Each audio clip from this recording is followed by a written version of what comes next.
Like this. Now I gotta get to this.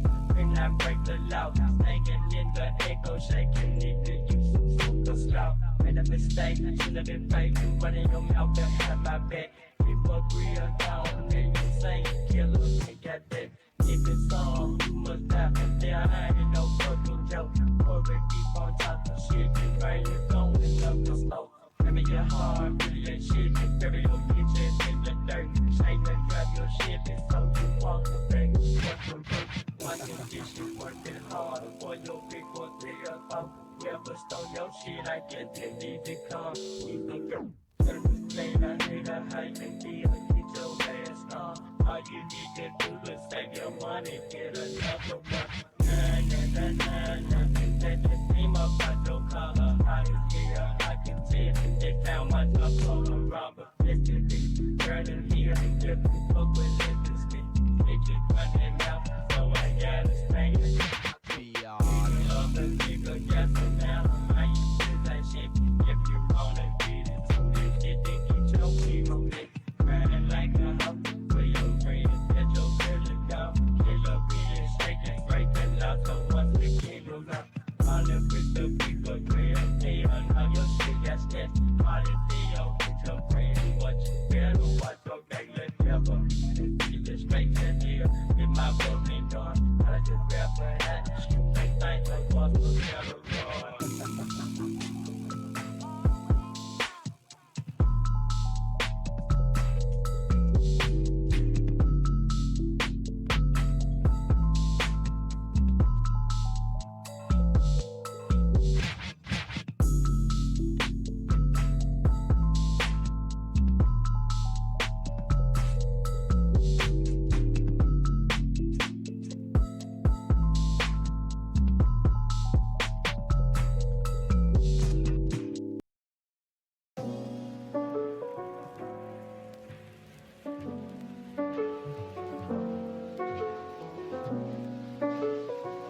I like that. Woo! Yo.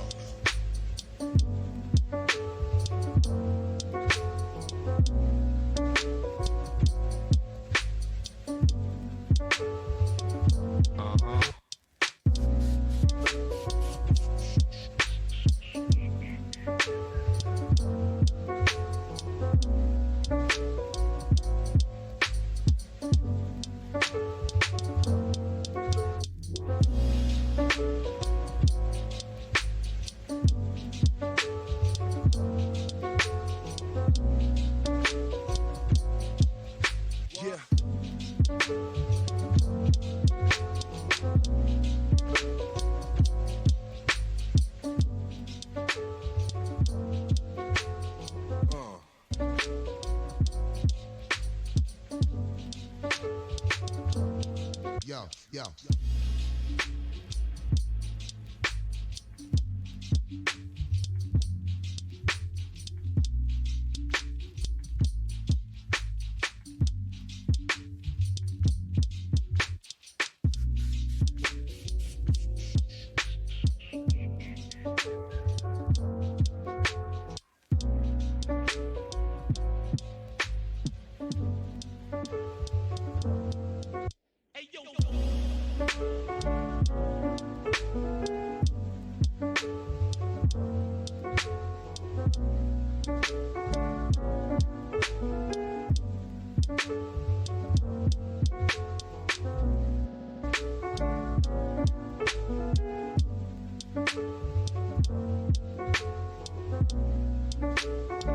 I like that.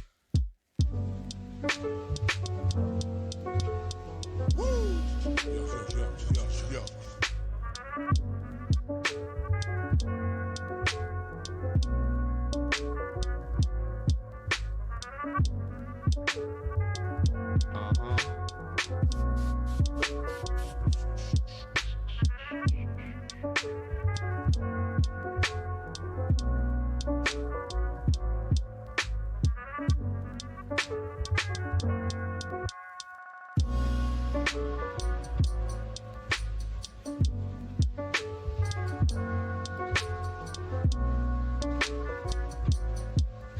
Yo.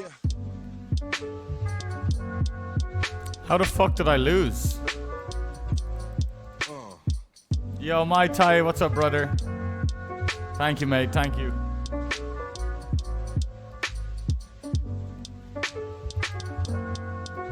Yo.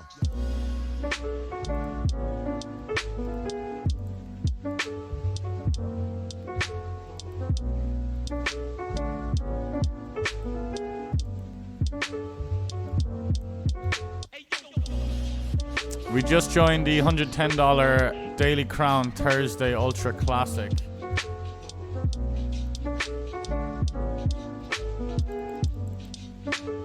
This one right here, 10 big blinds, 9 minutes to late, right to left, 3,000 up top in the 110. Gonna open up some GG.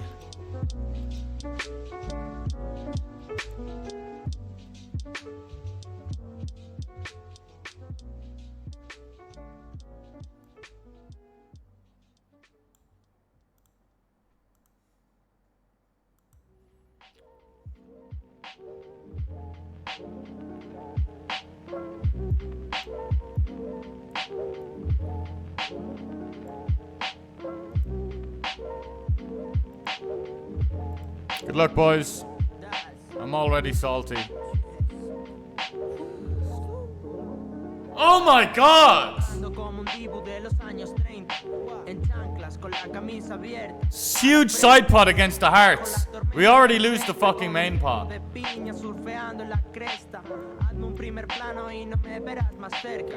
Estoy haciendo que hago eso, no esperes respuesta. No me conoces aunque sepas quién soy.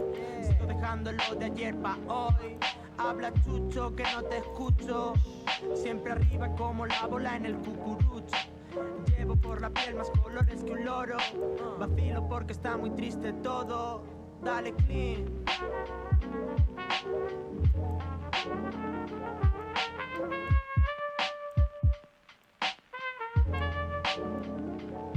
Estamos cruji sobre cintas y carretes.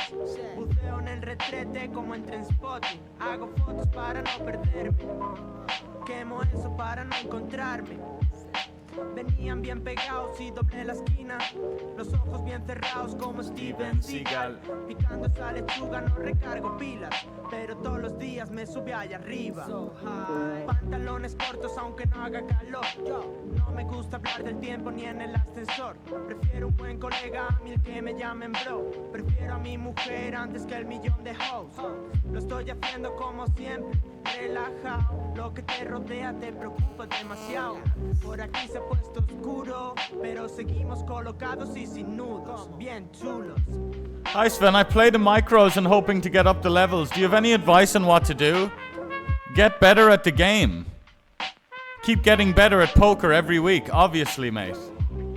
Obviously, If you want to be good at something, you keep getting better at it. Or if you want to be good at something, in other words, if you want to be good at something, get good at it. Get better all the time, every week. Get better, keep getting better, keep looking for ways to get better. Have conversations that will make you better. Type stuff into Google that will make you better. Ask questions in Twitch chat that will make you better, like you're doing. Right? Think about the hands you play, think about the hands your opponent play. Be curious, be analytical, get better every week. That's what I said. I'm 28 now. When I was 18, I said, hang on a second. I'm already decent at poker. I'm going to get better every week, and that's me sorted. I don't need to worry about financials. This is going to be... I wasn't looking at it in a very financial way, but I was looking at it in a very comforting way. Like, I'm going to make it. I'm going to get better every week, so I'm going to make it. How could you not make it if you're getting better every week? Because, it's, if you were playing chess or Fortnite or Call of Duty or you wanted to be a tennis pro, getting better every week won't guarantee success. Poker is very, it's very easy in one way. It's the easiest in one sense because of the level of competition.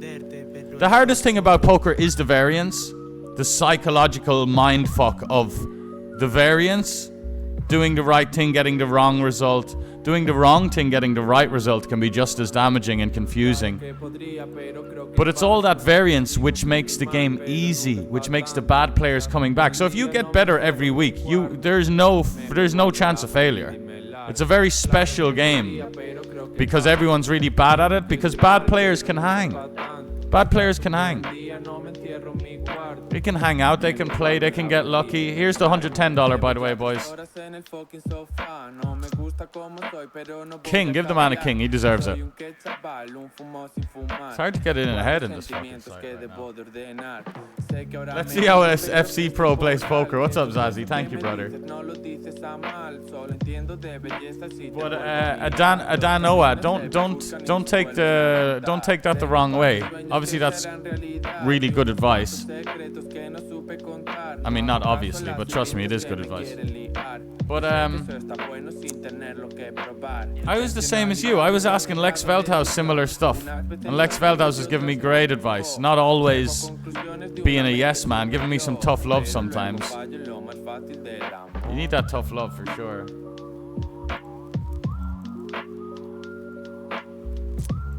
One time I told Lex that I was playing on 888 poker. I had $300 on 888 poker. I think it was the biggest roll I had on any poker account. It was about 19, perhaps even 20. Perhaps it was like when my roll was like 5 or 6k for a while when I was 20, or it was about 8k technically. Anyway, one time I was pretty busto and had 300 in my 888 and played heads up sit and goes.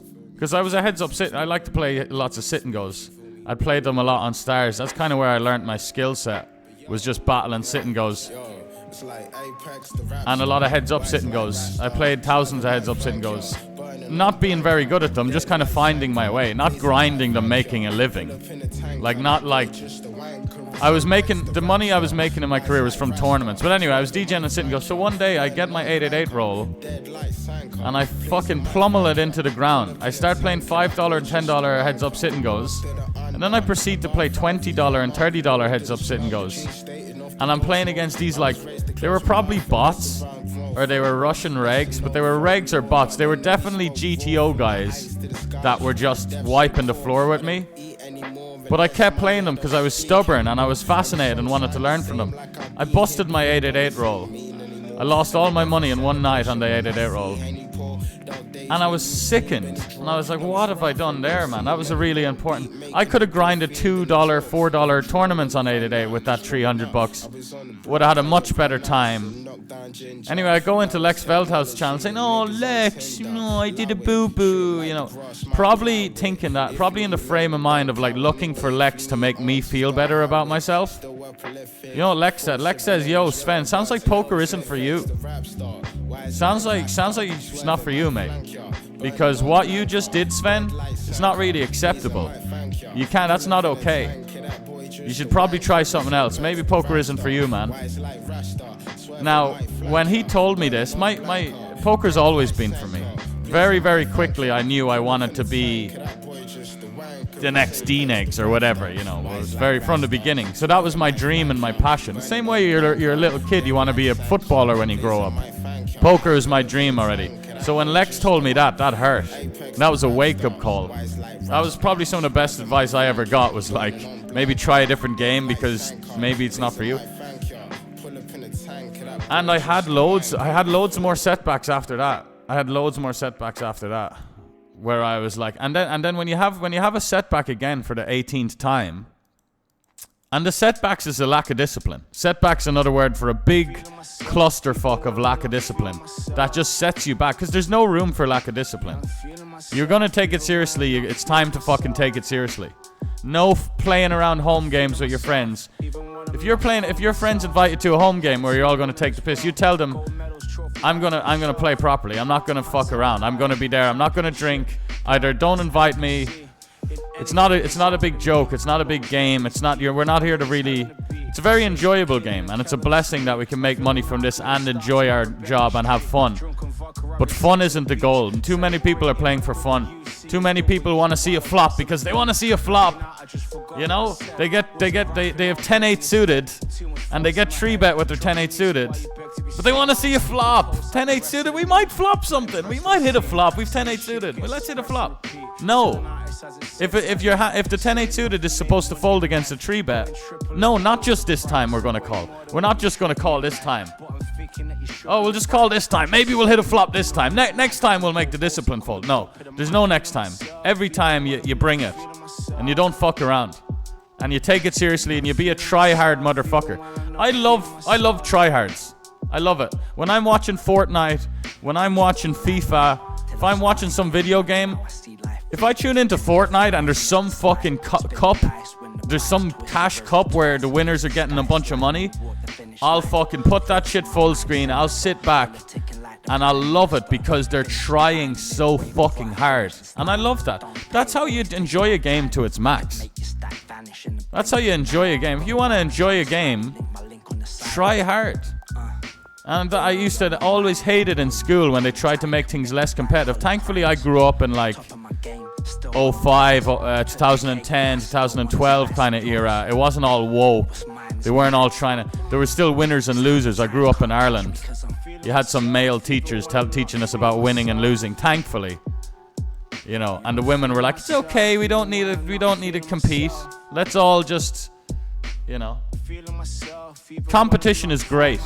Don't let anyone tell you that competition isn't fucking fantastic. Competition is healthy. It pushes. It brings the best. Look at Ronaldo and Messi. Ronaldo and Messi are who they are because of each other's competition. You know, competition's great. People to try and being in a super competitive atmosphere 24/7 is great. It's great.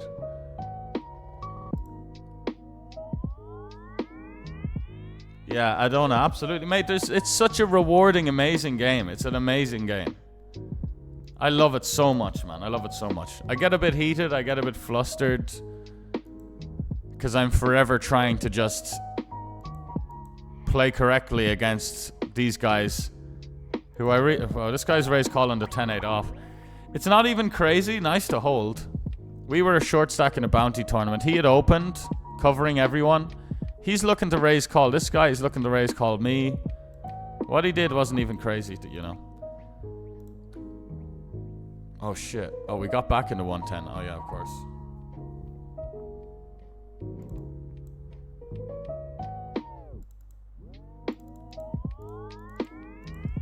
It's great. It's great, man.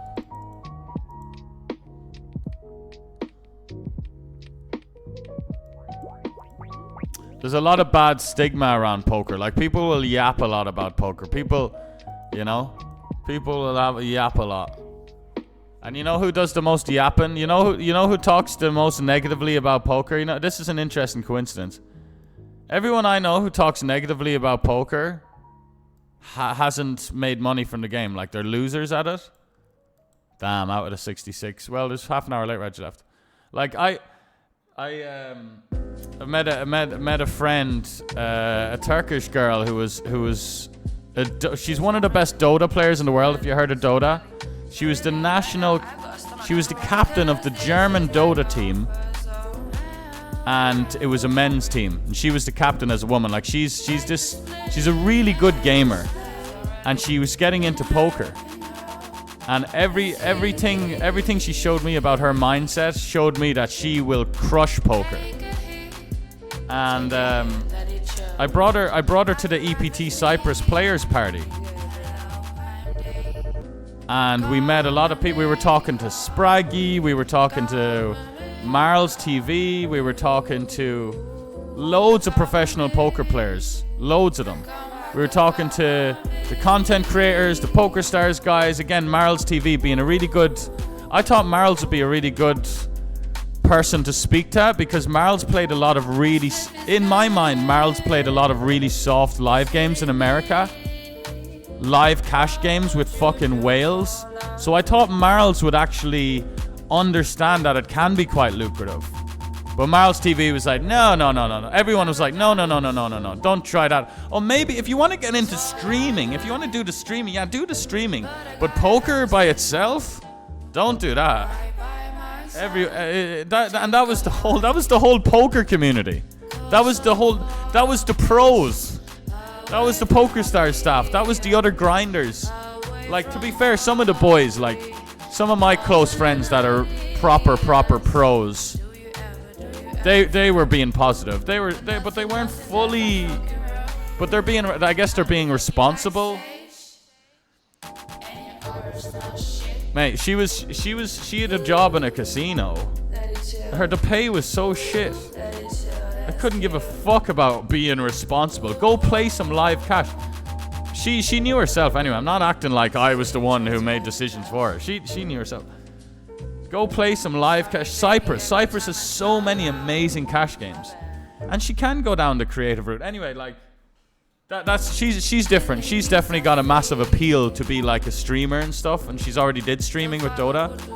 But just her as an example, just from making money from poker itself, without anyone else giving her money or giving her any streaming money, she goes and she plays live cash and I've played it. She's brought me to one of the games she plays in. They're the softest fucking games you'll see. They're a bunch of rich people in Cyprus just having a laugh, playing sometimes the equivalent to $5, $10, which is a lot of money in Cyprus. She's fucking printing. Fuck her job. Fuck her $4 an hour manager job in some shitty casino in Cyprus. Get on the fucking tables and learn some strategy. Like, honestly, the reason I'm yapping about this, she probably had about 25 different people telling her to not pursue poker. And let me tell you, they were all wrong. They all are wrong, and I knew they were wrong then, and they're proven wrong now. That's the climate of poker for you. You got all the you go to a fucking players party at EPT, everyone's telling you to not pursue the game. I completely get it. Sure, when did they pursue the game? When did they fucking pursue the game?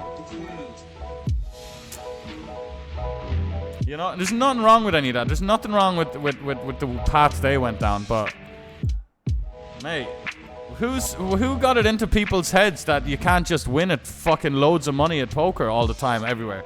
Sit and goes, spin and goes, cash games, tournaments, online tournaments, live tournaments. You can get staked, you can go on your own dime, you can stake people down the line. You can sit back while 10 of your horses grind 2-5 at the Venetian, all making fucking bank. Split the profits with them. You know? Hardest thing having a stable of like... Having a stable is trust problems and that, of course.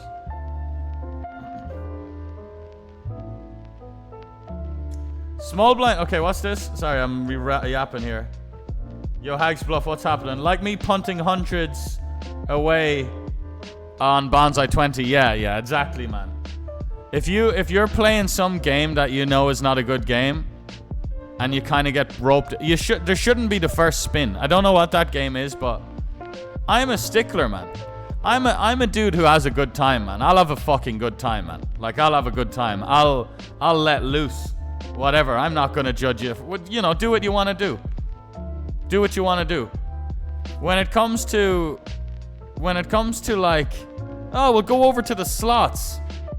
I'll heavily try and encourage our little group to not do that. It's like, no, we won't. No, let's not play slots. I'll be fun, bit of lighten up, Sven. We're having a few drinks. How about we'll head over to the roulette. It'll be a bit of fun. I understand it would be a bit of fun. I understand there's elements of standing around a roulette table with your mates is fun, but what's the point? But also, like, I wouldn't mind it as much if everyone in the group is made of steel mentally and nobody's got any kind of deep-seated kind of gambling issues. If you get a group of 8 men, the chances of none of them be having deep-seated gambling issues is probably 0%, man. Young men are fucking drawn to this shit, man. Drawn to, like, gambling and short-term fixes, man. I don't know. Men shouldn't be. It should be a women's thing, honestly. When I see, like, middle-aged women sitting around playing slots, that makes sense to me. That makes sense to me. They basically, like, settle down with a dude at the age of 25. They didn't do anything. They barely have done anything their whole life except from sit around eating cheese and crackers and drinking wine. They watch their TV shows. They brain-numbingly hit the slots.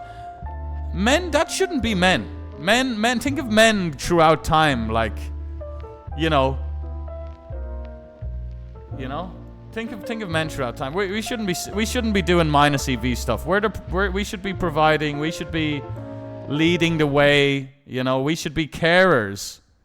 We should be responsible. So should they. But, like, I can only speak on behalf of men. You know, like, I'm a man. I don't understand how women think. I don't think men should be engaging in minus EV stuff. It's not a very manly thing to be engaging in minus EV stuff. Loser. I say minus EV. It's a very nerdy term that might have a bit of stigma around it. What I mean by minus EV is being a loser. And I'm not saying that tongue-in-cheek. It's directly what it means. The definition of minus EV is losing money. If you're losing money, you're a loser. Obviously, the term loser, people throw around that term. You're a fucking loser. I mean it in a literal term. Like, it's a loser thing to do. Men don't get away with being losers as much. We don't get away with being losers as much, man. We don't get away with it. We don't get away with it. There is, and I'm not saying this is how it should be, but there are big facilities. They're not letting the men in. That's for the women. That's for the women, and rightfully so. But you know what I'm saying? We're a little bit. There's a little bit level of a different landscape for us. There's less doggy lives. There's less handouts. You know, we can't there's less ways around it. We can't fuck around with games that are we can't fuck around being losers. You know what I'm saying?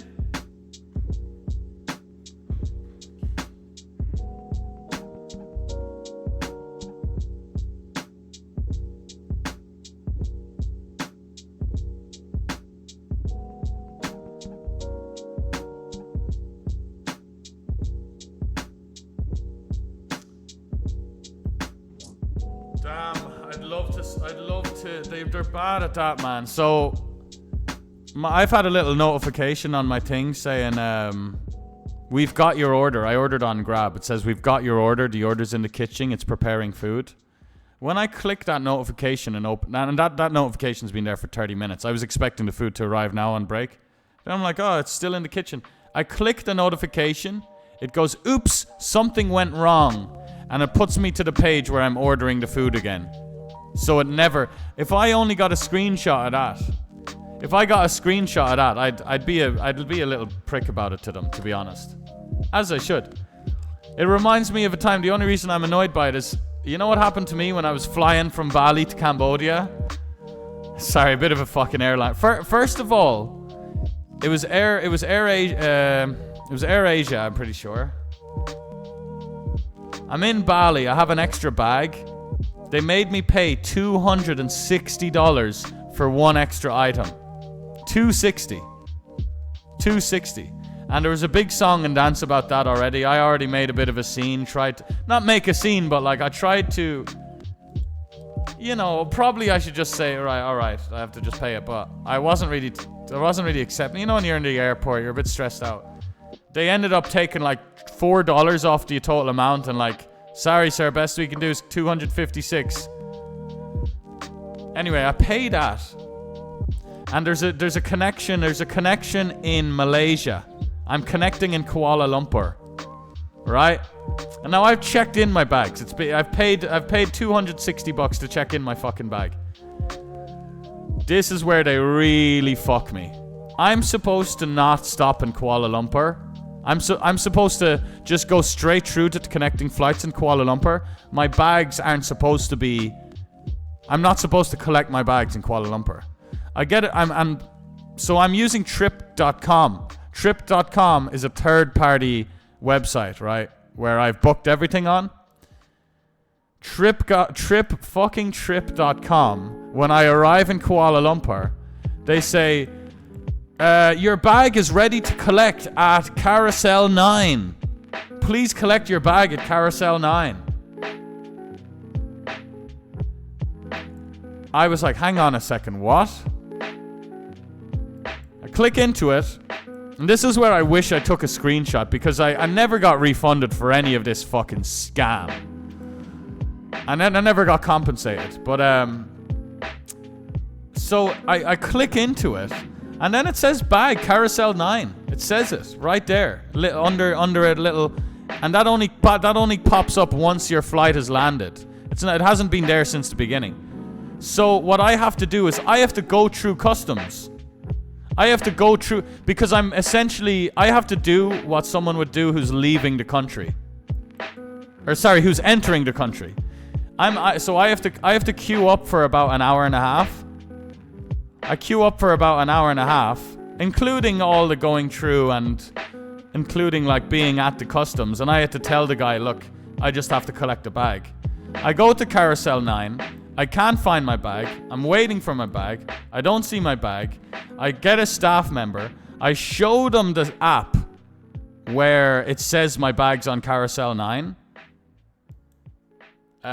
Still didn't take a screenshot of any of this. That's what I'll fucking do next time.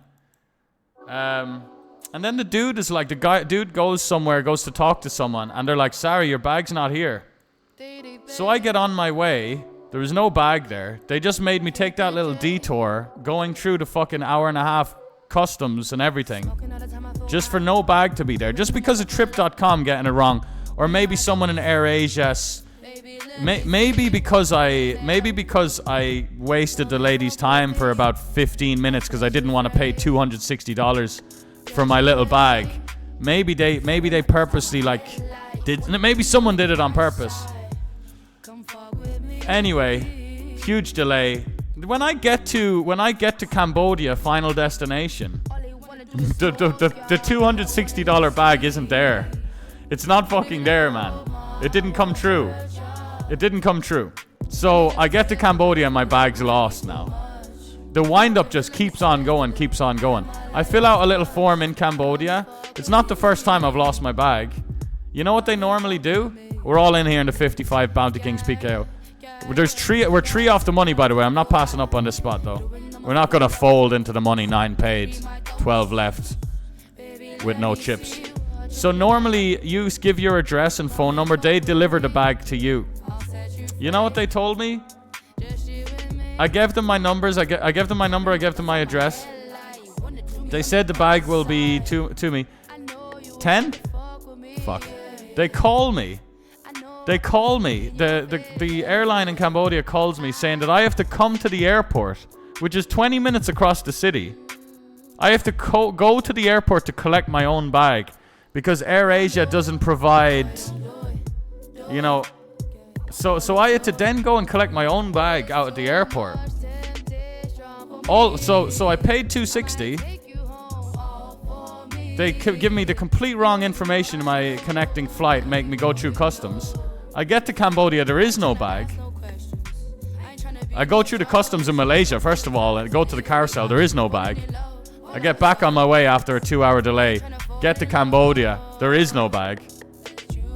Then I have to go back to the airport to collect my bag, and I paid $260 for all of that service. Airlines are the biggest. Mate, that's probably... I've been dealing with airlines for a long time, man.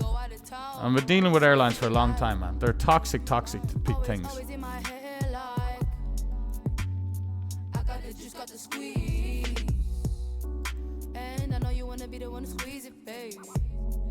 Yo, Beachy, how we doing, brother? NSR Crypto, hello, mate. Everyone loses these V's somewhere, though. Brother, what are you talking about? No. But I'm talking about finances. I'm talking about financials. Because in life, you need to have numbers on your side. You know? There's not a big convention for people who are just fucking not understanding numbers that can go and get free sandwiches and beds.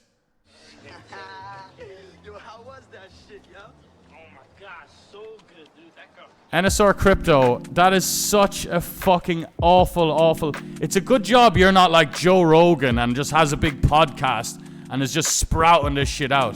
Why are you enabling people to like just kind of not be super tryhard when it comes to like the EVs of gambling? Why, you know, we're not talking about life EV. No shit, mate. No shit. This person smokes cigarettes. This person smokes weed. This person eats McDonald's. I met a guy, amazing fucking dude, his SCO, you know, SCO? He's a big streamer. Got the pleasure of staying with him in Thailand. He's about 6'5", completely natty, absolutely ripped. Looks like a fucking Greek god. Is just the most amazing fucking physique, honestly.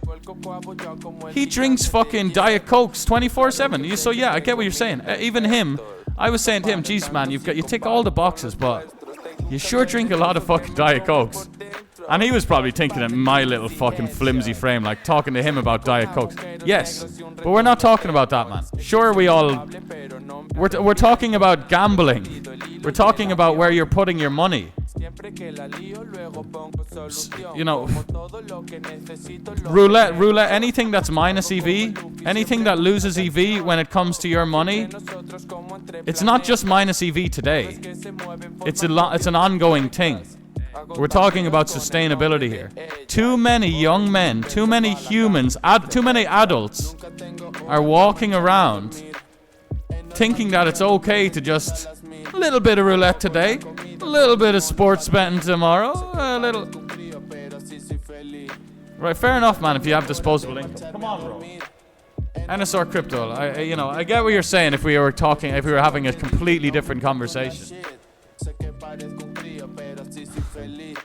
I don't know where to begin with that. It's a different category, man. It's a different category. And you're misunderstanding because you think my rant about gambling and stuff, you think I'm talking about like, we need to live better lives. I'm talking about when we place money down for something. It's the same in business. Let's say I was, you know Dragon's Den or Shark Tank? Here's the only way I can kind of come to that. Here's my analogy for that, right? We know Shark Tank. We know in the UK it's called Dragon's Den. Let's say you're one of the sharks. You're one of the big entrepreneurs, and I'm one of the big entrepreneurs, right? Some guy walks in, pitching his product. He wants $500,000 for his product. The issue with his product is he buys the product for $2. So they'll say, all right, James, can you tell me how much you buy the product for? We're spending $2 per unit. All right, $2 per unit. Now, James, can you tell me how much you sell the product for? Oh, we're actually selling the product for $1. So we're buying the product for $2. That's slots. That's roulette. That's any form of fucking... We're buying the product for $2. We're selling it for $1. And now me, as the entrepreneur who's getting asked for investment, I'd say, what are you talking about? Can you please get the fuck out of the room? Stop wasting all of our time. You're coming in here with a product. You're buying it for $2. You're selling it for $1. What the fuck are you smoking? How can you... And then NSR Crypto comes in and says, whoa, Sven. We all lose EV somewhere. We all... Hell, I was eating a McDonald's earlier on. That's not good. You smoke cigarettes. That's not good. We all lose a little EV somewhere in life. We all have different ways. Sven, calm down. This guy, hear this guy out. He may have a product that he's buying for $2 and selling for $1, but we all have our own things. We all have our flaws, Sven. So hear the guy out. Hear the guy. That's what you're saying. When it comes to numbers, when it comes to putting your money down, as a man in this world, without any handouts, there is no, oh well, we all have our. No, it's black and white. It's more black and white than like, other stuff. Get what I'm saying? There is no. We all have our own. No, we don't all have our thing. You either put your money down in a losing way, or you put your money down in a winning way. I'm not just talking about gambling. I'm talking about business. I'm talking about buying stuff for your home. I'm talking about life. The finances of life. You just fucked. You just fucked without it. And that's, think of all the people I grew up with. All the people I grew up with, most of them are on building sites, and at the weekend they bet on sports because they don't really see anything wrong with it.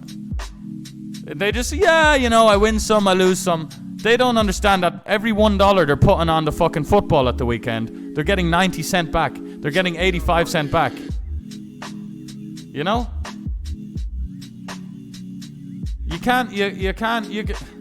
Cigarettes are terrible, but like, they're also their whole, because there's just such little to get from them, and they are quite damaging directly. But yeah, cigarettes and minus EV gambling are just two things I got out of my life, and I've got every other habit under the sun. Cigarettes, minus EV gambling, they're the two main ones. Right? And what you eat as well. But like, you'd have to be eating so bad, like for your diet to be affecting your life worse than consistent minus EV gambling. Your diet would have to be like the most fucking suicide diet ever for it to be worse than the actual, anyway. What was in my bag? I got the bag back in the end, but I had to go and collect it at the fucking airport. Good question though. I think I remember it was one of important item for my stream. I had all my stream stuff I got most of my stream stuff. I think my microphone or something was in that other bag, along with a bunch of clothes. Nothing too major. Probably a bunch of like new things that I bought, bits of perfume, clothes, and then my microphone. Because I remember not having my microphone because of the ordeal. Jamie McD! Do you see what's happening? What a fucking quinky dank. How we doing, brother?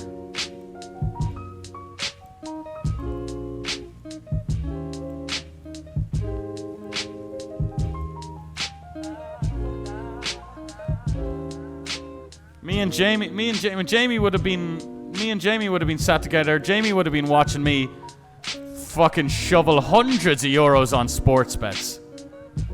As a DJ, now here I am now fucking 12 years later, preaching about how wrong it is while I'm gambling on poker.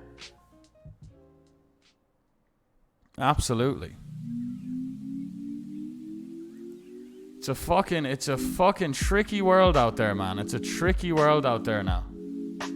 Jamie's my homeboy. Jamie knows about my upbringing.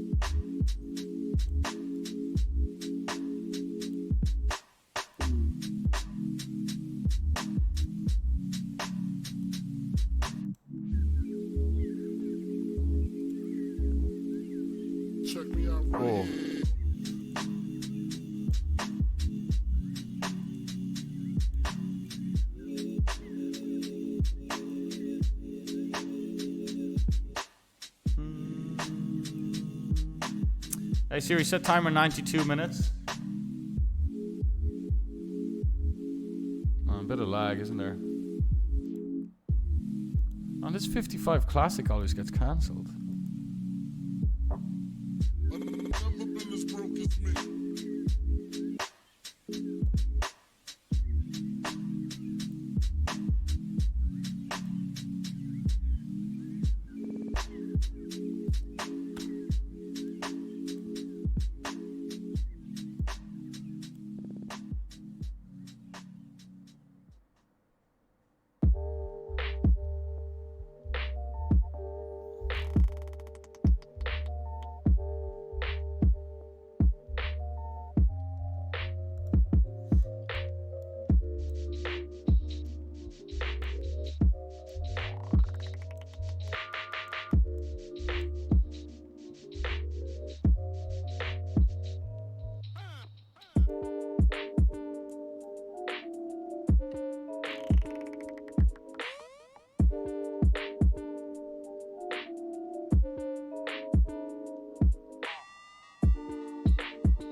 Need to put some food in the oven. Oh, we got to time it right.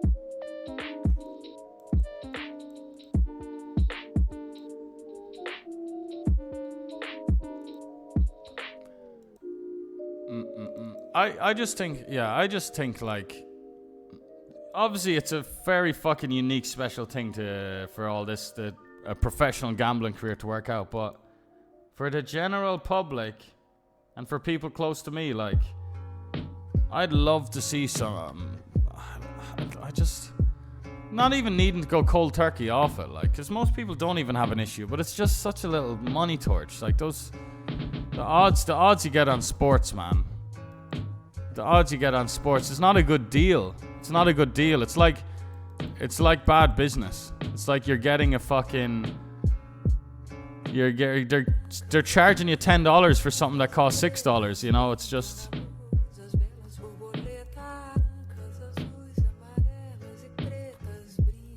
you know. And you know what? They don't teach any of this in school. I had to learn this through poker. They don't teach you about probabilities and the real important numbers in school. It's so crazy, man. Don't mean to get all hippie and tinfoil hat, like, but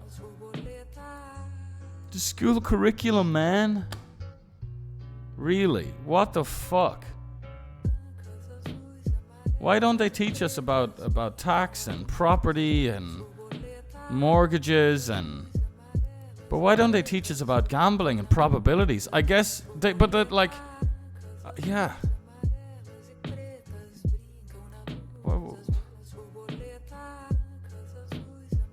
And then I always see, you know what I always see that makes me go, some like the lottery. When I grew up in Ireland, there'd always be like the National Lottery. And they'll do some big charity. The National Lottery will always be a big charity. They'll always be talking about big charity and donations. And the National Lottery has donated 100 million euros to schools around Ireland. Yeah, they're paying the schools off to not fucking teach the kids to not do the lottery. Big lottery in bed with the fucking primary schools. I missed the part where they made me pay $260 for the bag. That was the initial fee for me showing up to my flight with extra baggage that needed to be checked in. So it's a normal thing, but normally that fee's around 20% of that price. Normally they say, right, that's going to be another €60, $60 or whatever. They were like, that'll be 260. It's just It's not reasonable. It's not reasonable. And I don't know what, I don't know anything about running an airline.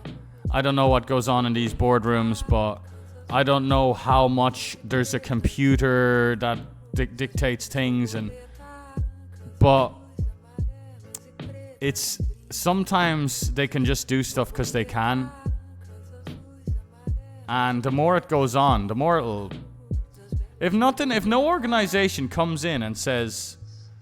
Like there needs... I taught this from when I was very young, but there is something in place. But an organization that checks it checks shops, it checks businesses, it checks airline companies, and it makes sure that there's no fucking ripping off happening. You know, even with little things. Just a kind of... What would they call it? The world...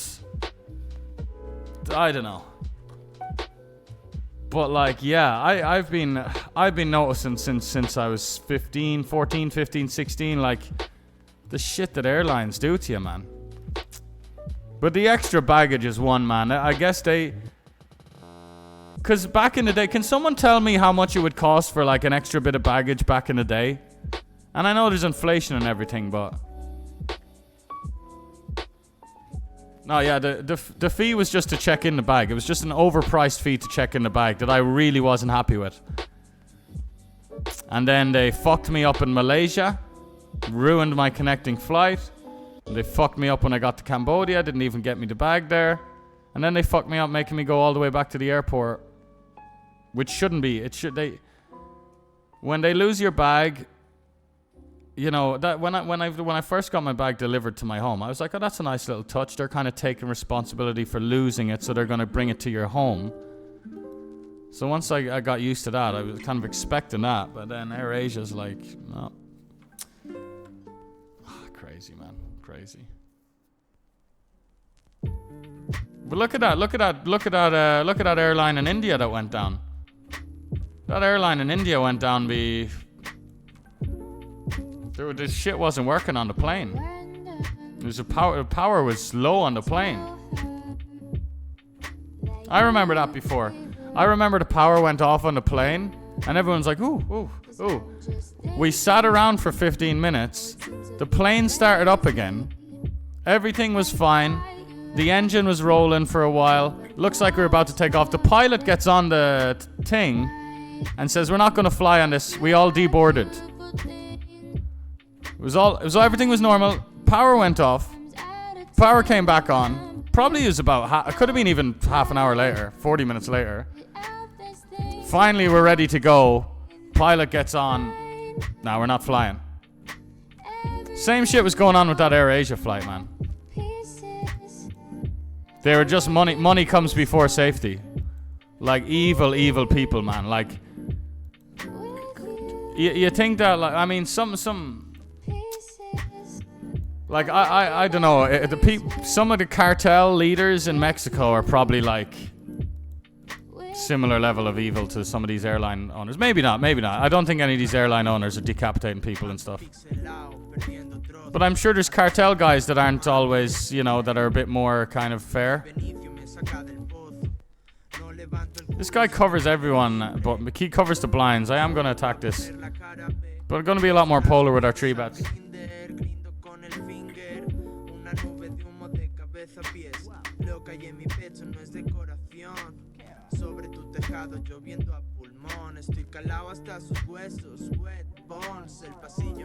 Personally, what I would like to know is the, you know what, in Cambodia any good?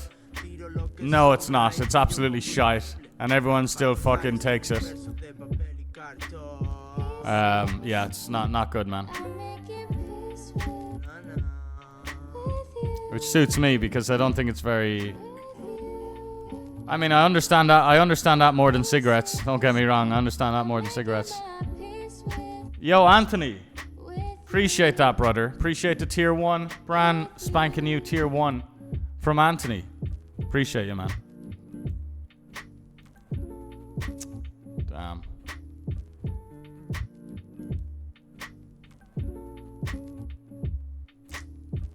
Looks like it's 50k starting stack. Yeah, we're priced in here, lads. The bounty's worth another like 15, 20k. Six of clubs.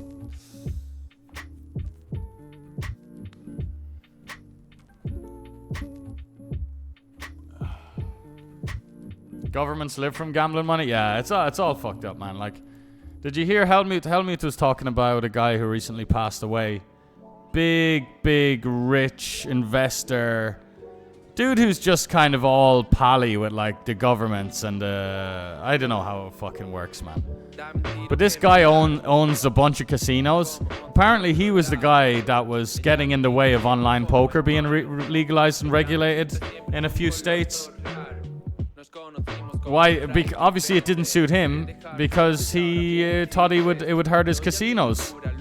It's all about him. It's all about him and his casinos because of so people are basing laws because one guy's got all the money in casinos. So if laws are directly getting affected by one guy with all the money. So yeah, that makes sense. How many kilograms over was your baggage? It wasn't. It was just an extra item that I didn't check in online or something. A lot of the times you can't though. A lot of the times you book with a third-party trip.com or whatever third-party website. You can't check in your bags. Where the option is, you just can't. And then you get to the airport and they're like, maybe that's what they do. Maybe there's some guy that he can see that check-in isn't available for a group of passengers, so he makes sure that if they get to the airport and try and check in a bag, it's going to be 5x the price, and maybe he gets some kickback from that. Or maybe you got someone working in AirAsia that is taking all the extra juice, that is just like really fucking scamming the whole company by, maybe that's why, maybe the extra 200, maybe he changes it on the system that it's I paid 60 quid and he keeps the 200 for himself. Just two lads, welcome in.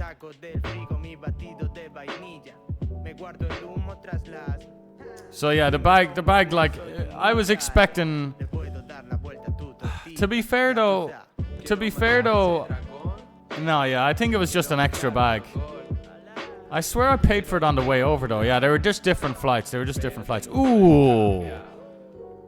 Let's go. It's the one-shot freeze out, about $500 up top. Half an hour late, Reg left.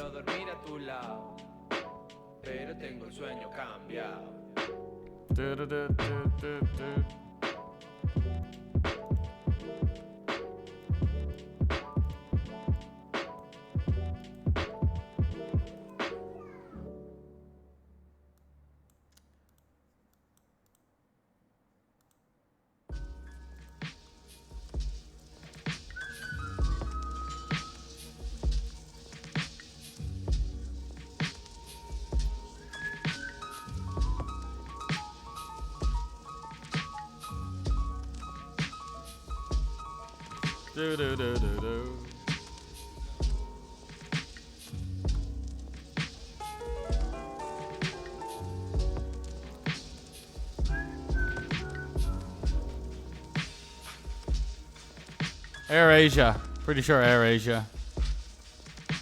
One of the big ones. Red. I think AirAsia. It was AirAsia. I've had loads of shit like that, man. Kuala Lumpur especially, like, the customs are really bad in Kuala Lumpur. I remember when I was going to the Aussie Millions, January 2020, just a couple of months before COVID kicked off around the world. Oh, I got so scammed. This one was just quite simple. I had a connecting flight in Kuala Lumpur. So I landed in Kuala Lumpur airport. I had to go through customs. I had to get one of those airport shuttles. I had to go so far to the other side to another airport. It's the same airport. I had to go far away, right? Anyway, the queue in the customs, it was a 2-hour queue in customs. You know when you get to the customs and the whole room is packed, jam-packed with people, and there's just a sea of people, and there's just like 7-8 rows of people all jam-packed in. I have a flight in, like, I think my connecting time was about 2 hours. So from when I landed, I had 2 hours to get to the next flight. I was hopeless. I didn't even get close. I got out of the customs. Flight was already gone. I saw as soon as the first board I saw with all the flights, my flight wasn't. It was gone. It had already taken off. I think it was already like everything was closed. I wasn't even, and I still had another like 10-15 minute run down the airport, probably more. I probably had another 20 minutes to get to my fucking gate. That was all because they made me connect with it. That wasn't my fault. It was literally wasn't my fault in the slightest. I think we rejam for the double bounties, lads. It's a fine piece of hand. 50k starting stack. Each bounty worth about 14k. Yeah. Pocket tree's totally reasonable. The king 5 less so. Let's go. We'll take that money. 40 bucks. And the chippies, man. 40 stack bounty, by the way. That's the tournament. Be about 1,000 up top after bounties.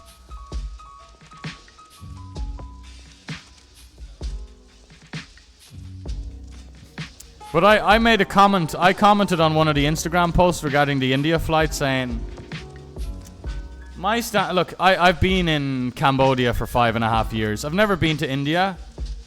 But I can see when a culture is less concerned about debt and more concerned about money. You know what the number one thing I get in Cambodia is, man? I've had a few. There's beautiful little holidays to take within Cambodia, like amazing islands, little towns, bigger towns, other cities.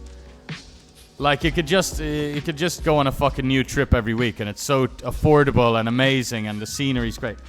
The only issue with all of that, I like to get a private car. You know, you get a private car. You get a 7-seater. You pay a 7-seater $60. He'll do a fucking 6-hour journey for $60, and you got the comfort of a fucking little minivan or something, right?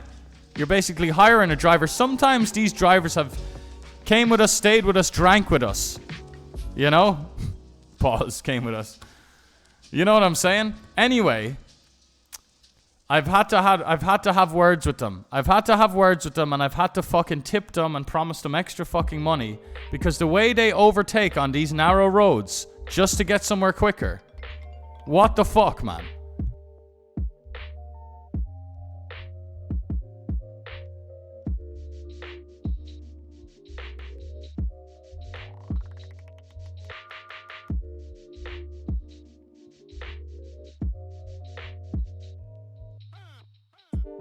Let's go. What was I saying there? Got a call. Yeah, just so the reason I'm talking about that is my comment on the Instagram post was like, in these cultures, money comes before safety. It just does, man. Money comes before safety.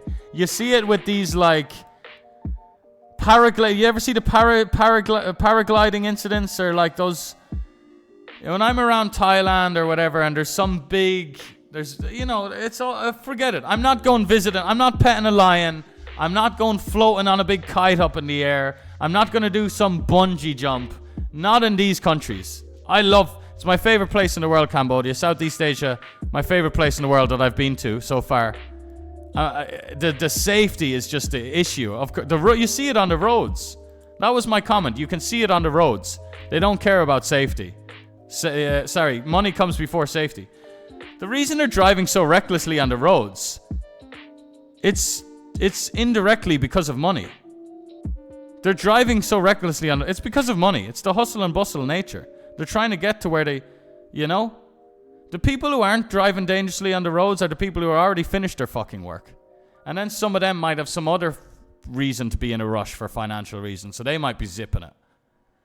But you just, like, when I'm getting like the private driver or wherever to a different fucking city, when we stop at a gas station or stop somewhere for food, I'll say, hey bro, I understand you want to get back quick. Or I'll say to him, what time do you want to get back to Phnom Penh?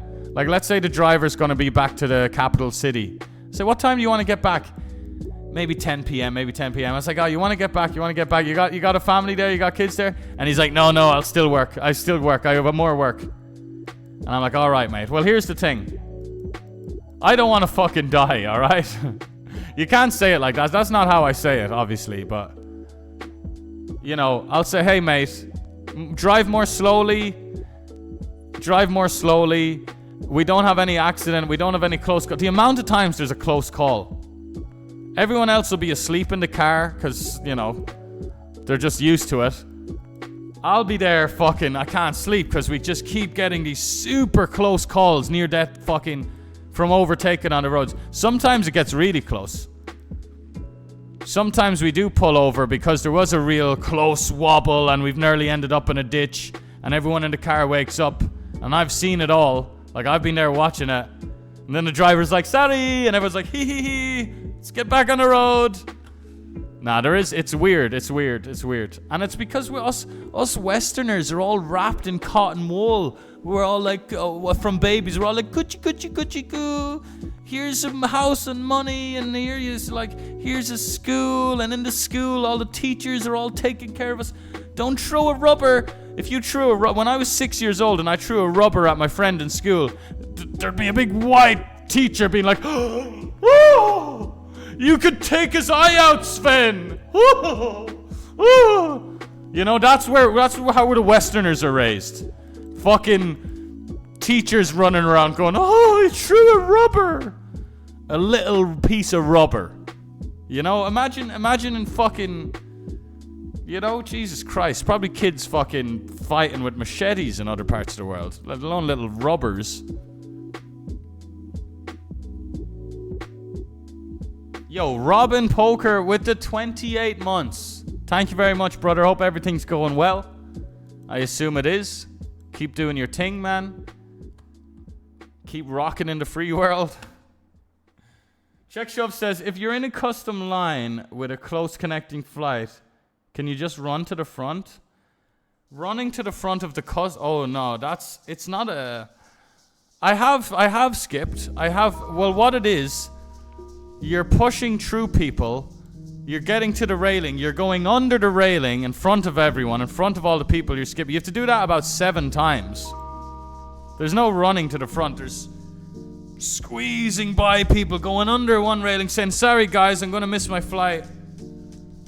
There's only a certain amount of that. Maybe I just didn't have the power. Because I don't think I did it this time. I was just like... I did it a little bit towards the end for sure. Yeah, I did it a little bit towards the end. Well, yeah, I've definitely been a bit of a queue skipper before, but only because I need to tell. But people don't give a fuck. That's fair enough. Like, people don't give a fuck about your situation if you're skipping them.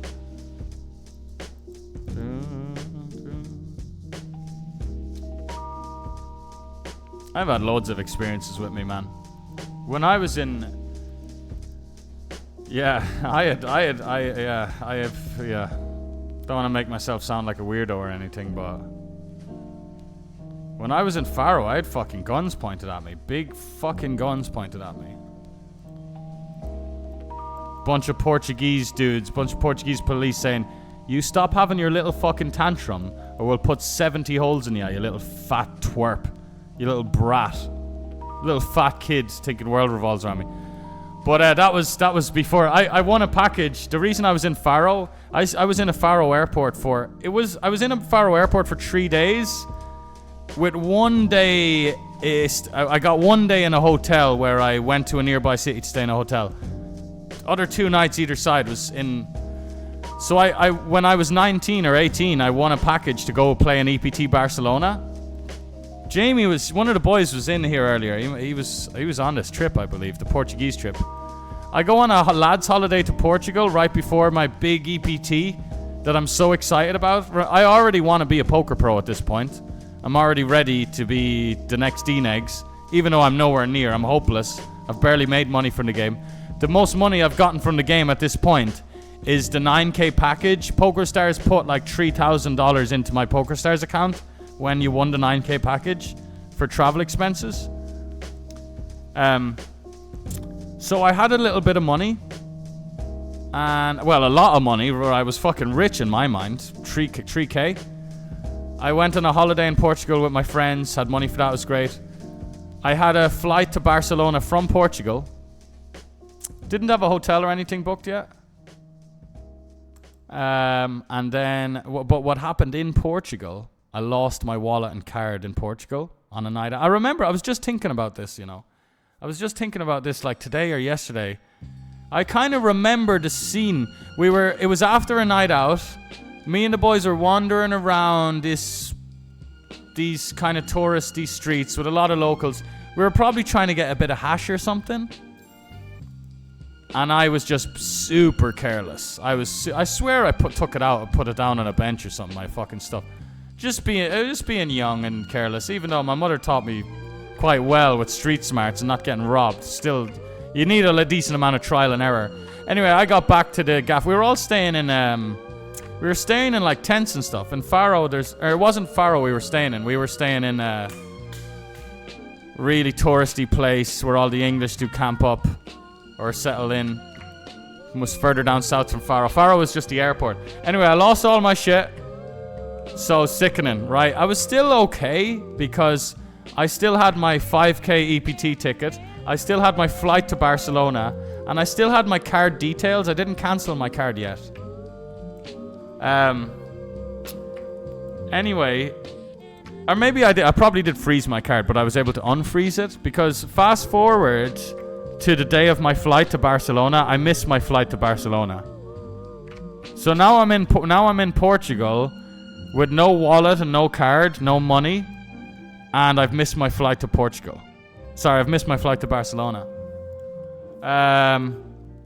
So then I think I stayed in Faro Airport that night.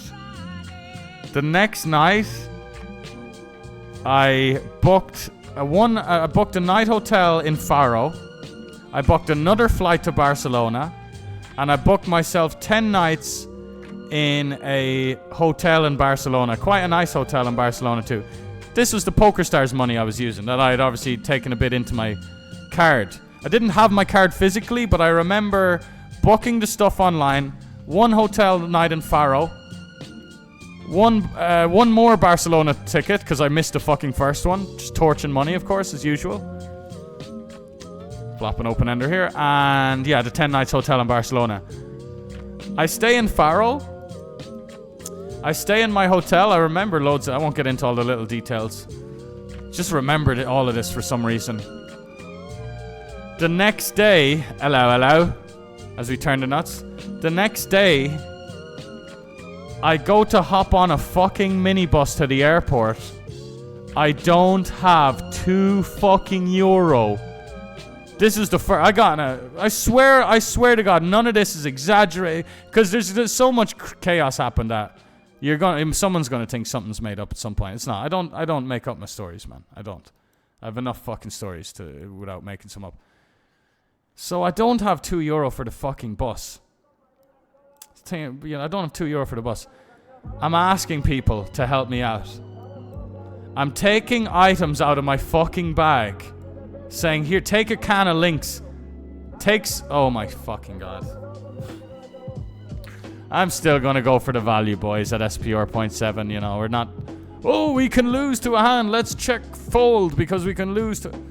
No. Even if we're gonna check call, checking's just gonna miss the value from all the other fucking hands. Like, don't do that. And I see how people play. Like, there are a lot of weak players that would have ended up getting away from that, but they're just so bad at getting value from their hand. They never make money.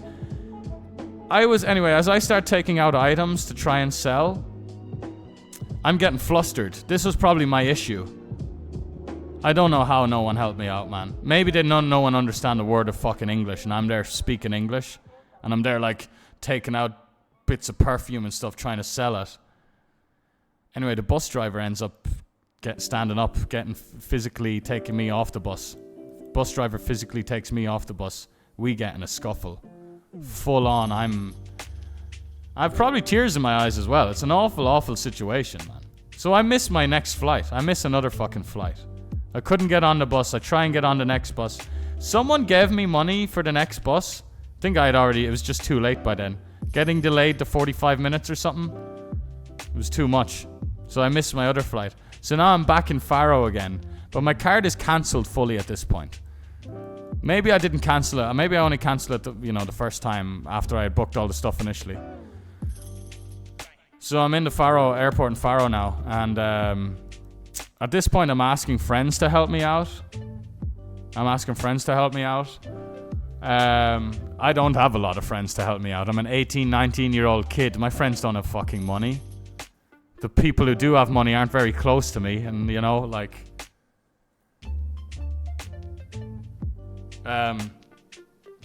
so yeah, that was me in Faro, and I thought that I knew that the 5K started in Barcelona on like the 26th of August. I think that was like the date. But however, I had qualified for day 1B. For whatever reason, my qualification, I show up day 1B. I didn't know that until the day 1A started. So day 1A started, and I'm sleeping rough in Faro. But you know what the great thing is? Anyway, I'll get to that in a second. So I'm sleeping rough in Faro. I'm waking up beside people. I'm in the airport sleeping. I'm waking up beside little cakes, little sandwiches, little bottles of water from people seeing this young kid, young man, whatever, giving me food out of sympathy. I tell you what as well, lads. Allegedly, apparently, because I wouldn't admit to this, but there was a Costa coffee. The Costa coffee. The airport was like a ghost town at night. There was no one around. So I basically had like this certain section of an airport to myself. This Costa coffee would close every night. All they had over the Costa coffee was this drape. Like, you know when you pull down these things? It was like, it had 4 normal walls, but then it just had a drape pulled down over it. Cameras inside, you can see the little red lights on the cameras and everything. So you get what I'm alluding to. Another little fun story while I'm yapping about all of this. There was another group of kids, and I remember, I keep calling them kids. They were young men as well. I remember adding some of these guys on Facebook. I probably still have them friends on my old Facebook.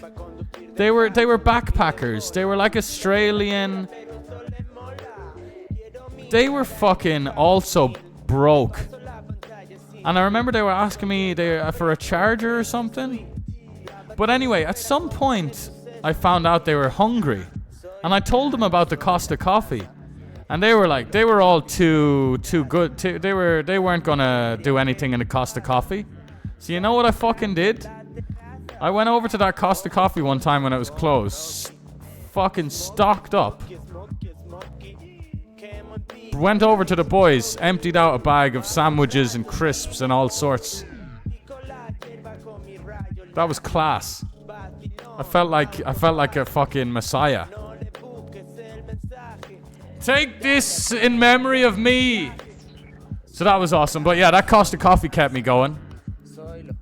It was cool. I could take whatever I fucking want. Anyway, I should stop yapping about that stuff, incriminate myself. I wake up day 1A. People have probably heard this story so many times. Well, I wake up day 1A of the Barcelona EPT, 5K EPT main. I'm crying. I thought I've missed the tournament. I open up my email because I had sent some emails the night before. I was such a fish as well. I even sent Joe Stapleton a message to see if he could fucking help. Poor Joe getting a message from some random qualifier. You know, I swear, I think he replied as well. And I remember well, my message to Joe Stapleton was like, I tried to reference the movie The Terminal. You know that movie where Tom Hanks is like, it's The Terminal, right? I tried to reference to that movie, saying my life is like that movie to Joe Stapleton. Trying to be funny or whatever, I guess. I got the name of the movie wrong. I was like, I put the wrong... God, I'll probably be able to find that chat as well. Like, I'll probably be able to find that chat, you know. So yeah, poor Joe Stapleton wasn't able to help. Anyway, I had sent out some emails before I went to sleep. I wake up, tears in my eyes, thinking I've missed it. Someone replies to me saying, Sven, you're day 1B. You're not day 1A. Your day 1B starts tomorrow. So that was me realizing I had another 24 hours to get to my tournament. I hadn't missed my tournament. I was always sleep. I had bunch of luggage with me throughout all of this, by the way. And the luggage, you're sleeping around an airport. The luggage isn't that bad. I was pushing around. You know the luggage things you push around?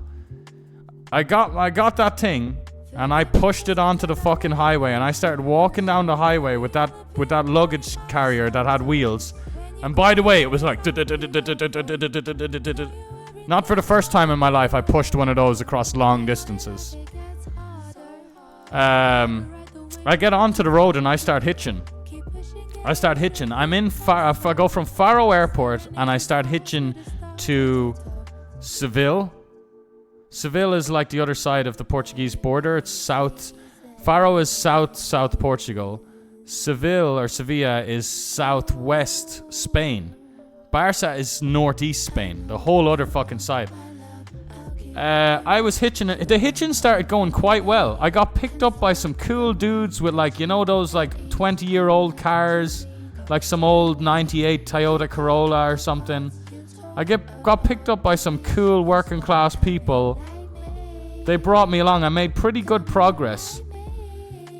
When did I get up onto the fucking highway? At some point, somebody dropped me off, and they said, the only way you can go is the highway. They probably tried to tell me it wasn't a good idea or whatever, but they said the highway, you walk up this little, those little curvy roads I had to walk up this little curvy road that pedestrians aren't supposed to go on to get onto a highway.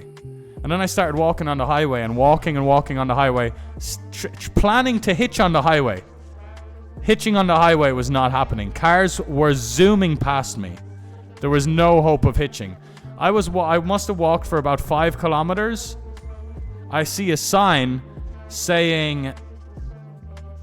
Was it a sign? No, it wasn't a sign for Seville, but it was a sign for the Spanish border, I think. And it was 27 kilometers away. I remember seeing that my destination, the border, was 27 kilometers away. So I was like, I guess I'm going to walk 27 kilometers. I keep walking, I keep hitching, no car. The cars are going 100 miles an hour, no one's stopping. A car eventually stops. You know who it is? It's the police. The police pick me up. Pretty reasonable with me. They don't have English.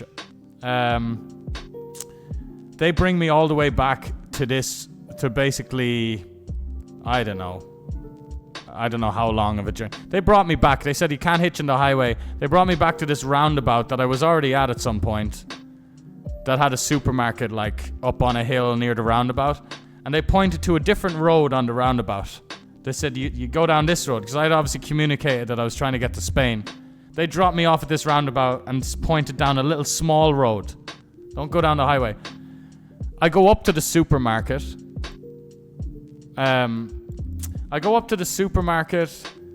You could imagine...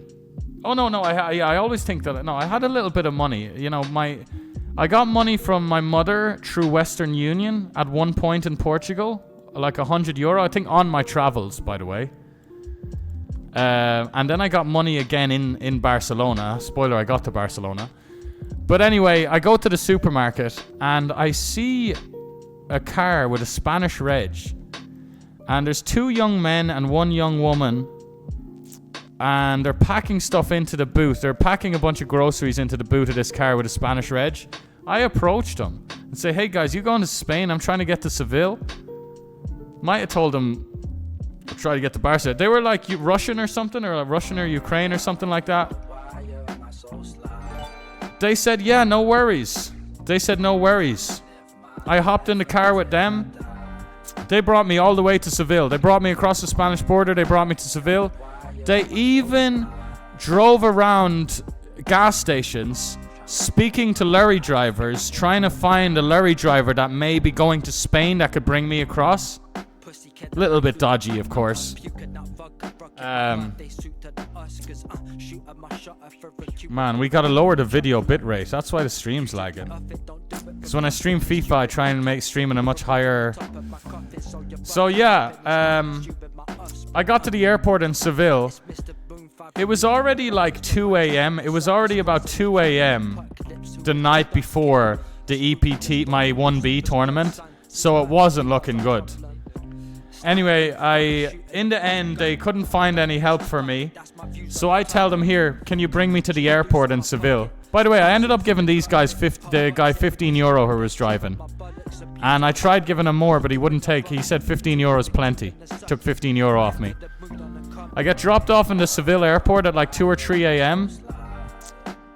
And I just spend the next few hours again trying to ask people for help. My mate, who's still my fucking best mate to this day, sorts me out. Says that he can buy me a flight from Seville to Barcelona.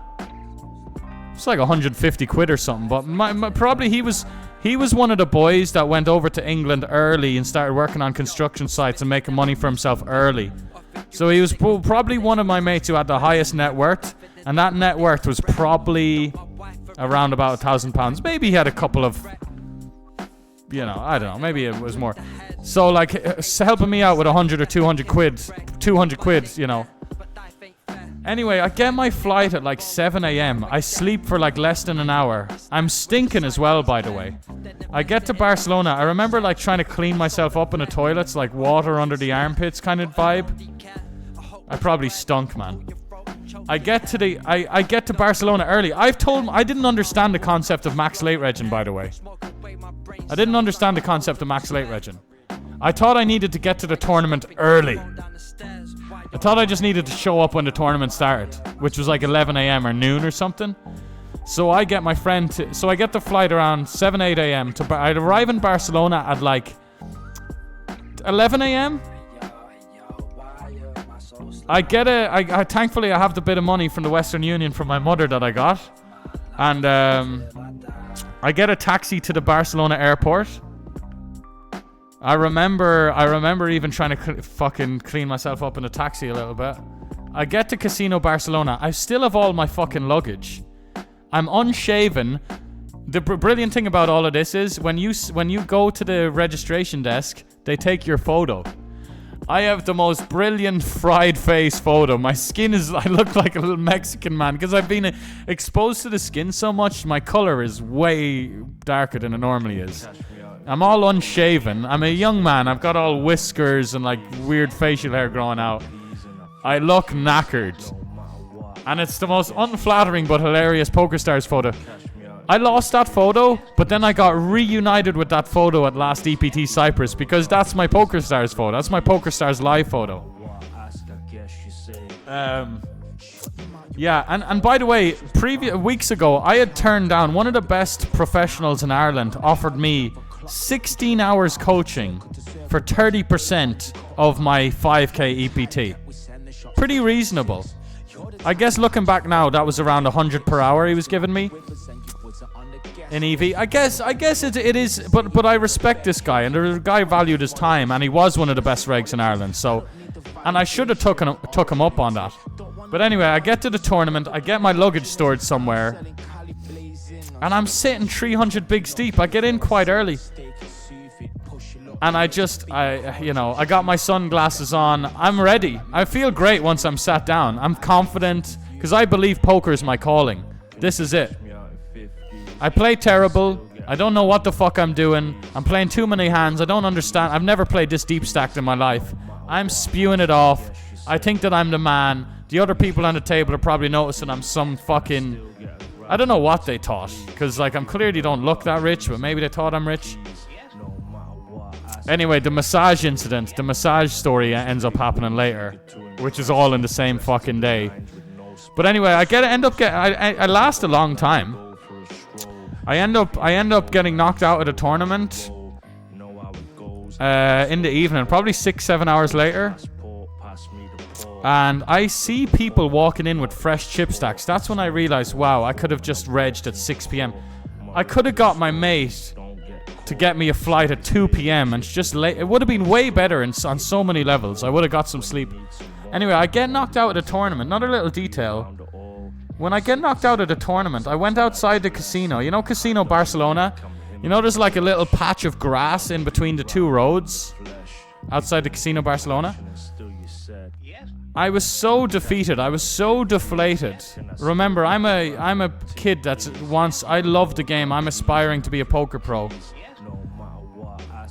I go outside onto that little strip of grass I sit down onto the ground. I'm heartbroken. Got knocked out of my tournament. Probably am aware at this point that I didn't play that well. It's my big opportunity. I remember sitting there on that little patch of grass thinking like, man, this isn't for me. This isn't for me. Like, do I really want this? Is this really what I want in my life? The feeling of getting knocked out of that tournament, I'm not sure I want that feeling in my life. I literally had about 5 to 10 minutes, and that's the most doubt that's square one. It's the most doubt I've ever had. You know what that doubt turned into within 8 minutes? I started to come around to myself and I'm like, you know what? This has been a pretty good start. I got a bit of experience. I'm at an EPT at 18. Let's make the most out of it. Actually, this is a really good stepping stone. Actually, if I want to be great one day, we're making a decent start. I won a big package. Sure, I fucked up a bunch of elements. I went back into the casino and started walking around railing people, looking at the fucking feature table, seeing pros walk by, just taking it in, just making the most of the situation. You know, making the most of the situation. I'm hanging around the poker room. By the way, another thing, I think the food is free. I think the food is free. And look, I've already admitted to some shoplifting and stuff. You know, some stuff here and there. I'm not lying. I genuinely was an idiot. I genuinely thought it was free. If I intentionally stole, I'm talking about the food they have outside the poker room. I'd be honest. If I thought I needed to see, I would have been honest. Honestly, I thought it was free. Because 5,000 euro plus 300 euro. I thought the 300 euro covered all the other stuff. I thought it covered the dealers. I thought it covered the food. I thought it covered the masseuses. I'm outside the poker room and I'm go back a year. Me and my mates are sitting around watching WPT on television. You know when you have the WPT broadcast on TV? We'd be looking at the players getting massages, thinking, wow, what a life. These poker players getting free massages at the table. That's what I had in my mind. You know, you see Daniel Cates getting a massage, you're like, wow, what a nice life. I'm assuming they just get free massages because they're playing $10,000 tournaments or 5,000 euro tournaments. I get approached by a masseuse, and the story just goes on because this masseuse, it wasn't just any masseuse. She says, hey, would you like a massage? Now, she got in trouble for this. She got her job fucked up. It changed the course of her fucking... And I feel terrible for that. And I compensated this woman years later. She approaches me. Hey, would you like a massage? Yo, Driftinator with the raid. Story time. Gather round. Thank you so much, brother. We are playing poker. I gotta grab some food in a sec, but then we're playing some cards. Don't you worry about that, lads. This right here, 20 minutes of late reg left, a decent stack. It's the $44 40 stack bounty. Trying to accumulate about $1,000 if we go all the way. Anyway, get approached for a massage. I'm like, sure, I'll take a massage. Obviously, she's everyone in the room understands how massage works, except for me. Like, you can't. Anyway, I proceed to get this massage. This is the same day. I was 12 hours before. I was in the airport in Seville, trying to get my friend to sort me a flight out. Slept 45 minutes on a hard floor in Seville. Played the 5K all day. I'm knackered. I am so exhausted.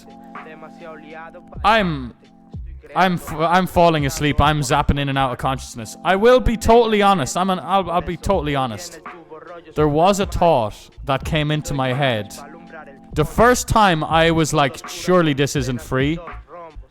I was already about an hour into them. It could have been more. Because I was zoning in and out of consciousness. It felt like a lot of time had passed.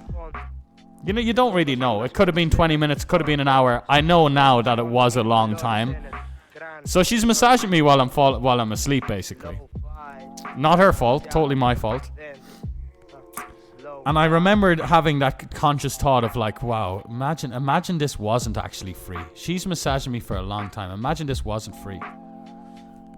That's when I probably should have said, hey, is this free?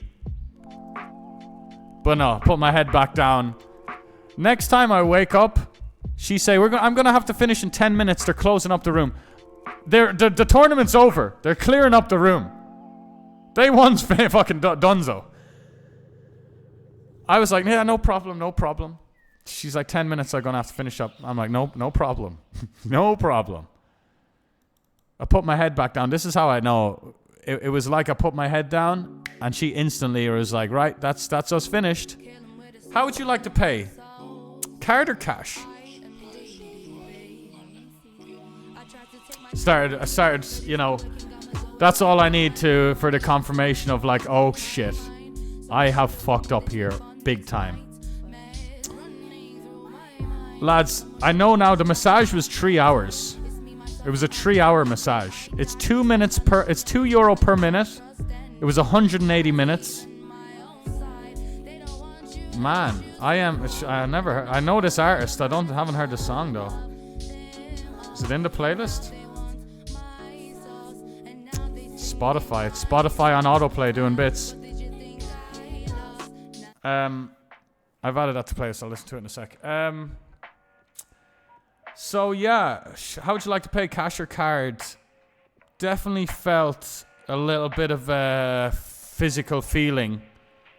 Like nearly like a cold chill when she said that.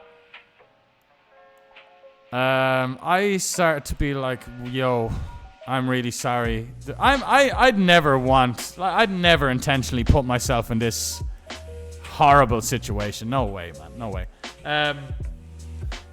Started saying, look, there's been a misunderstanding. I remember, this is already a long time ago now. We're talking nearly a decade.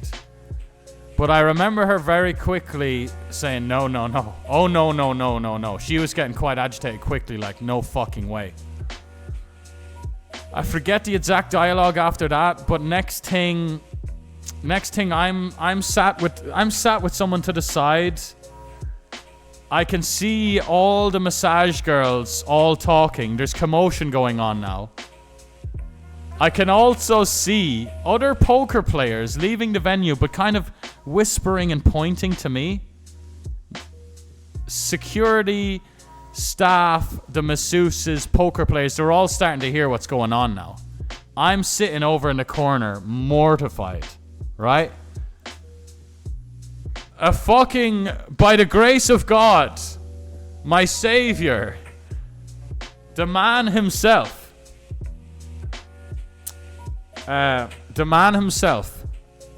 goes by the name of Nick O'Hara.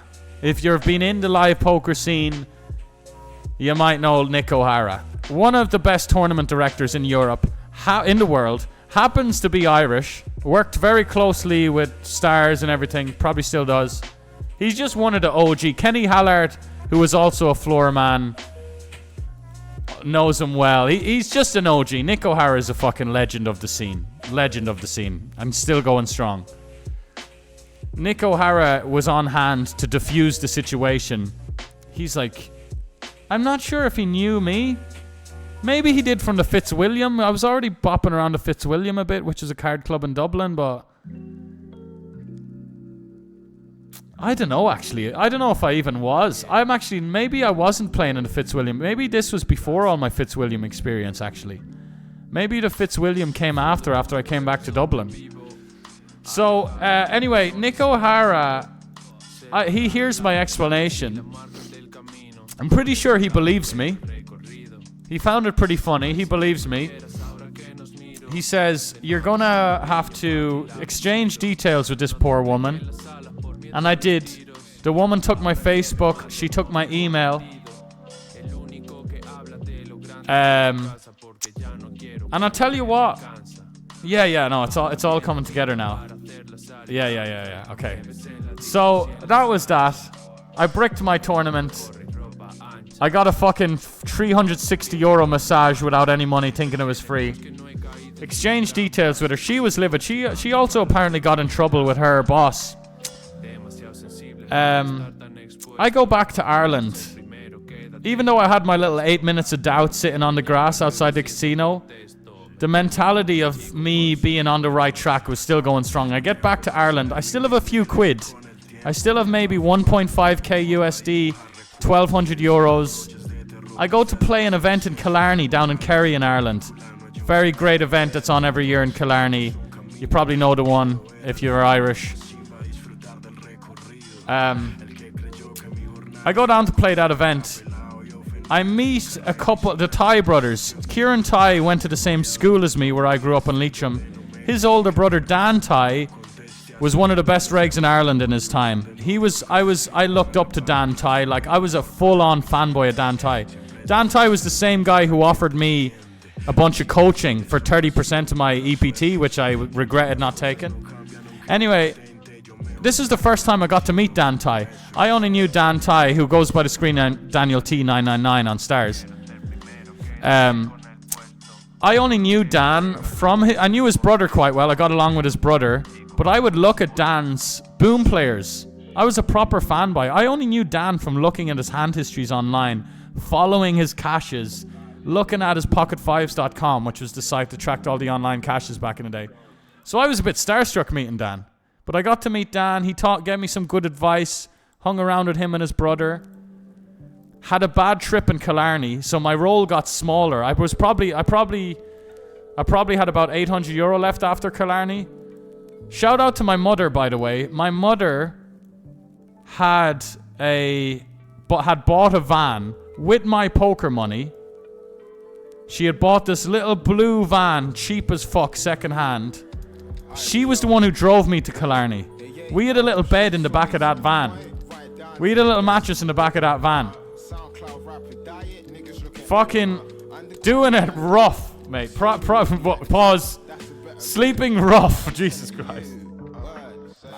Right, so Killarney's donezo. The Ty brothers say, hey, there's a Winamax festival in Dublin next week. You should get to Dublin. I was planning to go back to Dublin anyway. They say you should get back. You should get to Dublin. You should play the fucking poker festival in Dublin, Winamax Poker Festival. I was like, sounds good. I meet the boys in Dublin. Again, my roll is about 800 euro. Myself and my mom, we have a little art studio in Dublin that costs like, I don't know, very cheap every month. We're not supposed to be sleeping in this art studio in Dublin, but that's where we're sleeping. Because we're fucking broke. We're broke and we're fucking homeless. And this is where I get all of that men versus women and handouts. My mother, she was homeless in Dublin. She was sleeping in these centres for homeless people. Because she was a woman, she had access to stuff like that. And that's when I learned about the difference in facilities for men versus women. And that's how it should be, and that's how it should be. I met some men around that time, some young men, some older men. They didn't have the same facilities my mum had access to. You know, I didn't have access to the facility. I was sleeping in the van. I was sleeping in the studio at times. She had access to this place. I didn't. I was out sleeping in the van. I was out fucking having a smoke with the other lads who were fucking homeless. Wouldn't let them know about my van. I was very careful. They wouldn't know about the van. But I'd be around the centre. I'd see the lads outside. They knew I was visiting my mum. They were probably there visiting their fucking girlfriend or whatever. Anyway, we're sidetracking a bit here. The Winamax Poker Open. I play a couple events. I play some cash games. I remember being really tilted after losing some money on a 1-2 cash table. Like, not the level-headed... I mean, not the guy I am today for sure. My role was shrinking. I was going busto and I was not staying composed also, and I was tilting. I play €100 satellite. I play €100 fucking satellite for the 550 main event. That €100. Now, I wasn't totally reckless. I remember there was a €300 event that I didn't play because I didn't have enough. I had enough money, but it would have been the rest of my money, basically. Are we going to raise call? Cut off first big blind covering for the bounty. We're going to raise call here, lads. Chop suey. So there was a little bit of discipline because I couldn't lose everything. I still wanted a little bit of money. I think I still had access to €100 social welfare every week. That probably was keeping me going as well. The dole, as they call it. Anyway, I win the ticket for the €550 main event. So now I have a €550 ticket. Damn. Yeah. So I have this ticket. Me and Mum are both sleeping in the van outside the Bonington Hotel, or is it the Regency Hotel? It was that hotel where there was a shooting that happened in Dublin, so they ended up like not hosting stuff there anymore. Yeah, the Bonington. I think it was the Bonington Hotel. I played that €550 main event.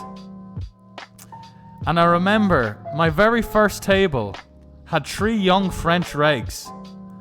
One of those French regs was a man called Paul Patillard, who I ended up 5 years down the line living with. He was my flatmate. So fucking incredibly sick. It's so fucking sick, all of this. It's so sick. Anyway, there was 3 young French regs at my first table. It was a 6-max. Winamax events are just the best events. It was a 6-max main event. I had already had my failure at EPT Barca, but I was passionate and driven as ever that I was going to make it as a poker player. The 3 regs, I talk about the 3 young regs at my table because I was like, wow. I felt like I was in the big leagues, you know? Even though I had played the 5K, this 6-max table is probably softer than my probably tougher than my fucking 5K EPT table. My 5K EPT table, there was a dude playing Candy Crush, there was a woman, there was an older recreational. Didn't feel like it was a big shark. I realized very quickly that 5K EPT is a great tournament. Anyway, the 500 6-max, I just felt in my element. I felt like, wow, I'm playing with these fucking guys. Now, on break, I approached one of the guys, the guy who ended up being my future flatmate. I approached him and I'm like, wow, man, you play really well. I was really impressed by how these guys are playing. And I was a massive fanboy and I wanted to make friends and I wanted to have contacts in poker. I'll remember the first thing Paul says to me was like, you know what, man? I'm really fucking impressed with how you're playing, actually. You're fucking playing great. That King Deuce suited. I 3-bet a guy with King. I knew nothing about ranges or solvers back then. But I remember the hand history. I was on the button with King Deuce suited. I'm gonna 3-bet a guy. I 3-bet a guy. I think I showed the king. I 3-bet a guy and showed the king. And I think, yeah, that's where the conversation went. This guy asked me, he's like, what did you have when you showed the king? And I was like, I had King Deuce suited. And then he's like, wow, that's really nice. Yeah, with the king blocker. And it's like, oh, blocker. I didn't even know what he meant by the king blocker, really. I just knew it was a hand that was a bit too weak to... Anyway, that was where the friendship started with me and Paul, who we ended up... You know, we're still very close to this day. He taught me a lot. He was the first guy who showed me a Pio Solver sim where we overbet the flop. He's like, whoa, Sven, check this out. He called me into his room. He'd have Pio Solver up. He'd be like, look at this. And I remember the example as well. It was like 7-6. It was 100 bigs deep. We had 7-6 suited. The flop came ace-10-6. And he's like, wow, look at this. 7-6 just overbets. And, you know, shit like... Him showing me shit like that, I was like, wow. How fucking cool. Anyway, I go on to win that... I go on to finish 5th in that Winamax Poker Open for 22,000 fucking euros. I go on and finish 5th. I'm probably that little... Probably him telling me that he thought I played well gave me an extra bit. You know, when I'm on the poker tables, I'm already feeling myself. I already feel like I'm at home. I already feel like I'm fucking destined to win. But yeah, there was... We could probably find the old archives from like... Because I remember when I started getting deep in the tournament and there was people writing articles about hand histories and someone featured... I 5-bet jammed. There was this hand that went down. I remember the guy's face. This kind of mid-40s French guy seemed quite conservative. He was probably a nit and my play was probably terrible looking back. I'm in the small blind with ace-3 of spades. And this play is like, you know, I probably saw Someone online mentioned that ace 3 of spades is like a good hand to raise. So, big blind is sitting out. I'm in the small blind. I don't know much about solvers, but what I do know is the psychology and he's a big blind sitting out, so he's gonna raise wider. Guy opens the button, big blind sitting out. I raise my ace 3 suited. Guy on the button re-raises me. I'm like, he's re-raising me because he knows I'm raising him because the big blind's sitting out. I fucking 5-bet jam ace 3 suited. This is probably with about 80 players left. There's 1,000 players at the start of the tournament. I remember nearly everything about the tournament. It was like 976 runners.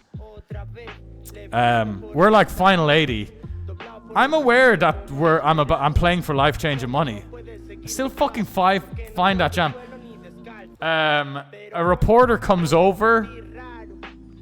Oh, I showed my hand. I was buzzing. There's people who were gathering around. I showed my fucking hand. I was loving it. The reporter comes over, asks me what happened. I was so excited. The reporter included in the little paragraph how excited I was to like tell him the hand history. Yeah, and then I ended up fucking luckboxing my way to 5th for 22,000 euro. All of my own action, of course. I sat it in for 100 euro.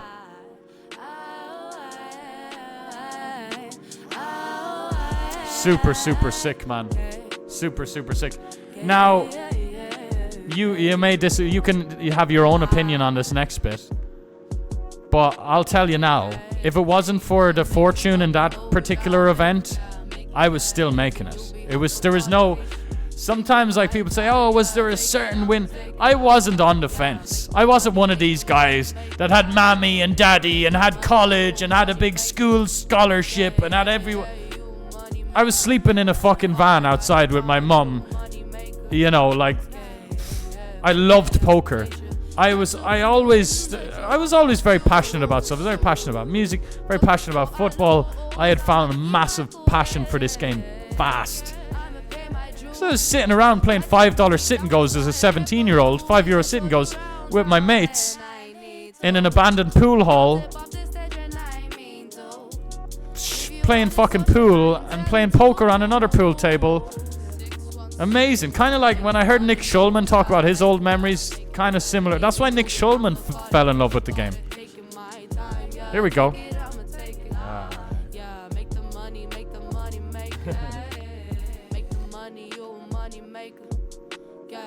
There was once a reg on Absolute Poker called Irish Stud. I see the dude in Spraggy's stream. I wonder if it's him. Go and ask him, man. Go and ask him. Ask him when next time you see him in the chat. I'm sure you'll fucking... You know, I'm sure you'll take him down a trip down memory lane. But, yeah. And then... I couldn't wait to tell my mom. At first I told her I had made the amount 10% less. At first I told her I won $2,000. Just because I like doing stuff like that. I like surprises. We're going to go with this. Hopefully this guy's appropriately rejamming. We're right at the end of late reg.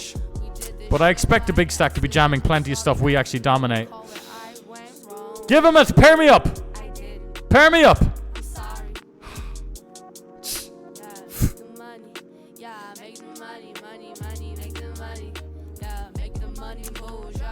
GG's. Bounty tournament. We're not going to relate reg max late reg bounty tournament. There is a mystery bounty that we're going to jump in a sec. Yeah, you money maker. Might play some regular cash tables on GG. See, got some tickets here. I got a decent amount of 55s, stuff like this. But we're definitely going to play this mystery. There's another one tomorrow. 38 minutes of late reg. We could fire this super hard. Use both the tickets for this one. Yo, Dara999. What a fucking OG name. Right when I'm taking a trip down memory lane. Brother, oh brother. You're Dara, another man who like... I was just so fascinated. My little interactions with you when I was a young upcoming poker player were just so like, wow, this dude's a fucking proper pro, a proper reg. You always seem super supportive, man. Appreciate you, Dara999. I should sub for years just for hearing this story. It's amazing. Even more mad that I met you a few weeks later, not knowing any of this backstory. Absolutely. Absolutely, man. Absolutely. Mate, you were one of the guys along with fucking Dan Ty that I would have looked up to as like the real pros of Ireland, the regs, the lads who do this full time. Honestly, man, so sick. But yeah, it's, man, loads of, yeah, all of that. I just went on a fucking hour rant. It's all of this was in the space of weeks. You know, sick. Very, very sick. Very, very sick. Back in a sec, boys.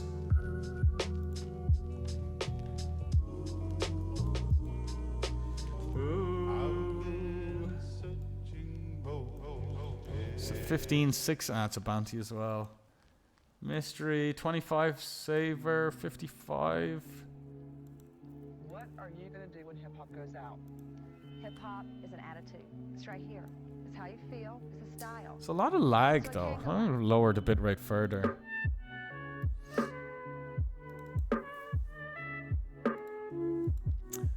But yeah, Dara, man, big ups. Thanks for the 4 months, brother. I just love poker. I wouldn't change anything about the career, finding it. I mean, there's a few bits of advice I'd give my younger self, but then you know, if it changed anything, it wouldn't be, you know, mightn't be here today. And like, to imagine what the alternatives. My life could have had awful shitty alternatives. Like, you don't even know the half of it. You don't even know the half of it, lads. But I'm blessed, you know, I'm blessed because I was an only kid. So I never feel like I had a bad upbringing because I was an only child. So, you know, definitely got looked after. But was still skint. And still, you know, the normal stuff that skint people go through.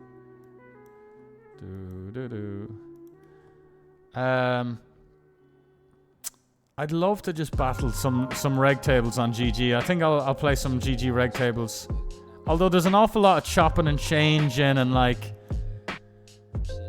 just banging out some rush could also work. Broken, floating in the ocean of gin, soaking it in, but I'm smoking a dim, poking the sin through my soul in the bin.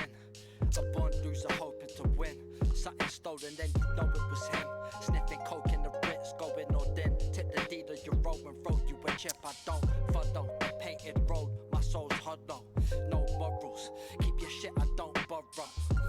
Kick that overflow, cause it's all that. Yeah, well, once I got to 22,000, once I got that score, I was very reckless with money. I was staying in hotels.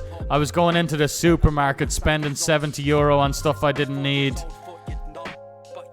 I was playing high stakes. I was playing 215 turbos on stars. Daniel Ty was like, mate, stop playing the fucking 200s and 100 turbos.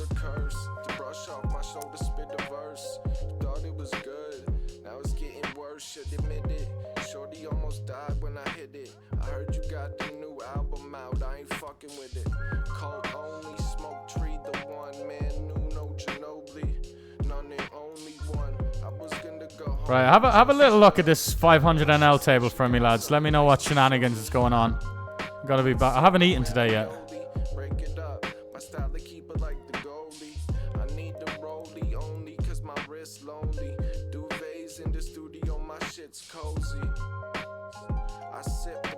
Well, it looks like the game's running around this Greek guy. Hopefully he doubles. Back in a sec.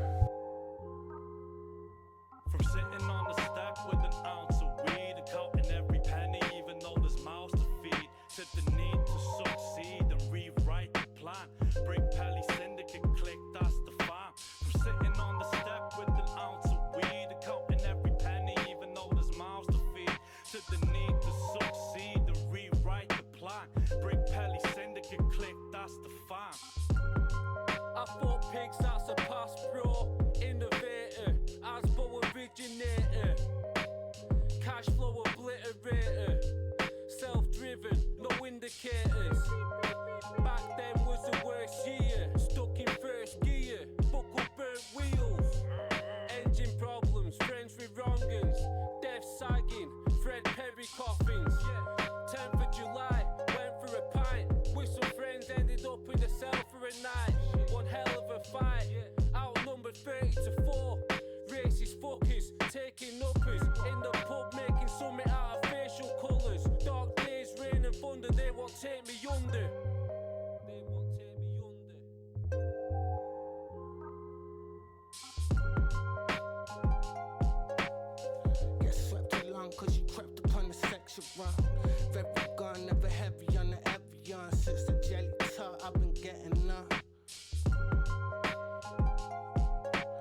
from, heading up.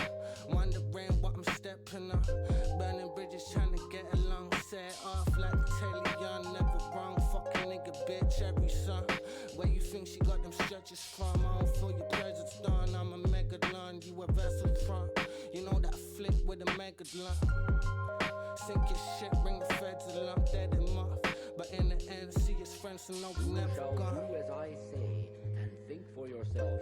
Good evening, ladies and gentlemen. Welcome.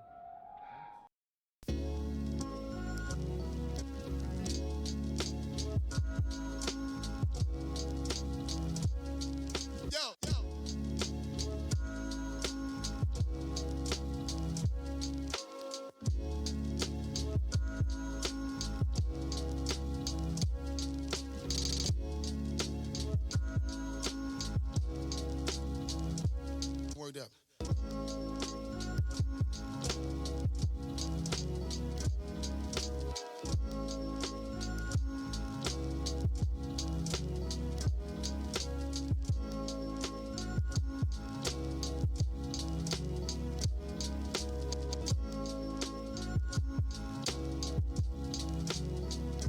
You know what I'm saying?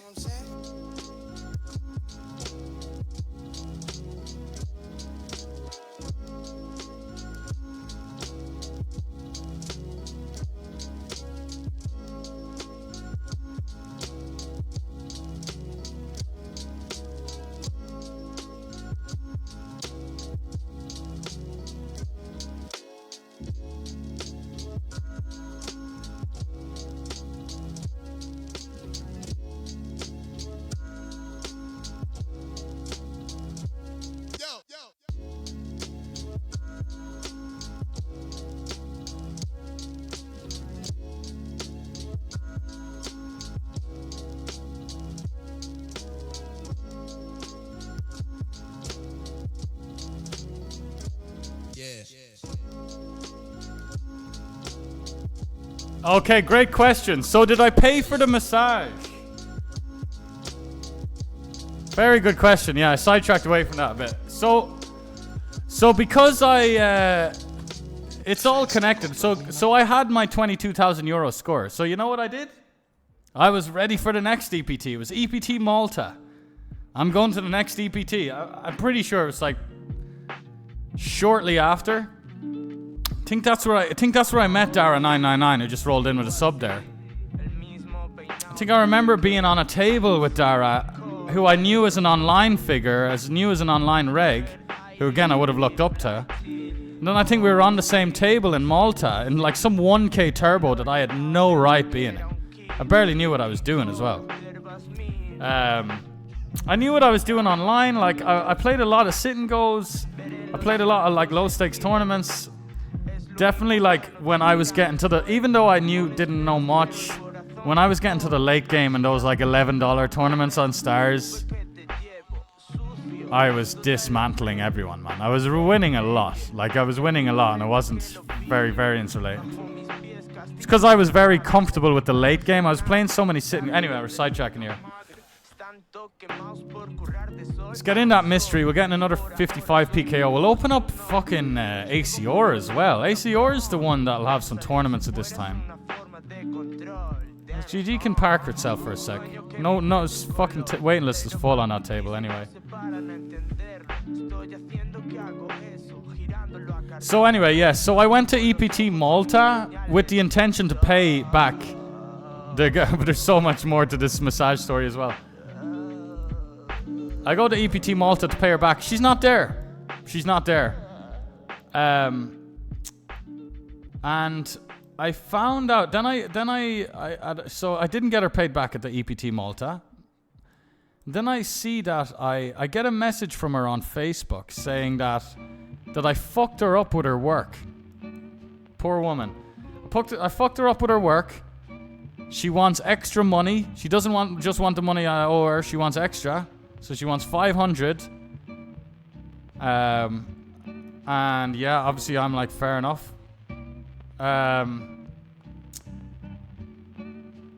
So yeah, man. Anyway,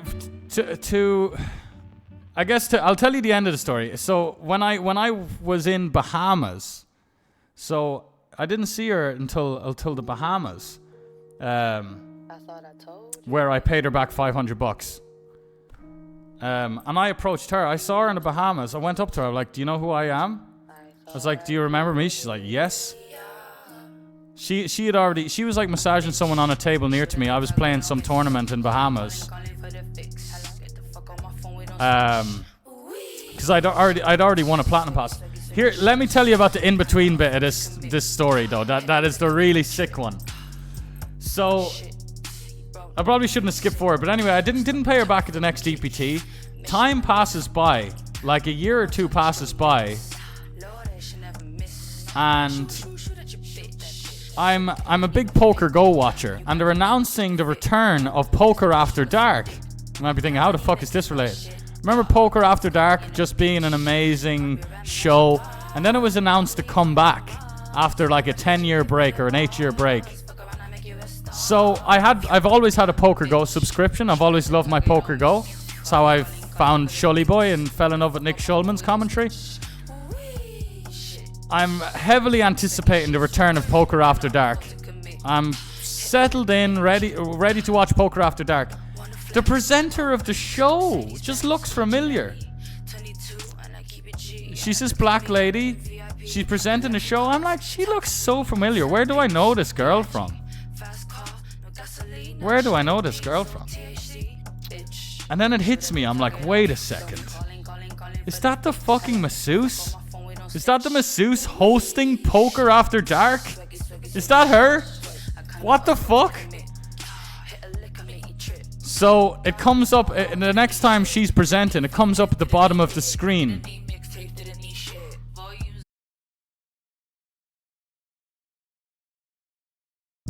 That's who it is. The woman probably still hates me to this day, and I don't blame her. Comes up at the bottom of the screen, Drea Renee, post whatever. I'm like, oh my shit. I go back into my Facebook messages where we had our interaction where she says, you owe me 500 quid. Just to check, is it her? It's her. The name matches. I was like, oh my fucking god, it's her. But yeah, I went years without seeing her. She wasn't into masseuse. She stopped being a masseuse. She stopped being a masseuse, maybe because of that. Maybe because of me, she stopped being a masseuse. But you know what? I saw an Instagram reel the other day. She's still doing the presenting. So, fucking good for her, man. It's a good job things didn't work out. Imagine she like ended up in some shitty job she hated and like her life just went downhill. She'd probably get a fucking hitman on me. But yeah. Then I saw her in the Bahamas in 2019. I gave her $500. Apologized sincerely. The worst thing about it is it's nobody's that stupid, but I was. Nobody like doesn't know, but it's the truth. I really just had no clue about anything back then. Yo, Lanting, how we doing, brother?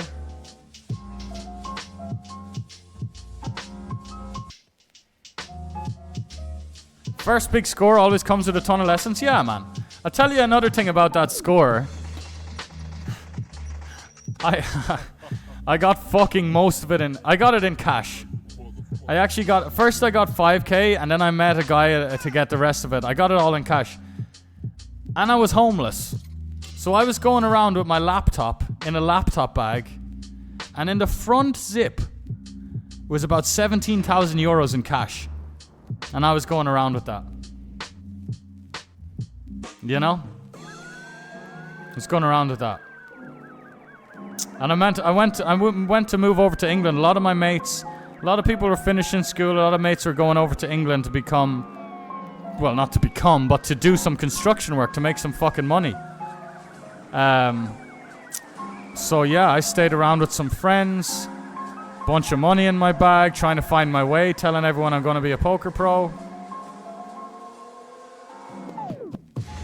Oh, it was a 550 turbo and I cashed it. Wow, would you look at that? I was also playing 1k turbos and stuff that trip. I had like probably had like a 16, 17k roll. Wow, look at this. Hold it in the mystery. This is some real money we could get out of this. Let's see what ACR's got on the sketch. Just missed the max late reg on the 109. Shame on us.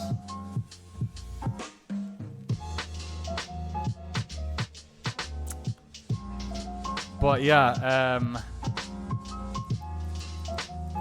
I remember tracking my online results very closely though. Like, the year I won the 22,000 euro, I think I was 19. It was 2016. Wow, a long time ago, man. So that was 2016. I think 2016. I remember my first year being... There used to be this site called playerscope.com. Not sure how accurate it was. I remember people telling me they're not sure it's accurate, but... I wonder, do we have it? I'm typing it in right now, Playerscope. Man, there's a few old sites. There's also a site called Poker Hand Replays that I've got some really old hand history. I've got hand histories from the time I busted my 888 roll playing heads up sit and goes, and then went and told Lex Veldhouse about it, trying to get some sympathy. And then Lex Veldhouse gave me some tough love and said, you know, like I said earlier. And then I went and got the hand histories from that 888. I wish these sites were still available. Anyway, Playerscope. I remember my first year being... Like, I was so proud of the stats. I was very into all of the stats. And I think my first year net profit was $3,000 net profit. I think I made 11,000. In 2016, I think I made 11,000 from tournaments less than $33 buy-in.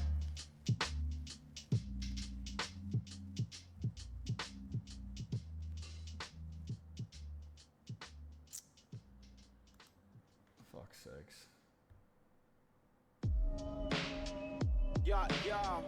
How is what her fault? I literally, every 3 sentences I go, and by the way, none of that's her fault. The poor, like, how many disclaimers do you need? You absolute cook. You absolute cook. Can you just go and watch your wife get pounded by someone, please? How is what her fault? Absolutely nothing was her fucking fault. You absolute wet wipe. That I said 8 times already, you massive cook.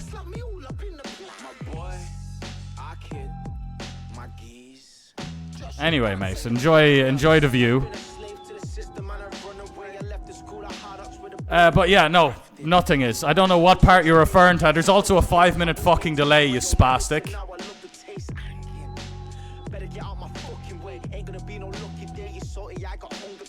How is that her fault? Jesus Christ, the ways, honestly, I can tell so much about you. The ways you navigate to try and, like, you know, you have to do it the hard way. I know, mate. I know, mate. I know how it is. I remember being a young kid, struggling with women, being a little kiss ass, like, being like their gay best friend. It won't help. It doesn't help. Yeah, I don't want to say that it turned out. I'll let her potentially say that one day, because maybe all of the hassle, maybe she's less, you never know. She's probably making more money now, so that's good, but you never know. I'll leave that up to her. Only 3 years late. Yeah, I guess, you know what? I know you're probably being sarcastic saying only 3 years late, but it felt like it would have been longer. It felt like 5-6 years had passed, but I guess it was only 3. But she was out of the scene. She was out of the scene, man. Like, I was living in Europe, she's living in America. She had stopped. I'm sure there's ways to send money. Mate, I'm 28 now. I still don't know how to fucking... Crypto wasn't around. I wasn't a crypto guy back then. If it was crypto, I'd say, hey, get a wallet, I'll send you over some money. I didn't know how to send money across the world back then, honestly. Western Union, which scams the fuck out of you, was how me and Mum exchanged money.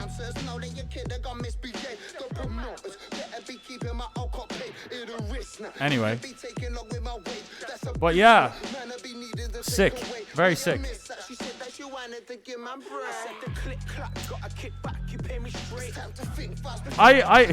She was living. I don't know, like, I don't know if she believes me. She must believe me. She must believe me. She must just think I'm an absolute idiot or an absolute, like.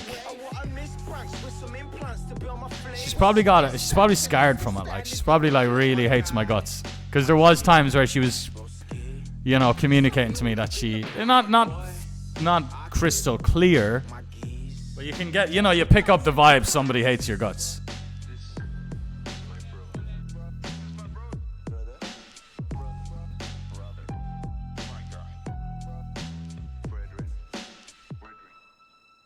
Come on, you can't say stuff like that. You can call me a hoe, Joel. You can't call other people.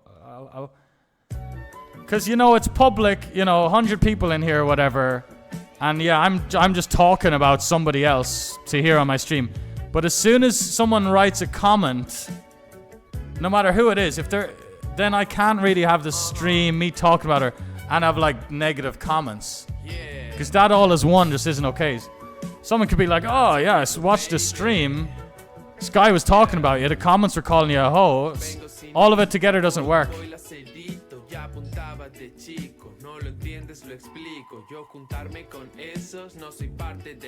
No, yeah, she got paid. She got paid 3 years later. So, I mean, that was January 2019. Oh no, wait, when was the PSPC? Yeah, January 2019. And this was at the end of 2016. So really, it was a little over 2 years. She was waiting for $500. But all the hassle, I'm sure she went through a lot of hassle and stress, and just lying in bed frustrated. Like, you know, when you lose sleep over someone. I lose sleep over some dude who owes me 20k. A lot of like kind of, you know, you imagine the things you think sometimes. You're having a bad day. You're having a bit of financial stress. You think back to how someone fucked you over. You can lose sleep over that. Thinking about all the things you like to do to them, you know.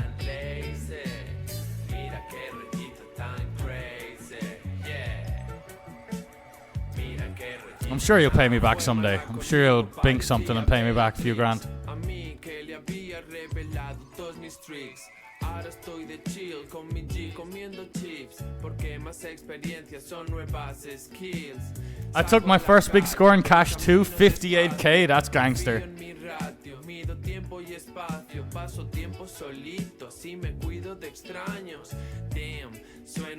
Yeah, no, in America, you want to be careful in America, man, about getting followed and shit.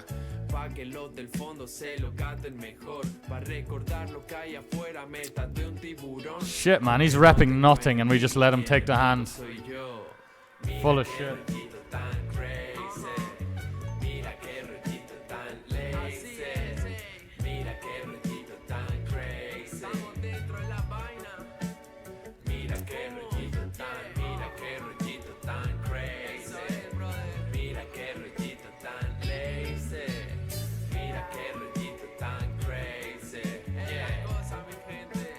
There's a 2:15 10k guaranteed. His late rage doesn't end for another 70 minutes, an hour.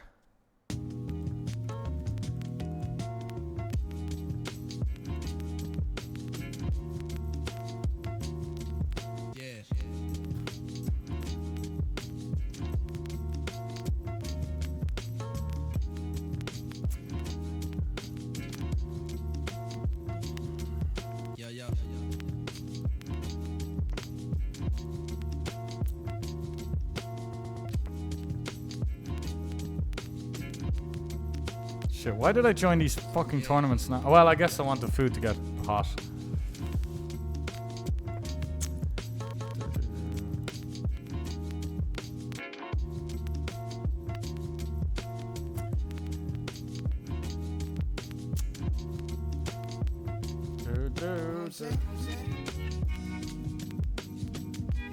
I mean, I guess, you know, whatever, man. I guess it's, I don't need to feel too bad. It is quite, even though it's a terrible thing to do to someone, the whole thing was a bit innocent. It was all quite innocent, you know? Even though in my mind it doesn't feel that instant anymore because there was so much like anger towards it and like. Gonna open rip here in the hijack. 2 lads on 6 and 7. A lot of people wouldn't have paid back at all. Well, that's something about me. I am the best payer backer of them all. I'm really, really good with that, man. I'm really good with that. And I don't get the same thing back. I don't get the same back at all. Maybe that's why I'm so good at paying people back, because from a long time now I've been having people not really pay me back. Which is, it's alright, man. There's still like, I'm not good at asking for money back as well. But no, I'm good at paying people back. No, for sure. That's something I'm proud of. I pay my debts.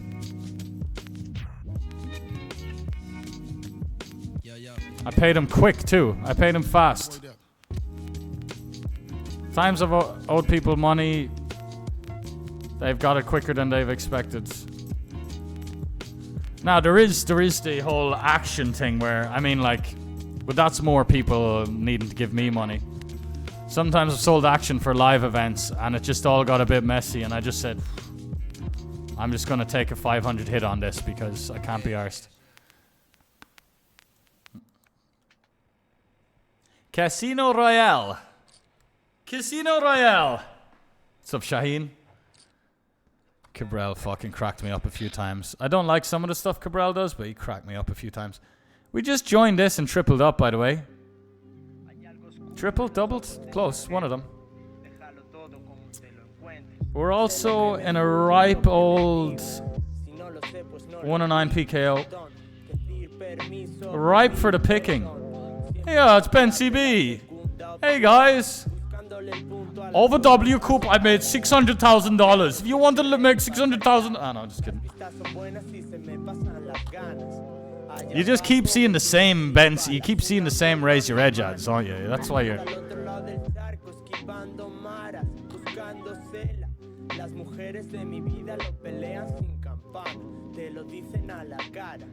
Bye bye, Ben.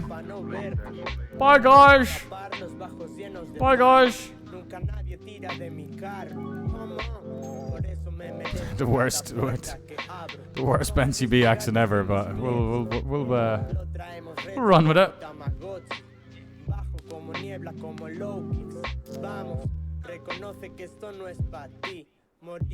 You're 28. When did you start playing? 18. Yes. No, I didn't go to Vegas age 21. You don't need to go to Vegas. Real poker is online poker. You know, where luck isn't really a factor. I know I'm going to trigger loads of people. Luck isn't a factor online. Sure, I'm always running bad. Now, online you can put in the volume where there's no hiding. There's no hiding online. Live players, people going to Vegas, people are hiding behind a lot of variants. Successful live players, unsuccessful live players. So it's all very lopsided. But, yeah, no. Didn't go to Vegas at 21. I had already played. So by the time I was 21, I had played about 100 times the amount of tournaments Doyle Brunson had already played in his lifetime. By the time I was about 20, I'd already 100x'd Doyle Brunson's lifetime volume before I was even legally allowed to play in Vegas. I had already, you know, not taken away from the legend of Dolly, but just kind of making a point about volume here.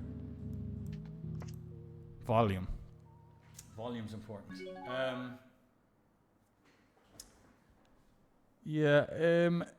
I'm 32, stopped live after like less than 100. What's that bit? I didn't follow it. Oh, you lost the love for the game, age 22? Yeah, I mean everyone, a lot of people do that.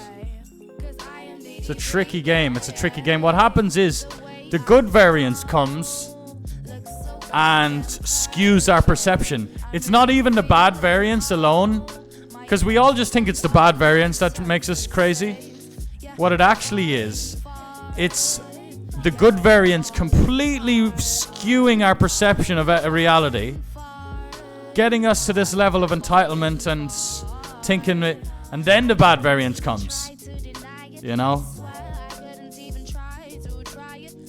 But that's sad. Now I just drink and stuff. Absolutely, that's what happens. When my friends are telling me to play less poker and to have more balance, they're alluding to going out drinking beers and socializing.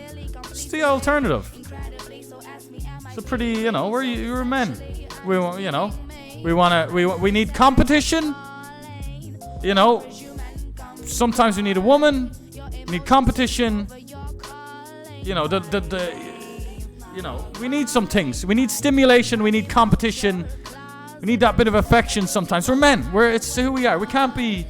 The competition really adds purpose, and it's great.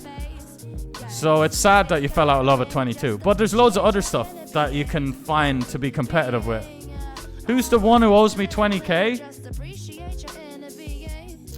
He's a German guy. When I first met him, I kind of looked up to him. He gave me a lot of good advice. Dun dun dun dun dun. Dun dun dun dun dun.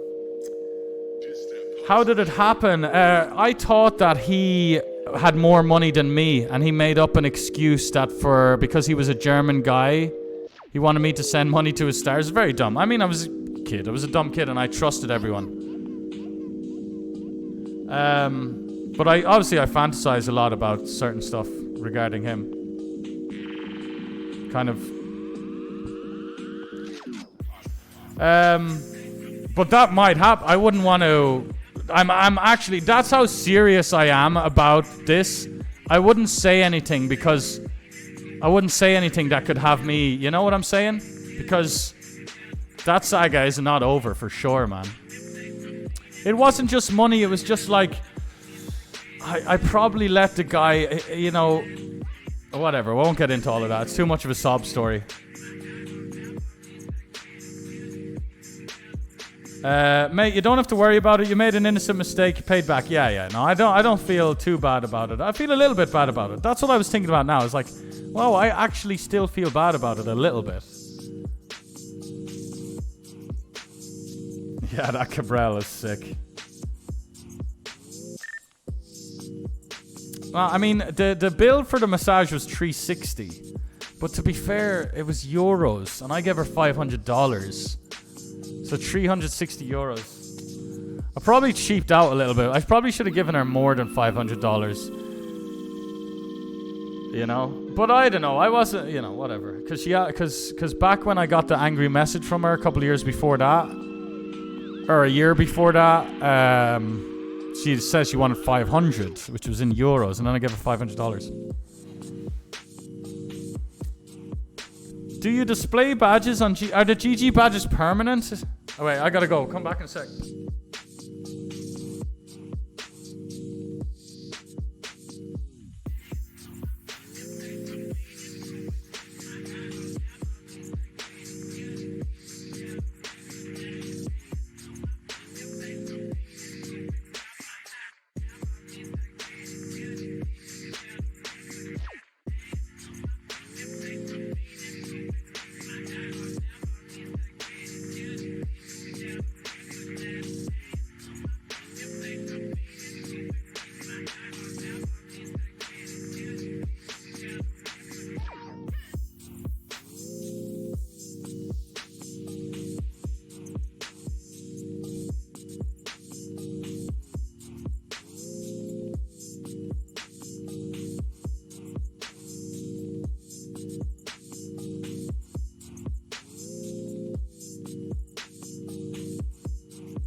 In MTT, luck is number one factor.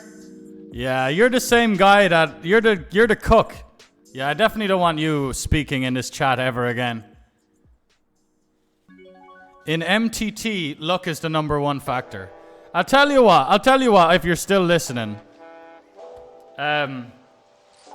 In one tournament, luck is quite a big factor. But if you play 10 tournaments, the luck is still a big factor, but it's less of a factor, alright? It is less of a factor after 10 tournaments. But now, you talk about 50 tournaments. If you don't have the skill, you're not going to get lucky across 50 tournaments, really. Even 50 tournaments still not a lot in the grand scheme of things, because obviously I'm not done. But yeah. Same way, if you're very high skill, it's very hard to not start getting somewhere if you're a very high skill level with 50 tournaments.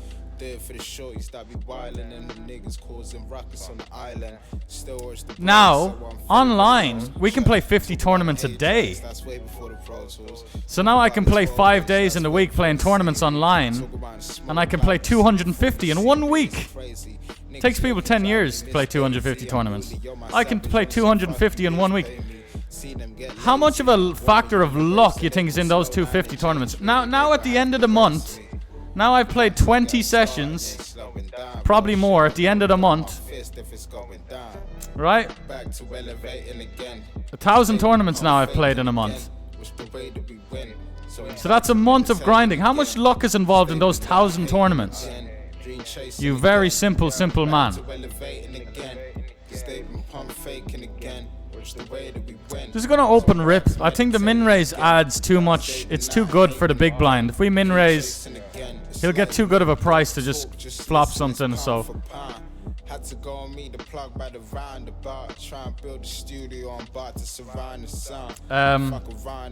So the guy says luck is number one factor in tournaments because he's a loser. Yeah, Dara says play 10,000 of them and then come back. Exactly. Yeah, there's zero luck in 10,000 tournaments. Well, zero, not zero, but in terms of being a winning player versus a losing player, for a winning player to lose over 10,000 tournaments, don't think it's happened. If someone's truly rocking a 10% or 20% ROI and they play 10,000 of those games, they won't lose. And if someone's a losing player and they play 10,000 tournaments, I mean, they could bink a really big one and technically be up over them. So yeah, I guess it's possible for a losing. Nah, they'll bink. They won't be net up though. They'll bink if they play 10,000. They'll get really lucky in one or two, but they'll just give it all back.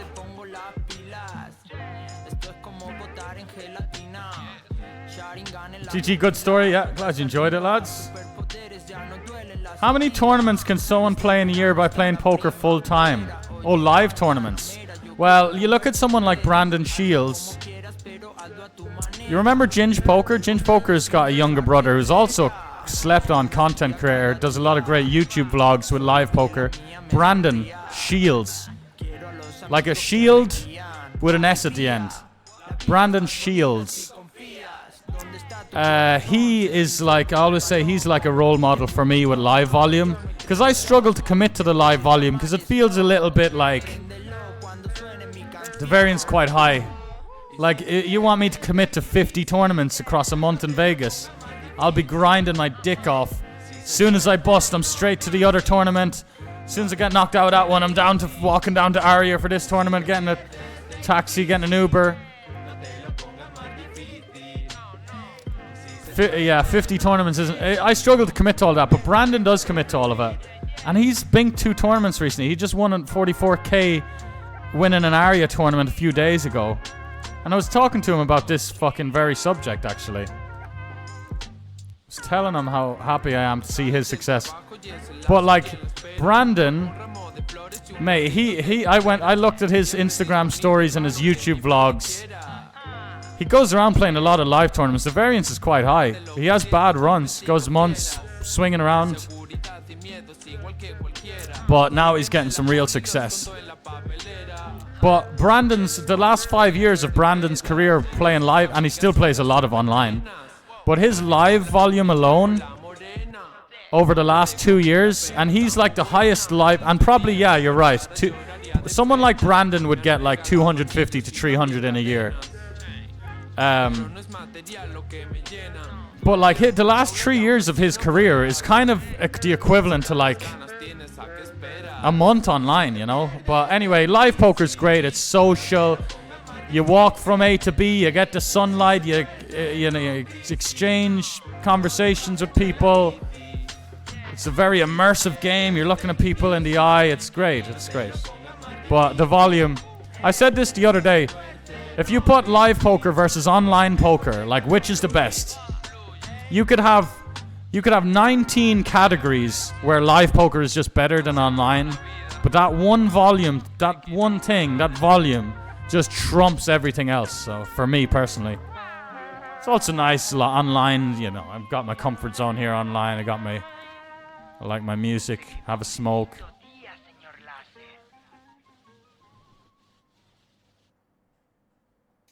Uncle Joel thinks 500 was appropriate.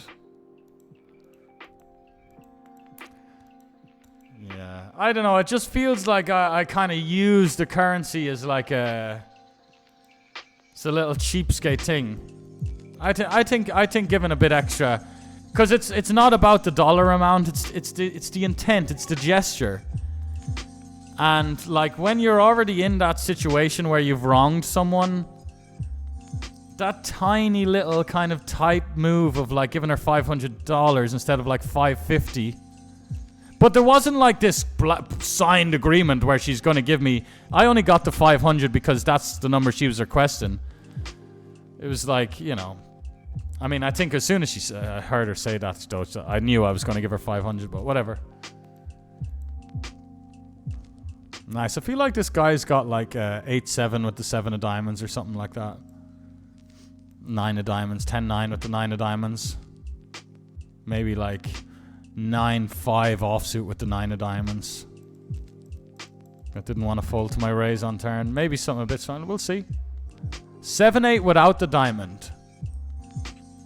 This is why we're raising turn. We're planning to jam river and bluff the guy, but this is why this side is just so soft, man. We just shouldn't be bluffing anyone.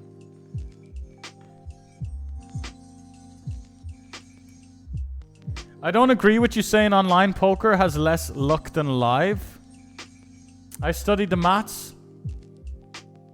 You're trying to get banned, mate. We don't have time for that. We don't have time for that stuff. I'm here, I'm playing, you know, we don't have time for that.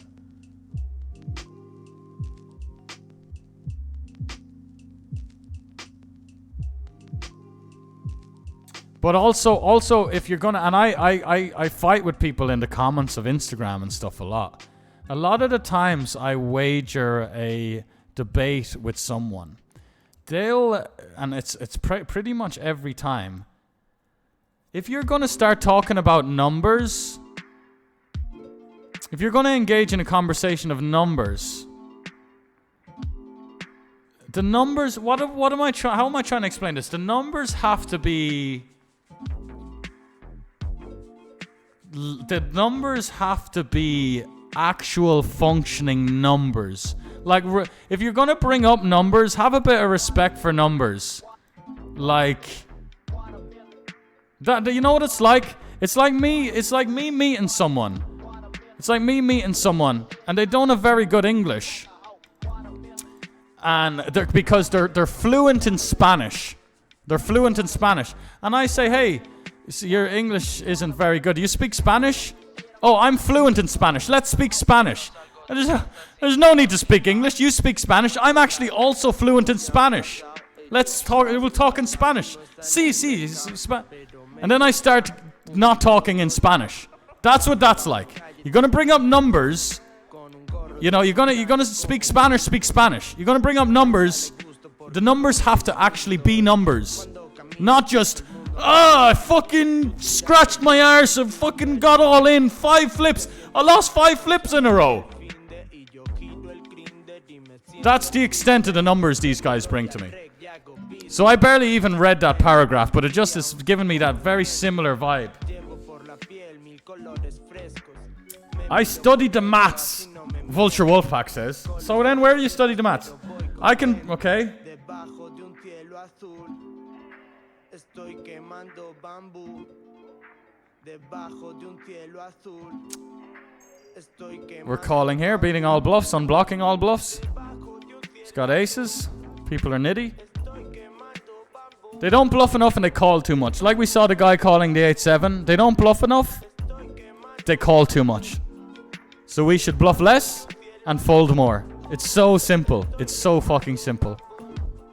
Like, that's all it is. If you think someone's bluffing too much, call them more.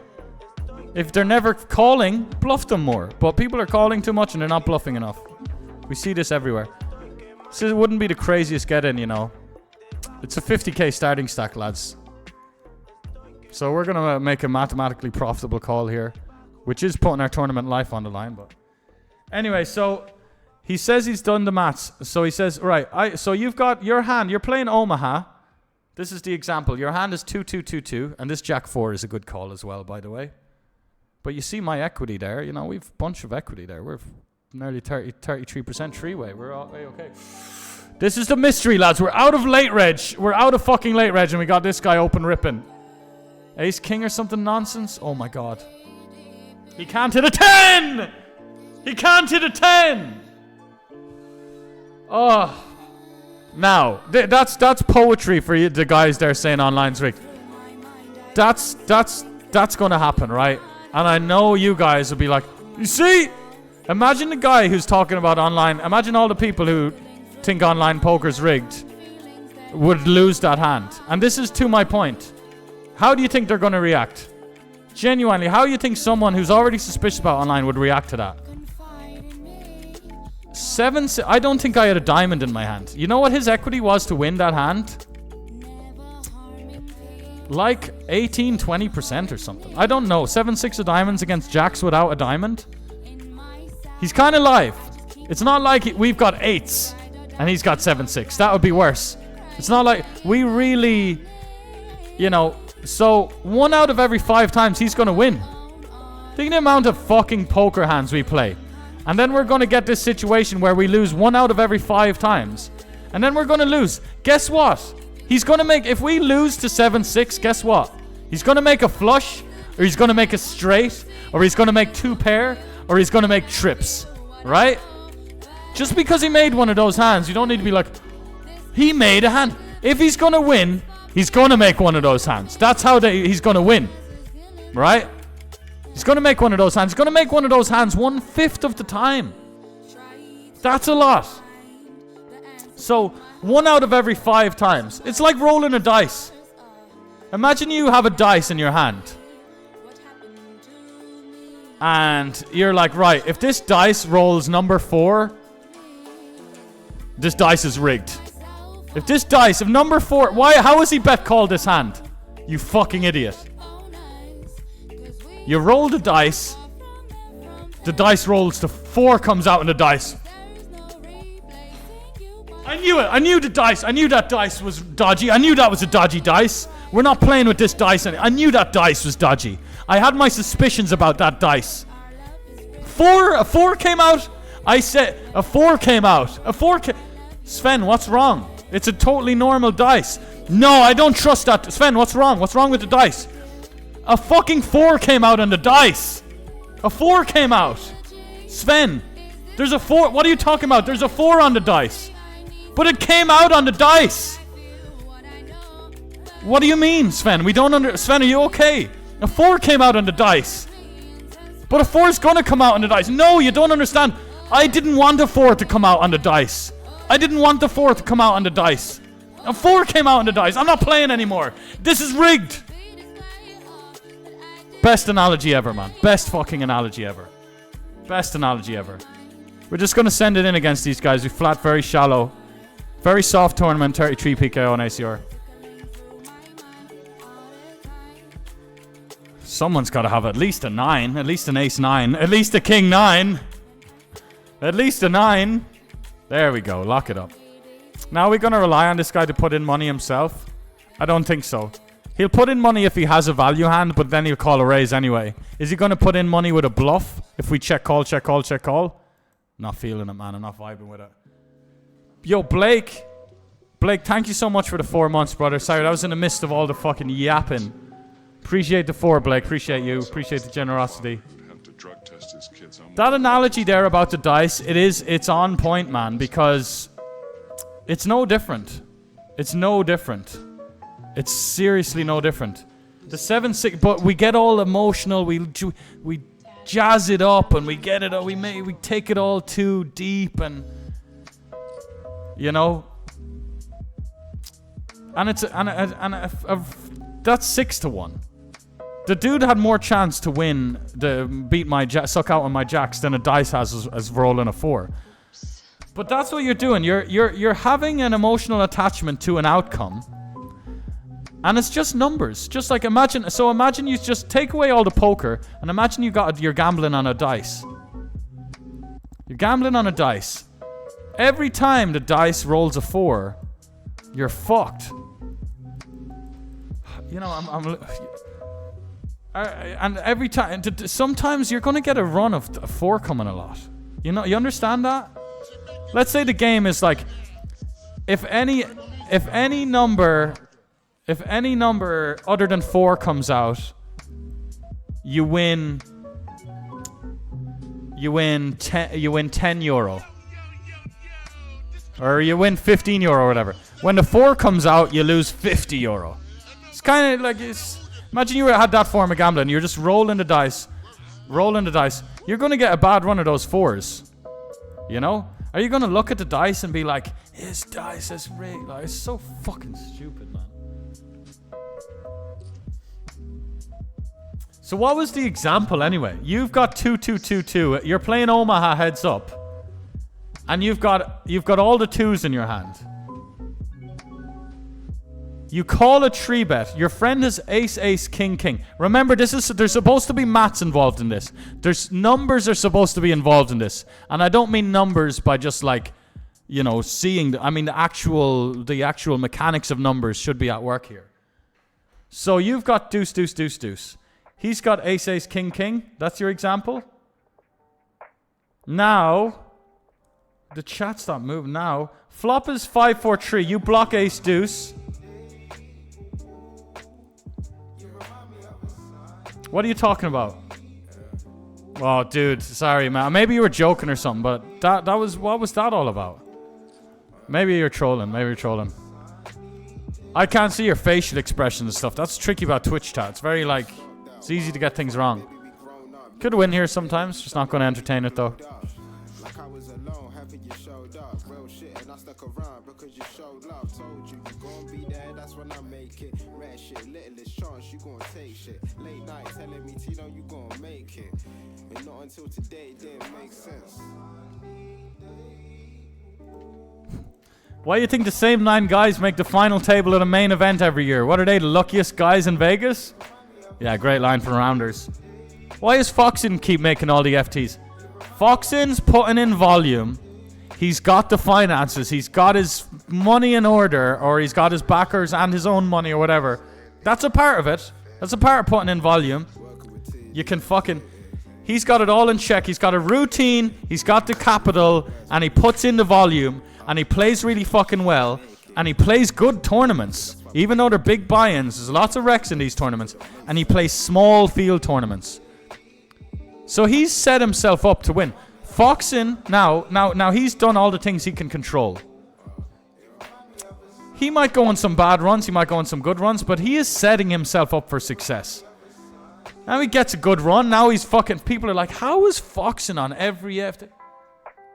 You know, small fields, he's playing well, he's running okay, but there's gonna be times, and there has been times, where Foxin's been bricking everything. Every dumbass been hitting his 3-outer. Foxin gets up, leaves, does his thing, gets on to the next tournament. We don't see all of that. We're not going to see a highlight reel of Foxin losing a flip in level 1 of some tournament with no cameras around.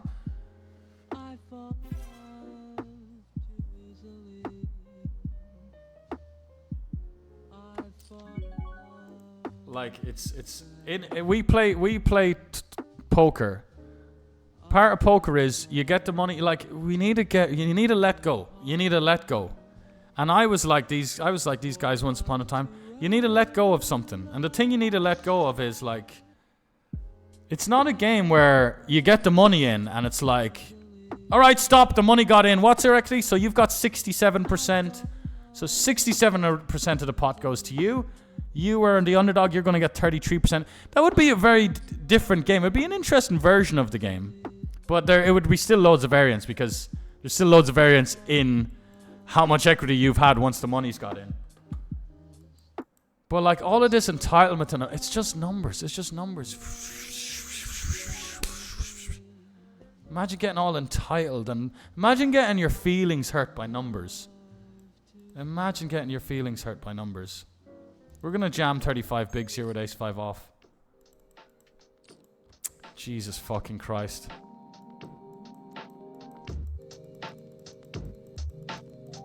There we go. There we go. Let's fucking go, man. Swings and roundabouts. Swings and fucking roundabouts. You see, like, when we had I was in the middle of talking to someone who thinks online poker's rigged. And then I got the pocket jack's hand. And the guy open ripped 40 big blinds with 7-6 suited. And we were out a late reg. And I would have been covering the whole table. And it was a mystery bounty tournament. We were creeping up on the money. I called my jacks. He flops an open ender. But he can't hit a 10 because I'll have a bigger straight. He can only hit a 5. He hits the 5. Great example, right? Of a bit of suspicion. Great example of a spot where I could say, I'm suspicious. I kept my head. I didn't let it get to me. I used it as a good example of, I used it as a good example. Here we are later, where we play a 70 big blind pot, where now we're a huge underdog. Bang. Bink. I know I get it. I know what the losers and the entitled people will say. Yeah, well, I lose 8 all-ins in a row. That's the thing. I don't hit the 5. I'm actually the guy with ace-king and the other guy will hit the 5. Yeah, that'll happen. That'll happen. But the key is to not get all caught up in it. You're getting all caught up in it. Like you had a previous agreement with the numbers. It's like you had a previous agreement with the deck, right? Before we start playing, you can't 2-out me. You can't bad beat me. That's what a lot of people who are complaining about variance and bad beats, they're already in a very toxic, poisonous place. Their little brains covered in cobwebs and it's all rotten away. But it can be changed. I'm not saying that's permanent. But they're in this place mentally with all the fucking negative feelings they're getting from losing all-ins. But you know where that leads them? So then they try and play poker, right? And they play an online tournament. And this is the problem. This is why I call it like a rotting brain with cobwebs. You're just fucked. You need to get it fucking washed. So what these people do is they sit down, and basically the quick way to explain it is they sit down, they play a tournament, and they don't know it. But they literally, and we've all been here, they want to sit down, they want to register the tournament, they want to get their chips, and believe me, they want a God mode all the way to a win. That's what they want. That's what they're requesting. Now you might think they're not requesting that. I just want to...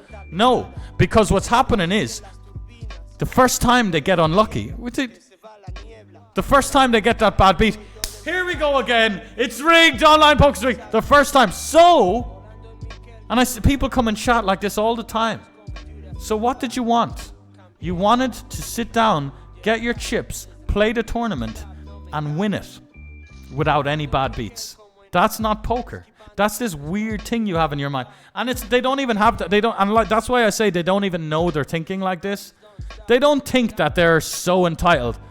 They don't know, and they don't think that they want to win. They need to win the tournament. But that's what they're doing when they're getting upset at the first hurdle. When they're getting upset at that first bit of adversity. So what? What's the alternative? You wanted no adversity? That's it. You're getting annoyed at the first bit of adversity. So you're playing a tournament where you're just hoping there's zero adversity the whole tournament. No, I'm not looking for zero adversity. No, but the first bit of adversity you got, now you're going on your online poker's rigged again. Patrick Leonard, one of the greatest poker players of all time. He's doing a lot for us out there. He's sharing a lot in his stories. Whatever. he talks about reacting to adversity. I swear a few weeks ago, I was looking at his stories every day. Every 3 hours he was talking, because people would ask him questions. And it wouldn't be even but he just keeps talking about, oh yeah. I'd say, well, reacting to adversity is a big one. And then the next day, someone asks him about something. He's like, oh yeah, reacting to adversity. Then the next story, you see him, he's got a little scorecard. He's giving himself scores on his mood for the day, his exercise. One of the main things he's scoring is how he reacts to adversity. Reacting to adversity. Poker is set up to give you a bunch of adversity. That's how the game is made. You get a bunch of shit thrown at you. Quite like life. That's why I think poker's amazing. Because it's a parallel to life. You try and it teaches you to navigate life. I navigate poker much better than I navigate life. If I play life like I play poker, I'd be, you know, that's something. I'd be so happy. I'd be so healthy. I'd have the most amazing life. If I played life like I played poker,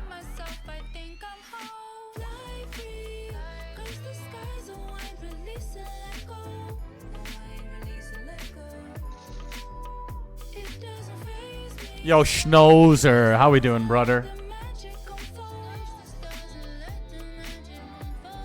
Where's the question? I didn't see that one. How's your safety in Thailand? I can't even see the question. I can just see someone replying to it.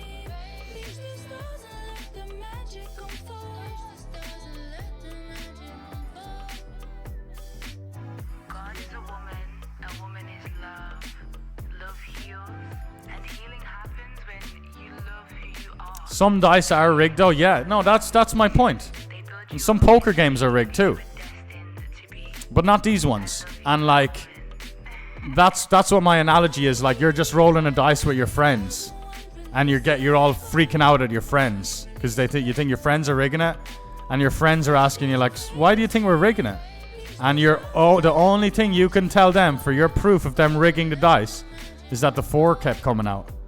That's people who complain about online poker being rigged, their proof is, I had an 80-20, the guy won his 80-20. You're like, excuse me, that's your only proof? No, but it happens a lot. I lose 80-20s a lot.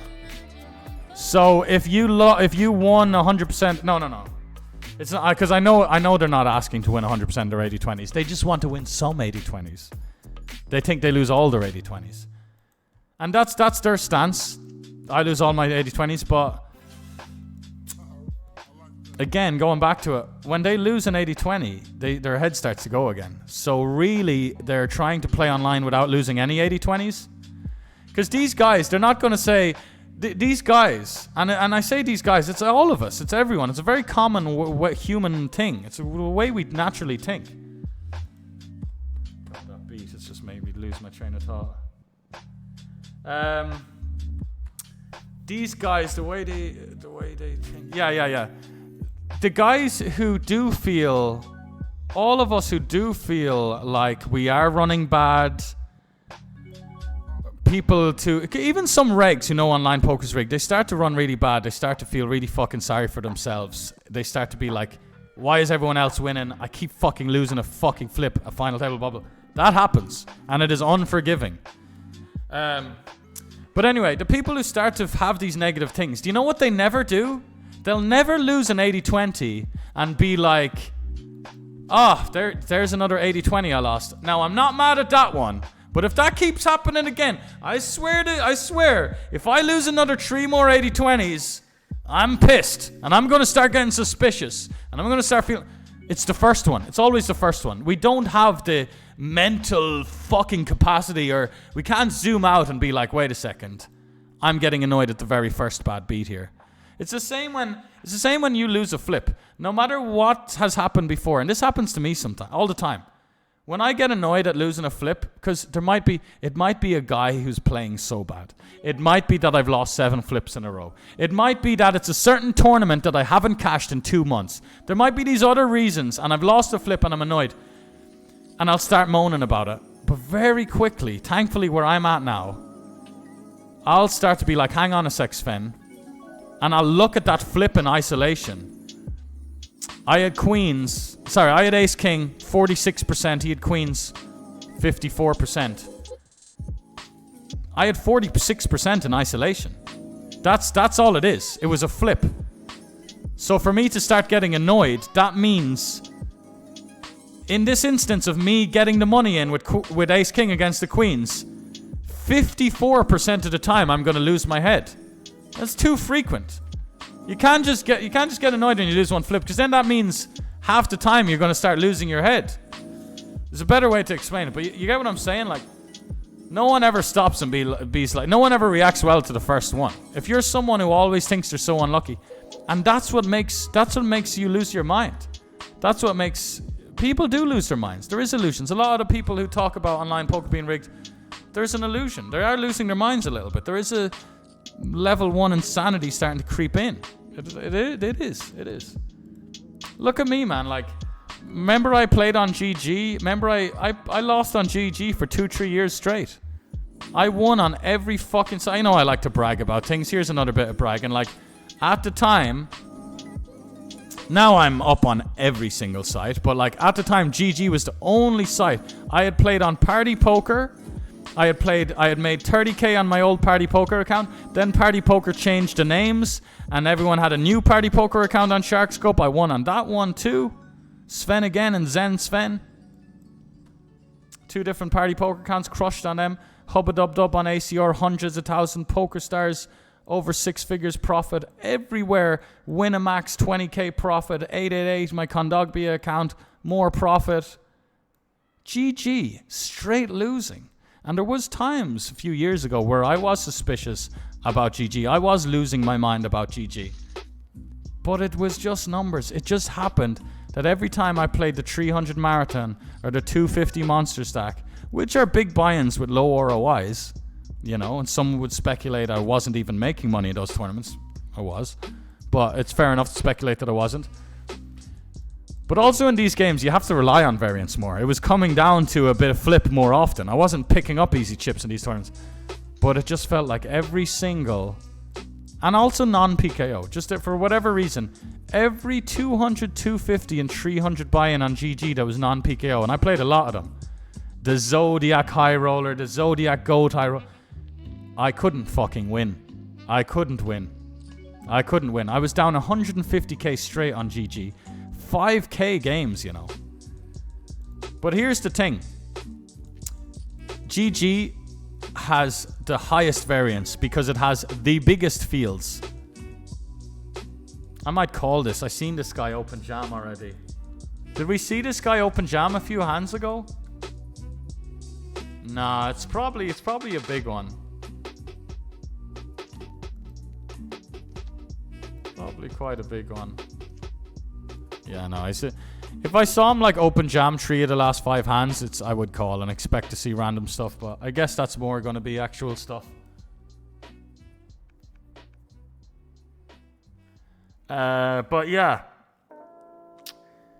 I kept at it, man. I kept grinding through GG. The other reasons is like my game selection could have been bad. There was a big part of it was variance. Vast majority of it was variance. The other thing was, I was an unknown account. The username was Ghost. I had a Cambodian flag. My SharkScopes are always open to the public, my results. And even though I was down 100k and more, it was open. So people would SharkScope my account, see I'm losing 100k, see I'm a random Cambodian flag. They wouldn't just assume I'm a fish. They were like nearly certain I was a fish. And that's what I learned, man. Like, people tend to just play... Everyone thought I was a fish. And people play good against fish. People weren't bluffing me. They were value peddling. They were calling me when I was bluffing. It just, the account wasn't good. You know when the heater started? You know when I started to turn GG around? I changed my name on GG to SvenCalls. Pretty similar time frame I started to get success. And now I'm up hundreds of thousands on GG. Like 300,000 or 400,000. It's not all my own money. My biggest scores on GG... vast majority went to other people, but me as a player, me as a racehorse, I'm up hundreds of thousands, near 500,000 there at one point on GG. So I turned it around. That's a 500,000 swing, by the way. So from all of those times, I swung around 500, $500,000. I generated $500,000 profit from my account since I was being, and I was right there with all the fucking losers, getting all suspicious, feeling sorry for myself. I tell you what though, man, the way I play so many tables and I play such high volume, I've been exposed to the best and worst variants. I'm not sure there's anyone else that really knows how good I've ran and how bad I've ran. Because I've pushed the boundaries, man. I've pushed the boundaries of table counts. You know, I'm probably creeping up on 60,000 tournaments lifetime. But high volume. And I don't get burnt out. When I'm losing, I get more encouraged to like when I don't take big 3-week breaks when I'm losing and stuff. I full steam ahead. I power through it. I power through. Because I get stubborn and I start working on myself and I keep pumping out the volume until it works. I've had long I've had 6-8 month periods that have been like break even, where 3 or 4 months was losing. Daily donation, etc. Exactly, mate. You start getting into your head there's a certain tournament that you keep losing in. It will start to fucking wind you up for sure.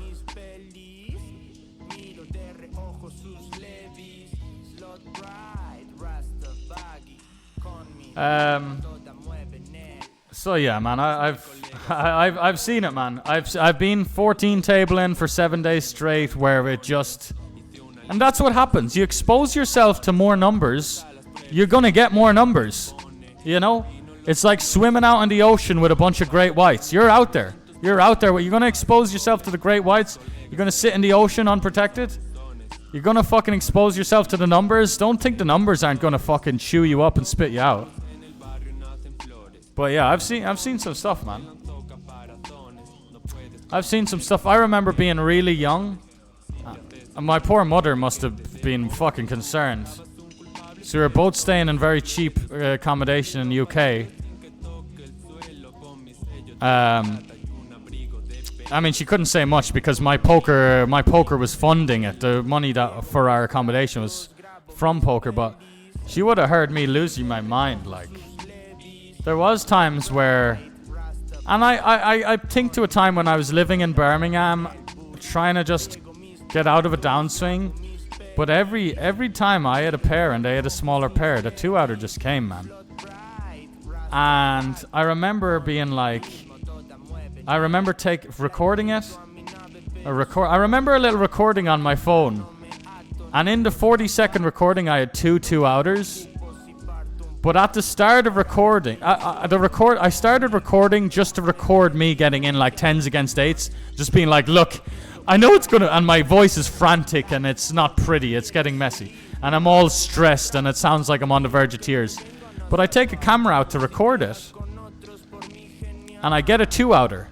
But before the video ends, I get it in with another, I get it in again with 80%. And I'm seeing, look, this one too. Look, this one too. I bet you this one too. 7 on the river. You can go down that road. And I started going down that road. Of course. Came from scratch. Poker from scratch. So of course at 18, 19, 20, had some fucking rough patches of that shit. But, you know, I probably sent that video to a friend and they probably thankfully spoke some logic to me. But yeah, you can get 10 out of 10 times in a row. You can get 2 out of 10 times in a row. When you sign up to PokerStars, there's nothing that says you're not going to get 2 out of 10 times in a row. Can someone tell me what's the odds of losing a 20%er 10 times in a row? How do you get to the maths of that? Yo, Egyptian rolling in with a big chunky raid. Thank you very much, brother. Thank you very much, Egyptian, the main man. Hope you had a good session, brother. But yeah, it's been rough times like that. Like, so what are the odds? Getting 2 out of 10 times. You'd think getting 2 out of 10 times in a row would be unheard of. It's probably like 0.5%, something like that. 10 2-outers in a fucking row.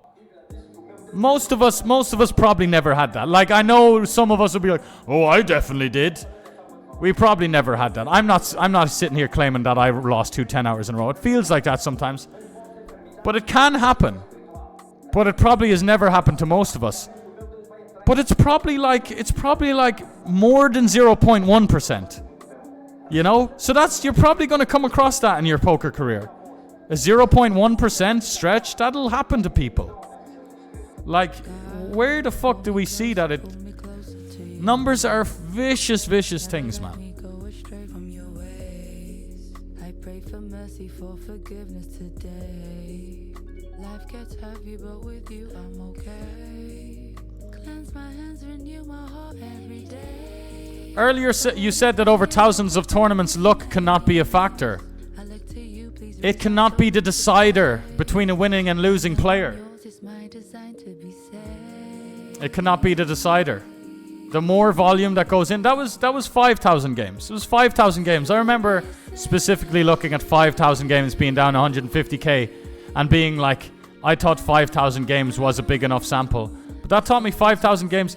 Now, they were the highest variance games, and we probably saw a 0.00. That was probably a 10,000 to 1 low variance run. Still, after 10,000 games, I was up hundreds of thousands. You're missing the point a little bit. But I get what you're saying. It might sound like a contradiction, but the point is, the more volume, the less luck is a factor, you know? It doesn't mean that there's not special little instances here that you could pull up, you know? And as Dara said in chat, one of the boys in chat said earlier, come back to me after 10,000 games. I don't think it's ever going to happen after 10,000 games. But also, who's to say that I wasn't being a losing player? Like, I was playing a really high ABI. That's why I said people would speculate. People would speculate that I mightn't have been winning in those games. So, yeah.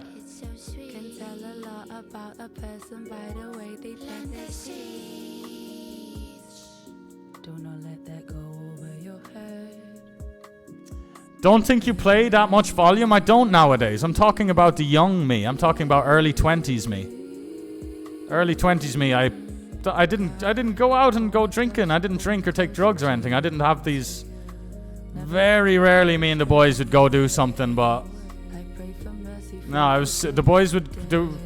The boys also were like, I was living with people who were on construction nights, construction every morning, and I was just playing every evening, every night, and I was getting 50 tournaments in. No, for sure, I played 1,000 tournaments a month, or 8. It's more like 800, 900 is the number I get to, like high if I'm really high volume in a month.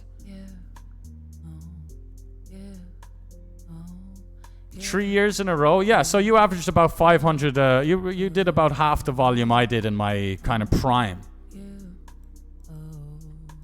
I would have probably done about 28,000 in 3 years, or 25,000, I guess. 20 to 25,000, I guess. Over 3 years. The 3 years of me, you know, grinding, being the. You know, yeah, there was definitely. I definitely. I mean, I'm playing 9 years, but half of my career volume did come in a little patch. I mean, yeah, I've played over 50,000 tournaments. In let's say if you divide it by 10 years, it's 5,000 tournaments a year.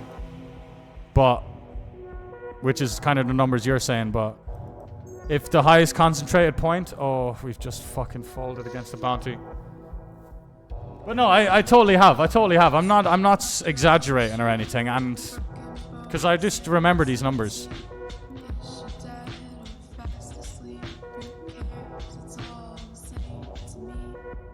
But I'm also not a streamer. Like, I mean, I know what you mean. As a streamer, I put in 5 times as much volume as the other streamers. I mean, they 6 table for 4 hours. I 12 table for 10 hours. But things change, times change. Sometimes I'm on holidays now. Post series, I was planning to take, you know, chill out a bit post series. I have not been doing that because of some things that came up.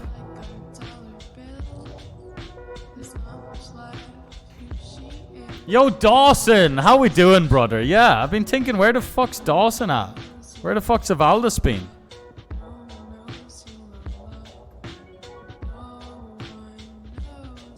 Yeah, I mean, yeah, I'm probably, to be fair, I am probably making it seem like these, yeah, so I'm making it seem like these amounts of volume are like, is normal or accessible. Friedman's right, man. Like, these, you're not gonna get this volume in. This was just a time in my life. I just played 7 days a week and had no issues with it. I was excited. I was always excited for the next day. I was loading up tournaments. I didn't barely use the monitor in these times.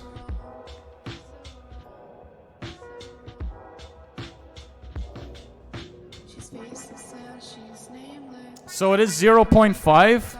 Did I just nail the percentage? I guess the numbers are kind of already. So it's 200 to 1. So it's only 200 to 1 to go on a run of getting 2 out of 10 times in a row. So yeah. So let me re-say what an actual normal amount of volume is. But how can you not play 50 tournaments? So tell me what's the most amount of tournaments you played in a session? Because I've played over 100 tournaments in a session many times. Like in terms of, I guess, with re-entries and stuff.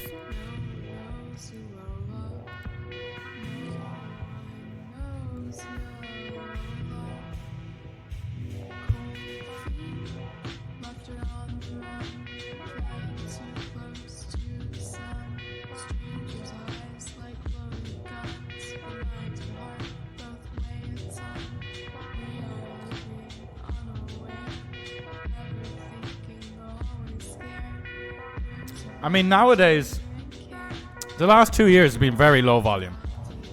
Very low volume. You know?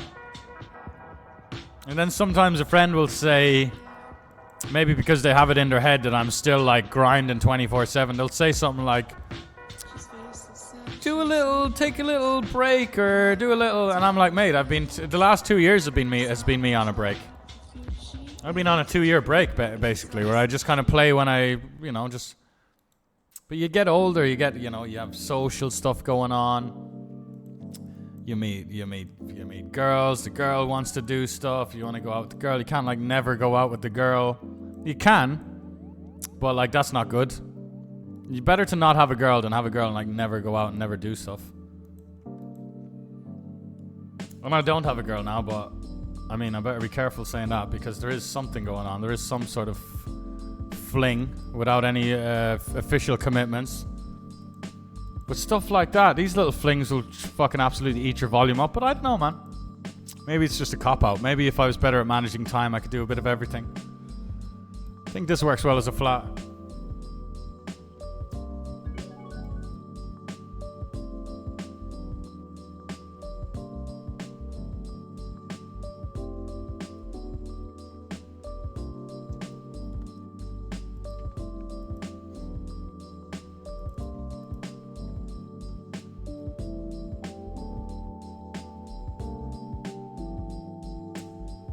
Oh, I see what you're saying.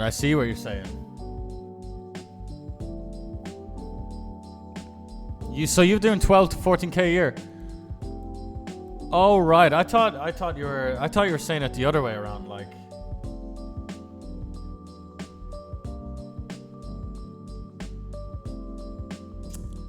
I mean, that's massive. That's sick volume now. But I don't really know the normal yearly amounts. I know 50 to 100 in one session is... Over 50 in a session is totally normal, right? Did I do the maths wrong? Is it then 5 sessions a week? So then that's 1,000 a month? Yeah.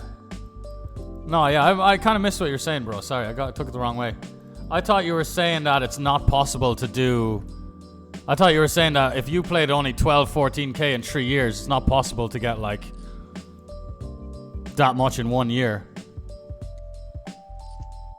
But no, yeah, 8k, 10k a year for me is that was kind of the normal back in the day. Jesus Christ, imagine jamming over a small blind open.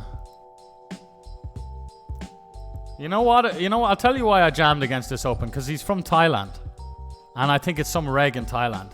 And if someone's over in Thailand as a poker professional, they're gonna know to fucking RFI the small blind.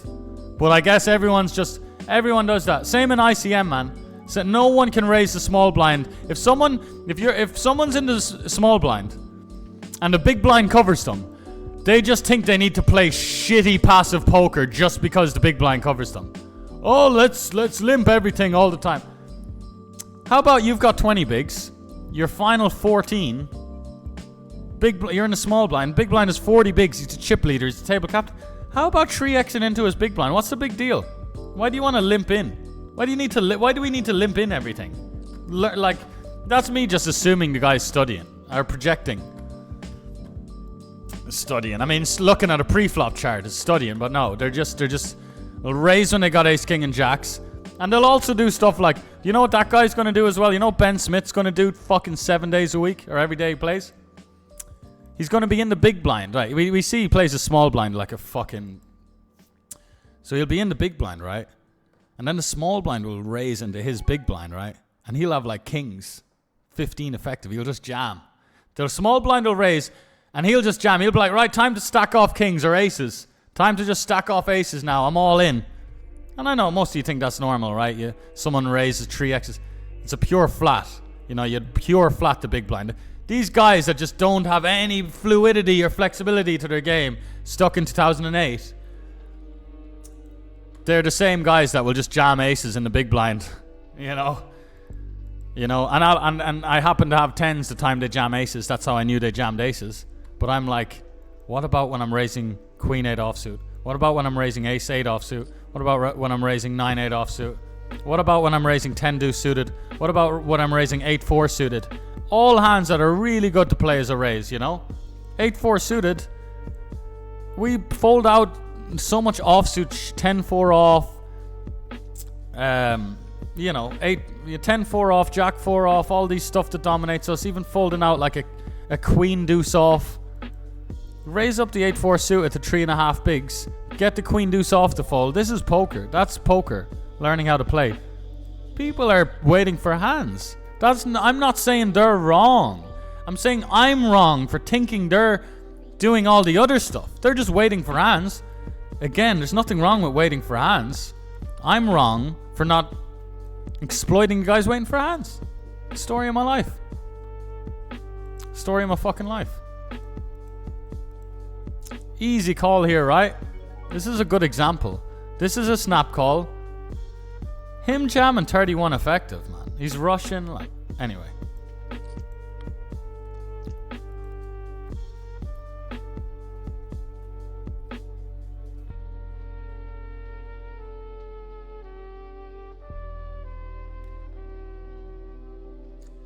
Friedman says, and also, it's easy to get 1k MTTs for, let's say, 3 months. But year after year is fucking wild. Had to sacrifice a lot. Yeah, but you're talking immensely high volume. Like, higher than my peak of grinding back in the day. But what was the initial point? Just that I don't play that much volume now? I totally agree.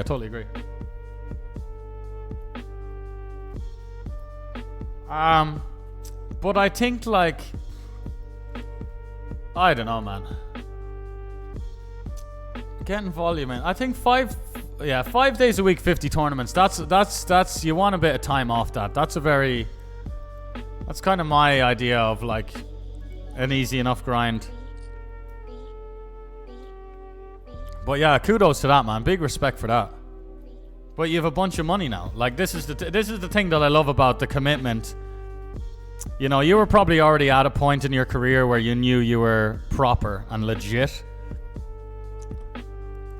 So then you committed to that, and now you're in your 20s or whatever. You have enough money to buy property and stuff.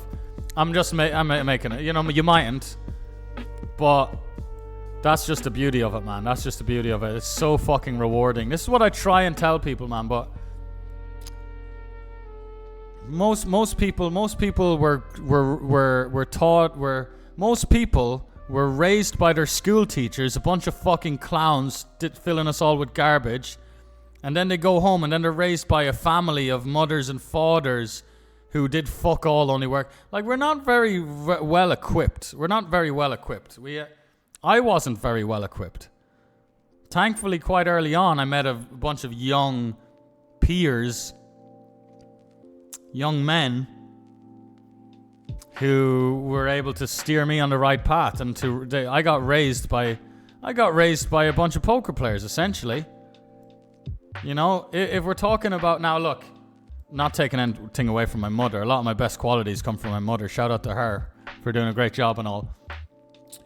But in terms of just being a man and my manhood, learning stuff about the life and numbers and fucking managing your shit and keeping your shit together and manhood, I learned that from a bunch of young fucking poker players. Point being that we're not raised very well. No, we are raised well. A lot of us are raised well, but in terms of like being a champion, being a winner, being a top 1%er, a lot of us are raised well with our manners and our, you know, we can keep our shit together and we're organized and we can make our bed and we can grow up and we can manage our own finances. That's all very good and well, but in terms of being a top 1%er, a top 0.1%er, and like, shout out to all the mothers in the world who obviously raise us and do a very key job in raising us. How many mothers do you know that were top 0.1%ers in their fields? How many fathers? The world's changing, man. You know, you got someone like iShowSpeed or Kai Cenat who committed to the stream grind, committed fully to the stream grind.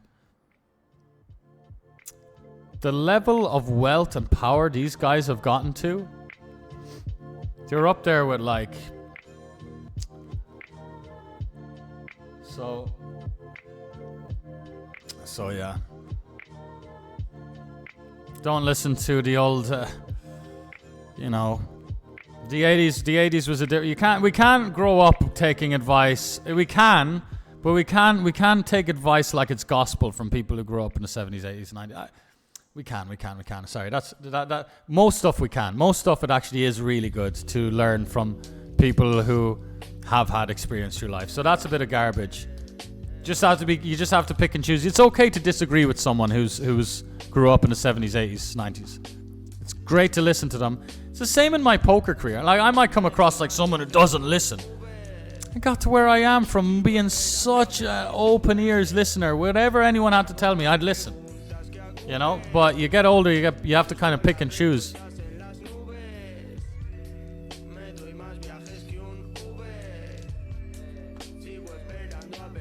So 109 PKO, we're short now after playing like a little retard. We deserve nothing in that one. We got really lucky in this one. Max late reg to PKO. Don't try this at home, kids. The ACRs are good though. Sometimes give you like 20 bigs, stuff like that.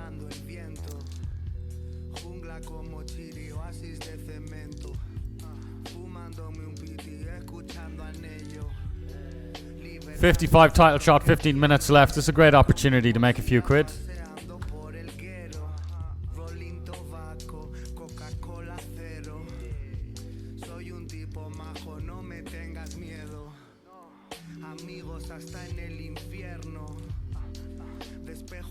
Quite a chill session, of course. We started quite late. We missed a lot of the GG stuff.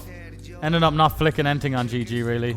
Well, we had a couple of games there, but decided to just switch it over to ACR. But yeah, $45 in cashes, couple of bounties here and there. 12, 13k in the prize pool. I mean, this could be about 3,000 for the win. That'd be glorious.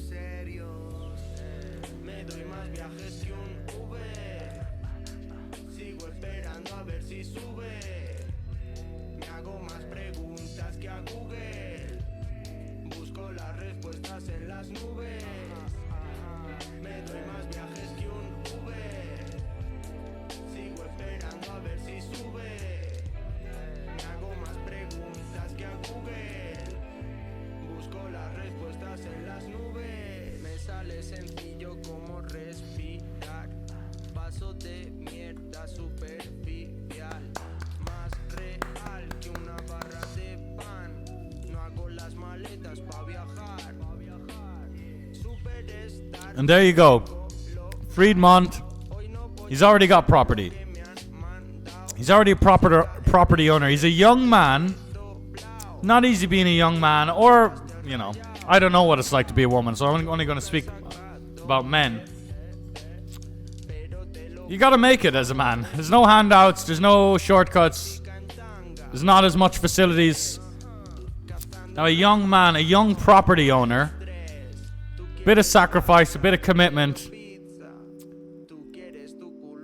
That's why I don't like people talking shit about this game.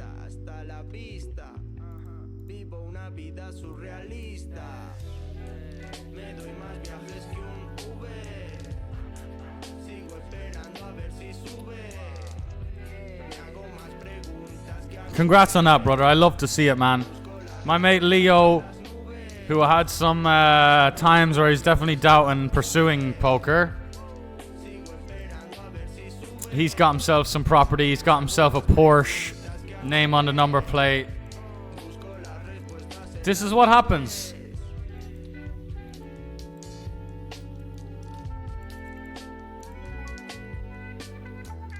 Going for the bounty here. We're in against Ben Smith, the fake reg, who's... I mean, that's a good open. It's a good raise call. Not being sarcastic. Nah, look, I'm having a go at this guy just because he woke up with ace king. We lost here. The small blind called off, probably with absolute garbage.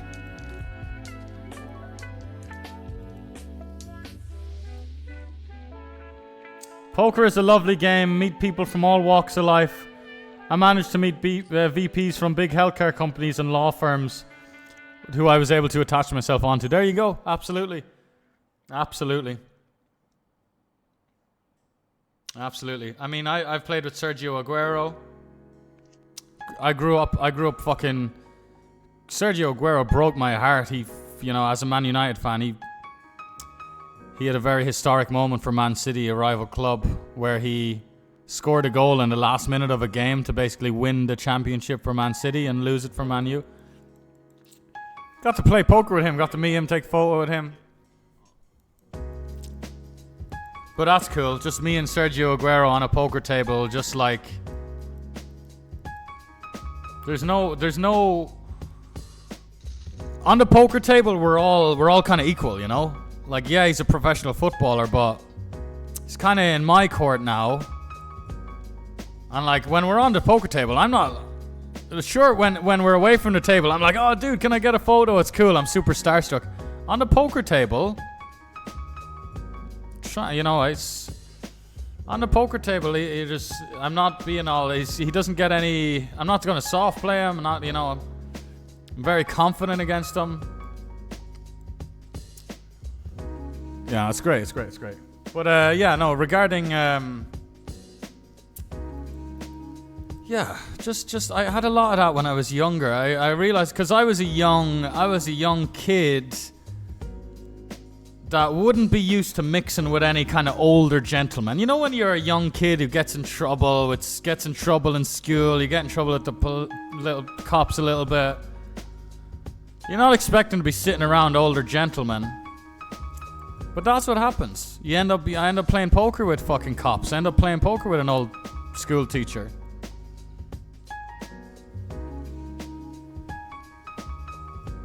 But that's cool childishness, absolutely. Sven, did you see the Jungle Man debate? Cool. Sven, did you see the Jungle Man debate where he thinks King 9 off UTG8 is a jam for 5 bigs? That sounds really... It might sound like I'm being sarcastic, but that sounds really fucking interesting. Because because that's a spot where that I'm unsure about, I guess. But why was it such a debate? Does Jungle Man think that the solver doesn't equate for that we have to pay the blinds? I did not see any of that. Speed is great, money hasn't changed him. Yeah, speed is great. And he was raised by an absolute fucking walrus. He was raised by an absolute fucking walrus, man. Honestly, that man was not... And that's why he's quite a bit off socially. Like, he does some real weird things socially. But that's because he was barely raised. His mother's savage. I don't fucking know, but from what I seen, man, she seemed very, very busy and depressed and unsupportive and, you know, like, fucking criticizing the guy.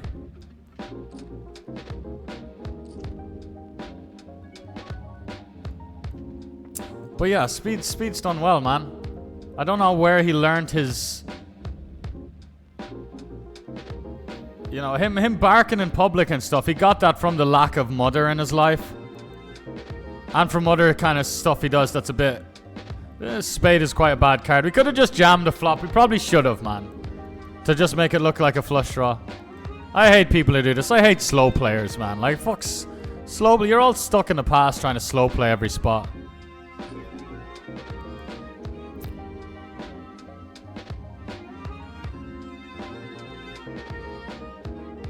How does he bet flop and then bet turn into two of us? We chop with a lot of nines. He's from America as well. He could be clicking buttons. He could have ace jack, seeing where he's at. Let's just see. He could have ace jack of diamonds and he doesn't want another spade. So he's like, oh, I don't want another spade to come. I'm going to bet. Betting into two of us, a friendly size. Please call me. I think he's got a better 9 or a flush draw, which is now a flush on the turn, which was now a flush on the turn. You got to make it. You have to make it, man, and you want numbers on your side. Here's something that's a good bit of advice for life. Try and have numbers on your side. Try and be on the good side of numbers, you know, rather than being on the bad side of numbers. Like, being on the bad side of numbers is like working for some company, not getting paid as much as the company's making. The owner of the company's fucking scamming you all. He's on the good side of numbers. He's got a product for $1 that he's selling for $1.20. You're working in the fucking factory, helping him realize that profit. You're getting underpaid. That's your bad. Gambling, roulette. When you place one single bet on any form of gambling that's minus EV, that's what I'm talking about. That's your numbers aren't on your side. The numbers aren't on your side now. You're going the other side, and you're competing against the numbers. You're walking across. The numbers are on this side. Big vicious gods that can fucking have you in the palm of your hand, that can dictate your life and chew you up and spit you out. You're gonna walk to the other side with all the flimsy little human losers. And you're going to take on the numbers. You're going to say, let's go, numbers. Forget having you on my team. I'm going to go against you. How's that going to fucking work out? Thoughts on Cabral? Absolutely lovely man. Just tilting people into bad calls. Cabral could be alright. I'm a little bit unsure about him. I like the antics and stuff. I do. But... I grew up with some really nasty kids that just tried to kind of fuck with people just for the sake of it. And honestly, when he started having a go at... Vogelsang was eating some food. And the way he started picking on Vogelsang's food, just telling him that he can't eat. And Vogelsang's like, right, here, I'll move away from the table then. Don't fuck with a man when he's eating. Don't fuck with a man's sleep. Don't fuck with a man's money. Don't fuck with a man's food. Like, if it's nothing to do with you. Don't go out of your way when it's nothing to do with you. Don't go out of your way to fuck with some guy's sleep, money, or food when it's nothing to do with you. That's that. So but maybe Cabral wants to make Vogelsang emotional. Because if it's making me a little bit, if it's pissing me off, imagine how much it pissed Vogelsang off. But you're trying to get under someone's skin for the sake of it, man. I don't know. I was traumatized when I was younger. I'll tell you this little bit of PTSD that I have. And I think I connected it to me getting really pissed off at people in Twitch chat who like keyboard warriors. One time I was getting given out to by a teacher. He's actually my favorite teacher ever. He was so I'm like 7 or 8 years old, and I was the class clown. I was the guy who'd usually be the one getting in trouble. However, this time I was 100% innocent. It was another kid called Blake, who I ended up being good friends with. No hard feelings against Blake now. But it was Blake that did the thing. I forget what it was, but it was Blake who did the thing. Whether he, I don't know. I was outside the classroom getting given out to by the teacher big time. And I was furious because I was innocent. It was a horrible feeling to be innocent and the teacher just did not believe me. And I understood as I got, I knew by the age of about 11 that that's on me. Being blamed for stuff that I didn't do, that's because I had an image. I knew that early, but I just didn't quite know it yet. And it hurt. But I looked to the window of the classroom, and this it still infuriates me 20 years later. Blake was pointing out the window at me, going, ha ha ha ha ha, ha ha ha ha ha. You're getting in trouble. He knows, he thinks it's you. It was me. Ha ha ha ha ha. Now, if Blake had some sort of strategic gain, sure. If we were about to sit down at a poker table after that, sure. Then it makes a lot of sense what Blake did. Anyway, the reason I'm bringing that up is with Cabral, like, sometimes I'm just trying to put my finger on, like, is he really just trying to dig deep? But they're all playing poker for a lot of money, so Cabral always gets the benefit of the doubt that he's just trying to gain some sort of edge. Now, Blake was a little 8-year-old kid who didn't know the wiser, but Blake didn't really gain anything from ha-ha at me out the window.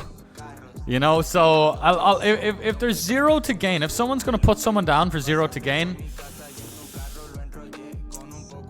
and that's why I've went off a Twitch chat. Like, I nearly got my Twitch fucking deleted from telling some guy to, go do something to himself or something like that. Because sometimes what you'll get in Twitch chat, there'll be someone out there who's having a miserable day, or they just have a miserable life, and they'll see you really upset, and they'll just write something just to kind of twist a knife a little bit, or just to kind of kick you when you're down. And it might be someone who's, and I'll just see that and I'll be like, wow. And it's not about what they said. They're saying something designed to annoy me. Sure. It's designed to bring me down a bit further. But it's not the context of what they said. I forget what they said. But once I know that someone's just put something out there just so it makes me have a worse time with nothing to gain, that's when I start to get very kind of serious. Where, could definitely, like, people like that shouldn't be here. They're no use for anyone. There are some people that are like no use for anyone. So, like, again, Cabral, it's like I like some of his antics, but I do believe that, and we don't know, I'll never know for serious. He could be a really nice guy off the cameras. He probably is. But people don't do that. For me, like, people don't intentionally just try and make people feel bad. There's some sort of other thing going on, like. But yeah, if I think someone's gonna try and, like, bring me down for no reason, maybe if I saw the soul leave their body, then I'd be like, damn, I don't like. Not that I'd do anything myself, but, like, if I could kind of push a button to have them be removed from existence, I wouldn't really. That's how fucking, that's how much I really think that there are certain areas where people should get the fucking chair for just trying to fuck with people. But so part of me, like, is thinking about that stuff with Cabral, but again, I don't know. I guess I don't know is the answer. Good luck.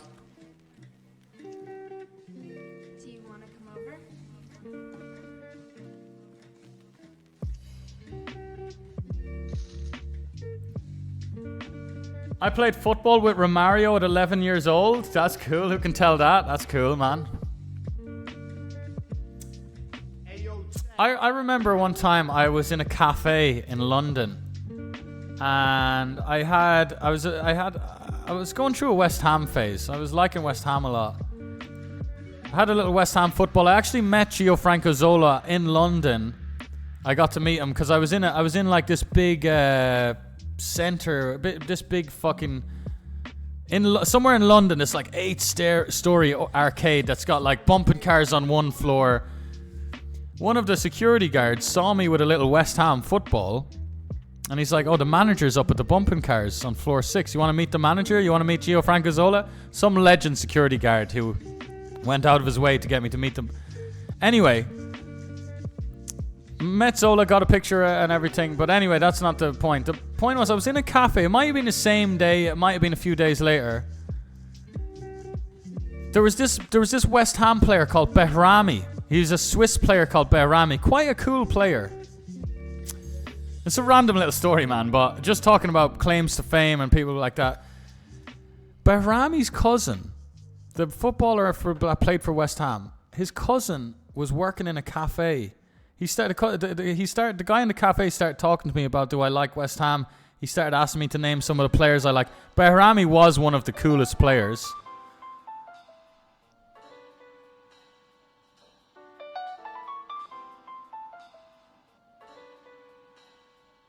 Limp check. Bet.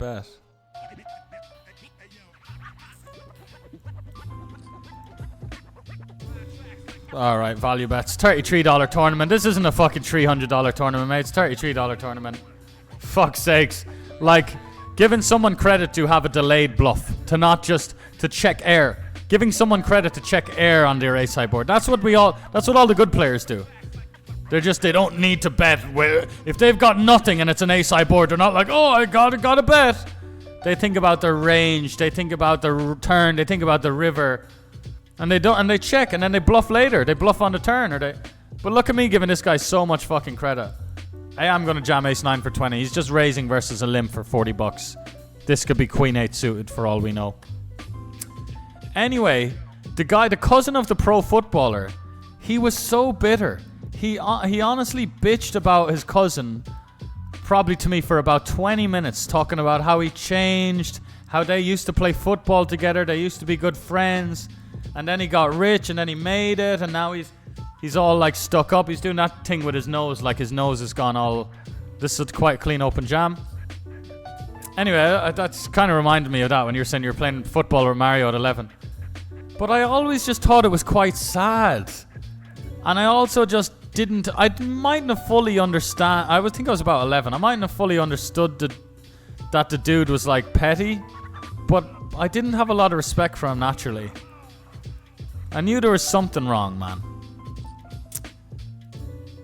But I honestly think that I think that encounter was really good for me.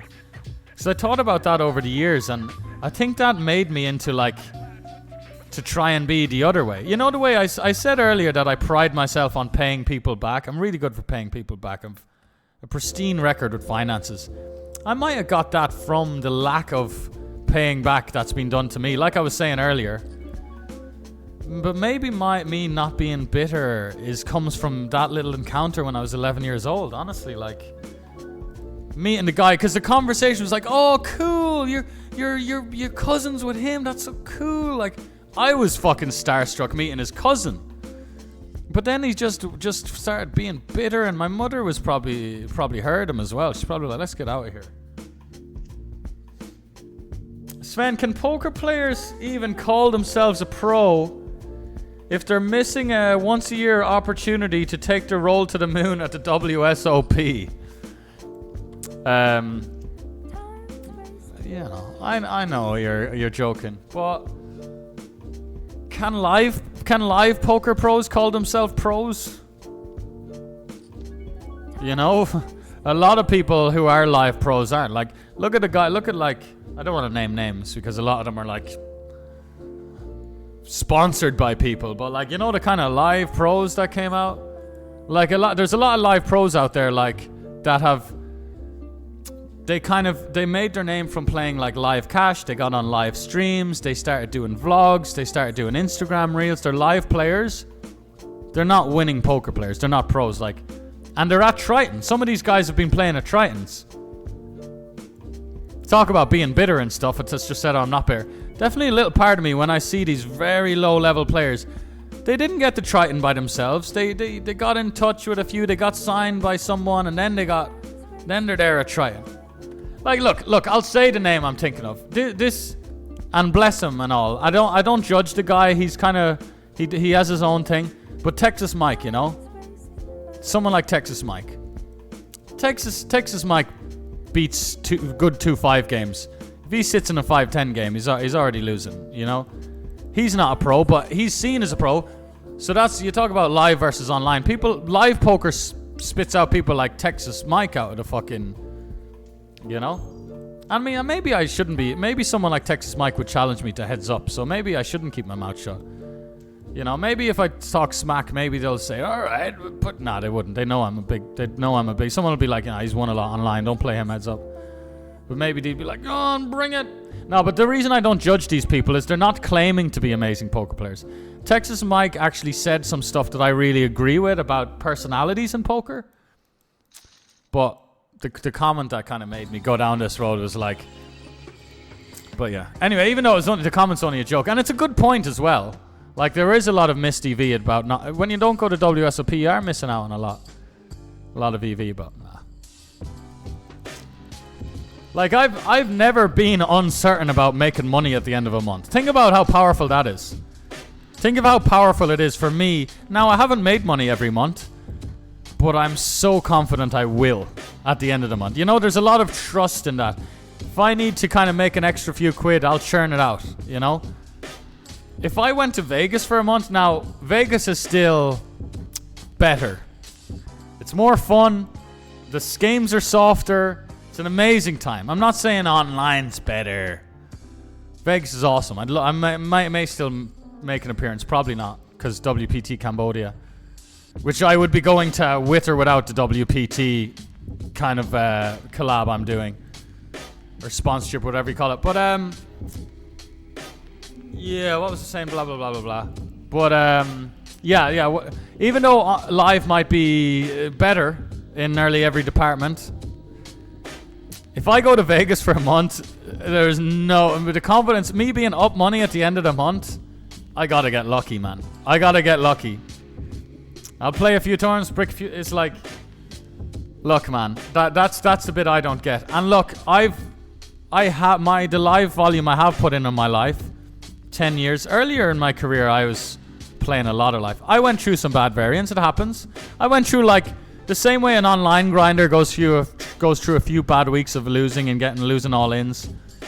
I went around for years traveling to Belgium, traveling to France, going to Barcelona. I went around, and America too. I went to Vegas. I played tournaments in Vegas. I played tournaments in the Venetian. I played tournaments at the Win. Played a 10K at the Win. Kings and Aces there. You know, I played live poker here in Cambodia. Aces into Kings. King on. I'm not here to share bad beat stories. I'm just saying, like, that's probably why I'm a little bit less. You know, if I had a bunch of live success, it would probably be a completely different kind of story I'd be yapping about now. It'd be great if we'd no delay with all of this chat, lads. Some good chats.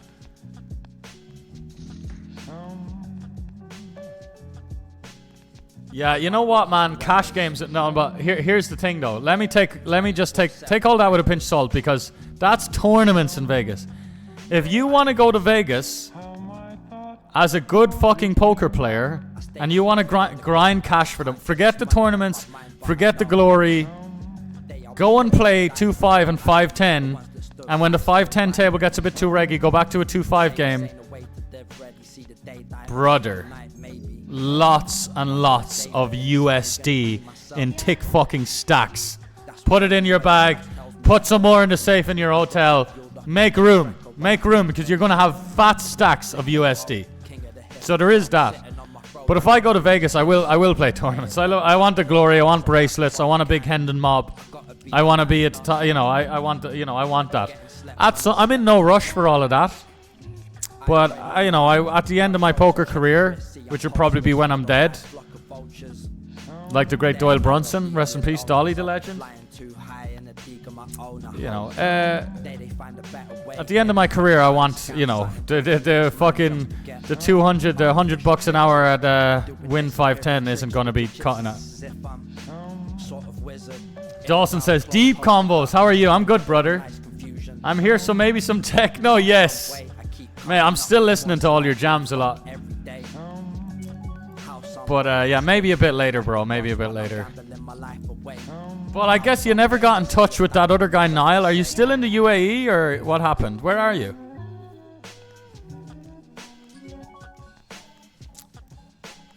This guy leads the small blind.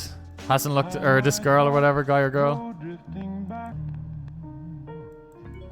Like, never looked in a... There's nothing wrong with never looking at a solver in your life, but if they looked for 2 seconds, they would just see this is a spot where you'd have 0. It's quite a quick fix, you know? We could win here sometimes. They've made the price... they probably flopped an ace. They flopped an ace. They're like, ooh, I've hit it. I've hit my hand. Let me put out a little bet because I've hit my hand. Really bad. Really bad. When I identify, this happens more on the live table. And talking about live cash goes quite in hand in hand with what I was saying about stacks of money playing live cash. Sometimes people only bet when they flop a piece. They'll check, and then when they flop a piece, they'll bet. Doesn't matter who's the pre-flop aggressor, just like this person. More than likely, that's how this person approaches it. They hit it, they flat an ace in the small blind, an ace on the flop. Let me put out a little bet. Trips on the turn. Let me check because I have a really big hand, and that's what people do when they have big hands. They check. You know, that's just the level. Oh, river, queen. I'm going to go all in now because I have an ace. And look, that's fine. We all start. I remember my first week playing the game. When I have a memory of playing poker with I was staying at my mate's gaff who was in college in Dublin. I was 17. He brings out a deck of cards, say we're going to play a little game poker, €5 each, lads. And that's when it began. I remember saying, I'm rocking the queens. I'm hitting the queens a lot. I'm going. I'd get in there with a queen, and my queen's gonna come. I like hitting the queens. That was my poker knowledge at first. I like rocking the queens. I remember my favorite hand was Queen 4 at one point. That was my thing. I got in there with Queen 4 and I tried to pair up the queen because I thought the queens were hot. But very quickly, and I'm talking minutes and hours, because we'd play a lot, I started to be like, wait a second. Mate, just slowly. You know what I'm saying, grande? Rolling in with the 47 months. Thank you so much. 47 months total. No break. Just 47 months straight. 47 pints for you, grande. Thank you, brother. You're a real one. Texas Mike got in good circles. He was a fun person. I don't know the guy, never met the guy, but he's obviously good socially, friendly guy. He's a likable guy. He's a fearless guy. He's an entertaining guy. That's exactly why he's in these. That's why he should be in big cash games, big live cash. I can do all of that too. Trust me, I can do all that too. I will eventually, but and I won't have to change anything. I'll still be a tryhard. I'll be like Garrett Adelstein. Like Garrett's such a pleasure to watch. Garrett, you know what I like about Garrett? He's so fucking good. But he makes it entertaining without all the, I need to have a beer and a cowboy hat to be entertaining. Garrett makes it, and that's what I never get, like. To me, high-level poker is fucking entertaining. 2 boys, 50k in front of them each, playing a fucking pot. We can see their cards. They don't know each other's cards. High-level shit, that's entertaining as fuck. To other people, it's not for whatever reason. But when Garrett is doing it, Garrett's entertaining. Garrett's got that. Why is Garrett so entertaining? Why is Garrett so entertaining? Anyway, people just so. But yeah, Garrett's. I'm gonna have a little run like that for sure. There'll be a time where people are like, "Wow, this fucking guy," because just the live. I come alive at the live table, man. I think it's something to do. It's some scientific thing with all the endorphins or all the. What's the other one?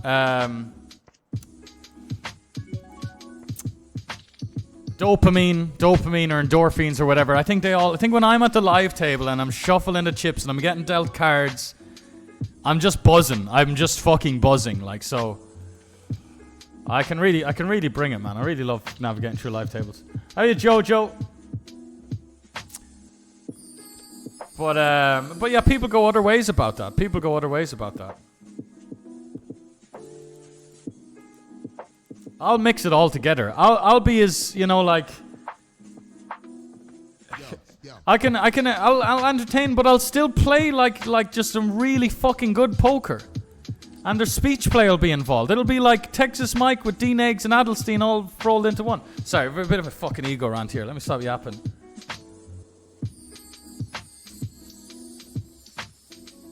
I guess what I'm trying to say is like, I can't wait until I just shut everyone up who kind of complains about the modern pros. Oh no, we've no personalities. You wait to fucking see, man. Yeah, anyway. But yeah, so I do like, and like Texas Mike was talking about, made some post, I don't know, or he was sharing, I think it was regarding the Cabral thing. Texas Mike was saying that we need people like this, and I agree. And Texas Mike, it's great if we have some entertainers in the game. But it is a very high skill game that also needs to be played, and you also need to have... Garrett Adelstein was alone, by the way. He was alone. The other guys, Garrett was alone.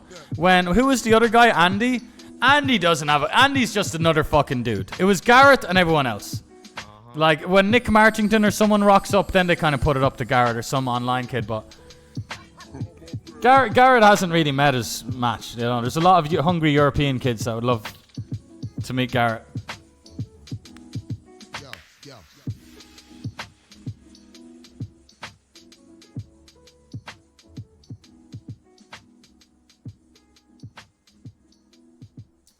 Those are passive loose passive players, I think you mean, Rami. But what were you saying?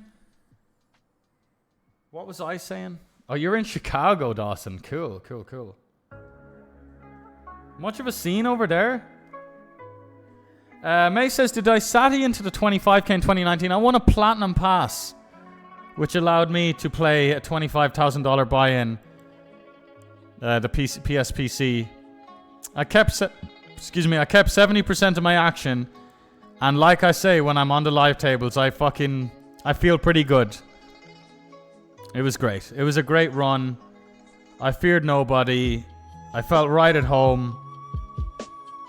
I played this hand against Vogelsang where I opened a6. He defends the big blind. It comes 6-5-3, 2 flush draw, and even then, I knew that it was a big blind I'd check. Oh, because I'm trying to just play. It wasn't about the money. I was just trying to play good fucking poker. And that's why I gave myself my best chance. There was no... I'll tell you how many times I was all in at risk.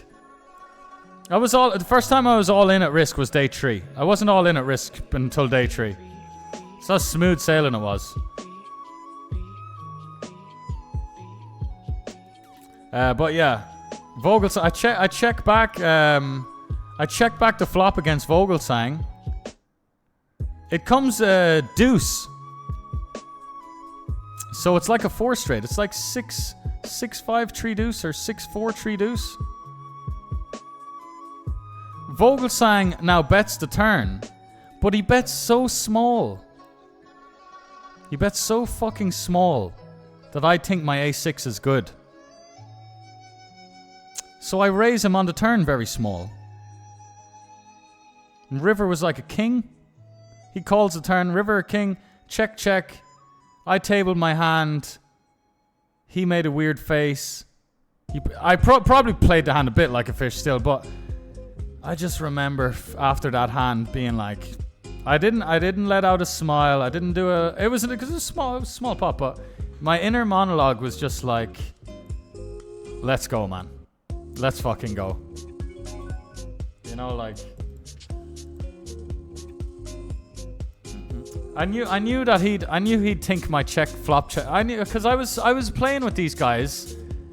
I knew they knew I was a platinum pass holder. Talal Shakarchi, I was talking a lot with Talal on the feature table. Me and Talal hit it off. I mean, I told him I was an admirer. I gave him a lot of praise. So you're never really truly gonna hit it off with someone when you're like praising him too much from the get-go. But he probably thought I was a nice young kid or whatever. Me and Talal, we got broken up from the feature table. That was like 200 left. We were on the feature table. There was like fast forward to 60 players left. Me and Talal are on a outer table. 5 million up top. We're in the money. About 60 people left. I open pocket nines. Talal jams 22 big blinds. And I covered him as well. Maybe he was just tilted and too rich. But I always thought that he was doing it because he knew I had a platinum pass. He knew I was like... Everyone was underestimating me. Even the commentators. Because the commentators were like, oh, he's a platinum pass. He has to be an amateur. Like, probably he had made more profit in the game than a lot of the fucking so-called pros that were showing up. Anyway, yeah, Talal Kirchi jammed King 5 off on me. Small blind versus my cutoff open. There was still another player in between us. I snapped my nines off. Anyway, the point is, it's a bad beat story. Talal won, and I was left with an ante, and proceeded to spin that ante up, and ended up finishing like 45th and got a pay jump and everything. But yeah, Talal probably just... Everyone probably thought I was money scared. But obviously I free rolled in as well, but that's how I approach poker, man. I don't think about the money. I think about playing well. I haven't... You can tell I've got a bit of a fucking ego with some of the rambling I've done here, but I attach that ego to playing well. So I'm not allowed to not play well, and I have to bring it. And like, it's not about the money, it's about playing well. And I also know my brain has been taught so well that if you focus on playing well, the money comes. Obviously, I've made money from the game for 9 years now, so I'm so comfy with that connection in my brain. So I just try and play well. And it costs me sometimes. Sometimes it fucking costs me. Sometimes I'm so disconnected from the fucking real world value of these chips, and I'm so caught up in just trying to play the game. I overdo it. I fuck it up. I overdo it. Because yes, it is a beautiful game, but it's not about who plays the game the best. It's kind of who makes the most. It's about who's got the most. It's not about who's got the sexiest. This is it. It's not about who's got the sexiest strategy. It's about who's got the most profitable strategy. And this is the thing that I've had to kind of develop over the years, because I grew up just loving the sexiness of all the strategies, and even though I wasn't the hardest worker in terms of grind ethic with studying back in the day, it's changed now. It's definitely became a habit for me just to check hands on DTO. Exclamation DTO in the chat. But I was never a very big studier, but it was back in the day, but it was always just still very interested by the fucking theory. All that shit really fucking helps. Man, I miss Garrett so much. Really messed up by letting Airball on Title Prick. What did Airball have to do with Garrett? But no, I agree. I agree. People like fucking Nick Airball, man. I mean, Alex Keating seems like a lovely guy as well, but it just doesn't fucking get me going when I'm watching Alex Keating. It clearly doesn't. He doesn't care about money. There's no. You know, it's like watching a play money game. When you take out the dollar amount and the kind of, and the best players do kind of ignore the dollar amount. When Europeans on a big FT, these guys aren't thinking about the money. They're not thinking, oh, it's 200k up top this time. It's even if someone like Europeans playing for a couple of mil, I honestly think that he can just get his mind into this place of basically ignoring the money. I really think that, because I can do it with like 50k. I really can. But yeah, watching Keaton, I tuned into, I got a cup of fucking nice green tea. I got a cup of nice, it was this Japanese Yasmin tea. I got a cup of tea and I got a smoke, and I put this poker cash game full screen that had Keating, Rick Solomon, give the man a king. I sit down to watch this footage. Like, the reason I'm talking about my fucking Yasmin tea, I'm trying to paint a picture. I was settled in. I was ready to watch an hour of live cash games, like the good old days. Like the good old days. Cash for 45 there. That brings us up to 90 on the cashes. You know why? You know what I did? I turned it off after 10 minutes. Sorry, 5 or 10 minutes. You know why I turned it off after 5 or 10 minutes? So, first of all, I listened to a bunch of Alex Keating kind of talking himself up. Talking the game up. He talks about how he's one of the biggest savages in poker. Self-proclaims himself as one of the biggest savages. Because he's talking about him and Rick Solomon being two of the biggest savages in poker. And I don't mind too much. Alright, a bit of confidence, a bit of let's go. Because it's a TV production, so they're cutting off to interviews. It's a TV production, just a big cash game. And I'm like, alright, let's go. I like Rick Solomon. I like the way Rick Solomon just kind of fucking brings it. He brings it, man. He's competitive. He's rich as fuck. Whatever he brings it, he tries to win. He tries to play well. Isn't that nice? Someone who tries to play well. Imagine watching someone who tries to play well. Which would you rather? If you're watching tennis, you like tennis, whatever your favorite fucking sport is, which would you prefer? 2 of the best or 2 of the worst? Would you like to go to the Wimbledon semi-final and watch a fucking fat bin man and some old woman try and get a rally of 2 going? No. You want to see people good at the game. For some reason, poker is different. People like, I don't want to watch people who are good at the game. Anyway, so Keating has set the scene here. He's talked himself up. He's talked Solomon up.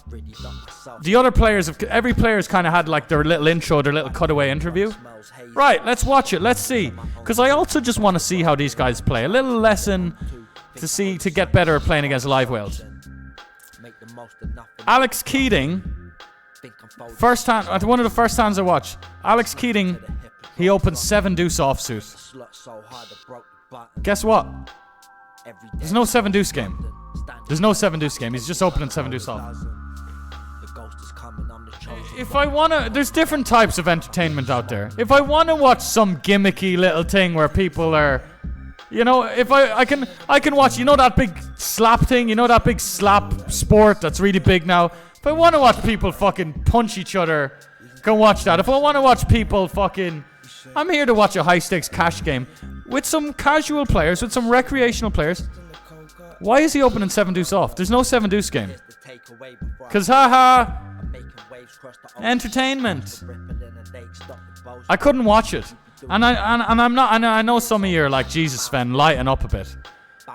It wasn't that I was all angry at him opening the 7 deuce. It was that I couldn't get into it after that. When he was playing a hand with Solomon, it just didn't entertain me because does Keating really truly want to come to the right answer? So fuck all of that. I couldn't watch it. Keating opened 7 deuce. There's no 7 deuce game. I turned it off. No, I tried to watch it for another few minutes, but you also had another recreational guy. There's this like other casual player there. Real big recreational. And he kept showing everyone his hand as he was folding. He was so bad. He barely knew how to play, man. He was just playing poker as if there was no bluffs.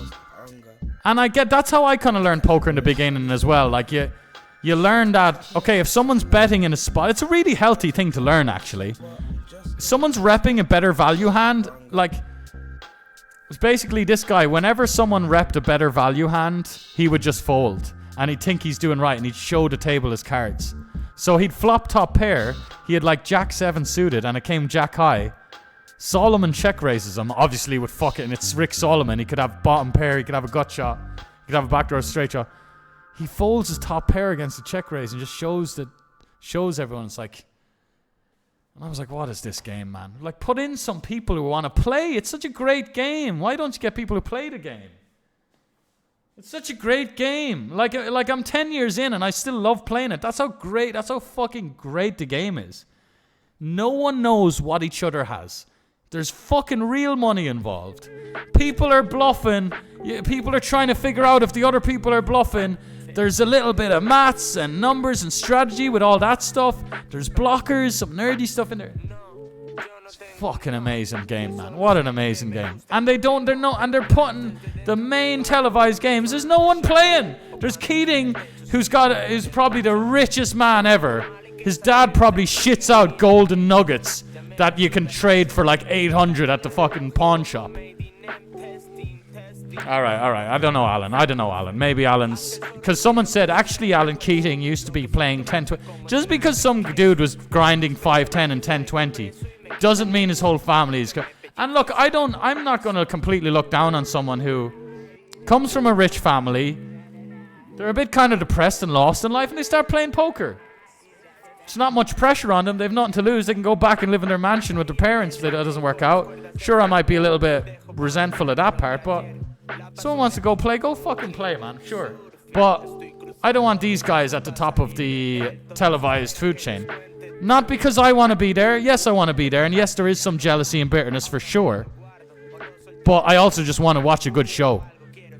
My favorite hand of all time, Andrew Roble against Matt Kirk. Big cash game around the time of Super High Roller Bowl. They both had fucking nothing, man. We gotta find that hand sometime. We gotta find that Matt Kirk Roble hand. Watching someone like Roble's not boring. He gets in the mix, he talks. Watching these guys play, that's poker. And Matt Kirk's a bit like Aussie Matt. He's a bit like the Australian Texas Mike. But yeah, so and I like that.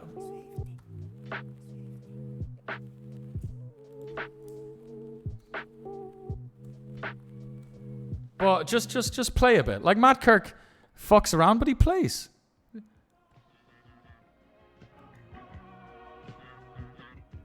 Now they took this hand off YouTube. I might have found it by typing it into Google.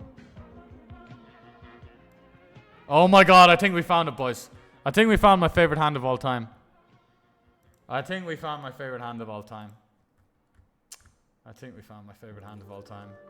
love it all. And you know how I think I know how it's the hand? Because Coleman and Seaver weren't even involved in the hand. But I just remember, that's how much I love the hand. But Coleman says, that's poker. And Seaver's like, baby doll! Okay, sorry, stop spoiling it all. Please be it. Please be the one. It's not on YouTube anymore. I've tried. One of the best years in poker history. Nick Schulman in the booth. This is 2015. Like I'm 18 years old. Imagine, no wonder I fell in love with the game head over heels, man. I don't really know the numbers statistically, but it's got to be up there with one of the greatest years in No Limit tournament history. Talking about and Dan Coleman. I used to play actually quite a bit with him online years ago, and he sounds quite like a young. He doesn't sound as deep here, Schulman. He sounds like a young kind of 25-year-old kid. I mean, it's 10 years ago. He probably is late 20s. He actually is quite a young Schulman. was great then, and he's no, I guess he's early 30s now. Anyway, probably even better now. By the way, Doug is just Doug. Obviously, Doug gets his props, but whether it's an online game, whether it's a comedy video on YouTube, whether it's a live game, whatever the fuck it is, Doug is just so good, and he's so entertaining, and he's fucking brilliant. Look at the fold he made against Helmut. Like, it's all such a myth about, like, oh, there's no personalities in poker, and we need a guy with a cowboy hat and a beer and a gambling addiction. We need more guys that owe everyone money on these cash games. Forget all of these disciplined, hungry, young grinders that are also quite witty and... Robo in the big blind has Queen 5 of diamonds. What's he up to? Straddle. So it's a 400-800 game. I know you can see it, man, but 1600 straddle. I haven't seen this hand in a couple of years now.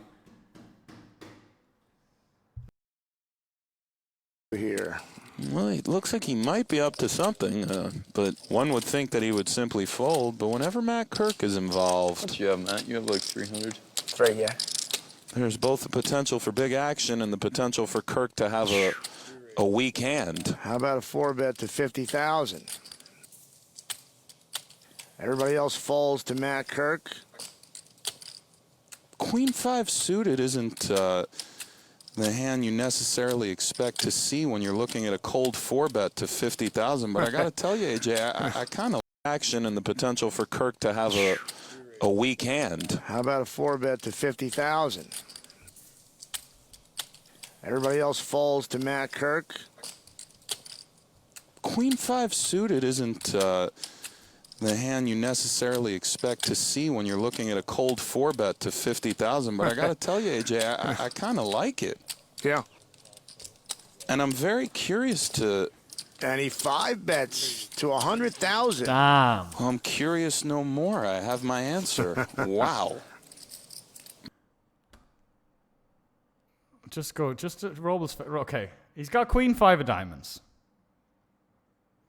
He's 4-bet Queen 5 of diamonds. He just got raised to $100,000 real money. And Roble probably has a lot of himself in these games because he's rich as fuck. And probably close friends of a piece, if anything. So it's some real money on the line. Look at the intensity in his face, man. That's someone who's just playing the fucking game. They're just immersed in it, and that's why he's so successful. No more. I have my answer. Wow. And look at his little face now. He's nearly my laughing. God. He's like, this is just fantastic to watch. I almost just want to watch this. I don't even want to. Well, he knows that Kirk's up to it. So Kirk could have ace-5 off. He could have ace-jack off. He knows it's not this queen's plus range. Like, he knows he's got the equity because he is getting a really good price. And look, he's got 38%. He's good at the I'm so entranced. I'll try and by stop what I'm breaking it up seeing and that pausing. I'm just Sorry. watching as a fan. Deuce, deuce, Shulman is 7, all watching as a black fan, cards. yeah. That's a total whiff for both guys. It is, but keep in mind, both of them seem to think the other one is weak. So it's not so much about the fact that they've whiffed the board. This is more a hand where they're playing each other. And if they're both weak, that means that they've both whiffed in each other's eyes. And this is really a war of attrition. This is who's going to dig harder to win this hand. Yeah. Roble won't go away for 35,000. Turn is an ace. And folks, forget the percentages of this hand. Forget the pot odds for a second. Forget the math. This is a purely psychological poker hand. This is a war between these two guys who both sense that the other one is very weak. And they're both putting each other to the test massively.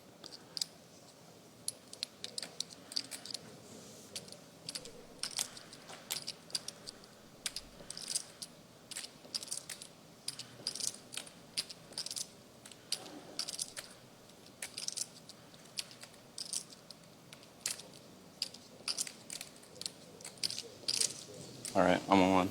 All in. Wow. Jesus. What a hand. So much heart.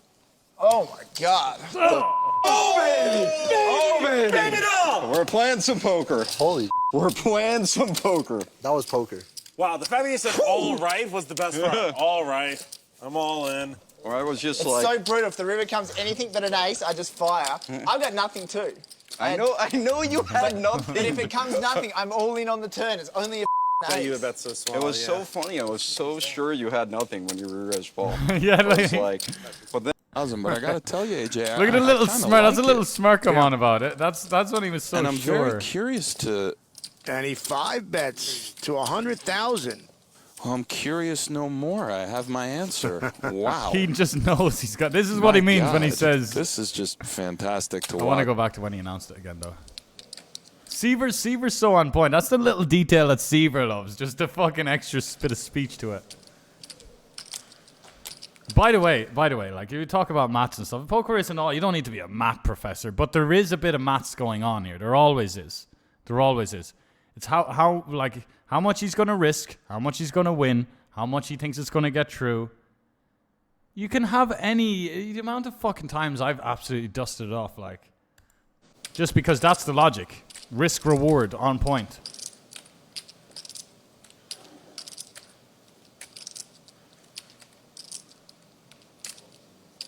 What does he say? All right, I'm on one.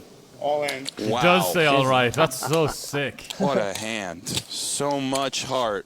Oh, my God. See how dialed in Seaver is? Oh, baby! Bring it on! We're playing some poker. Holy. We're playing... And the all right, it wasn't the most confident all right. There is a shake in his voice. Like, he's about to just torch $250,000 and he could get snapped and be dead and have torched like $500,000 total. I don't know. Some poker. That was poker.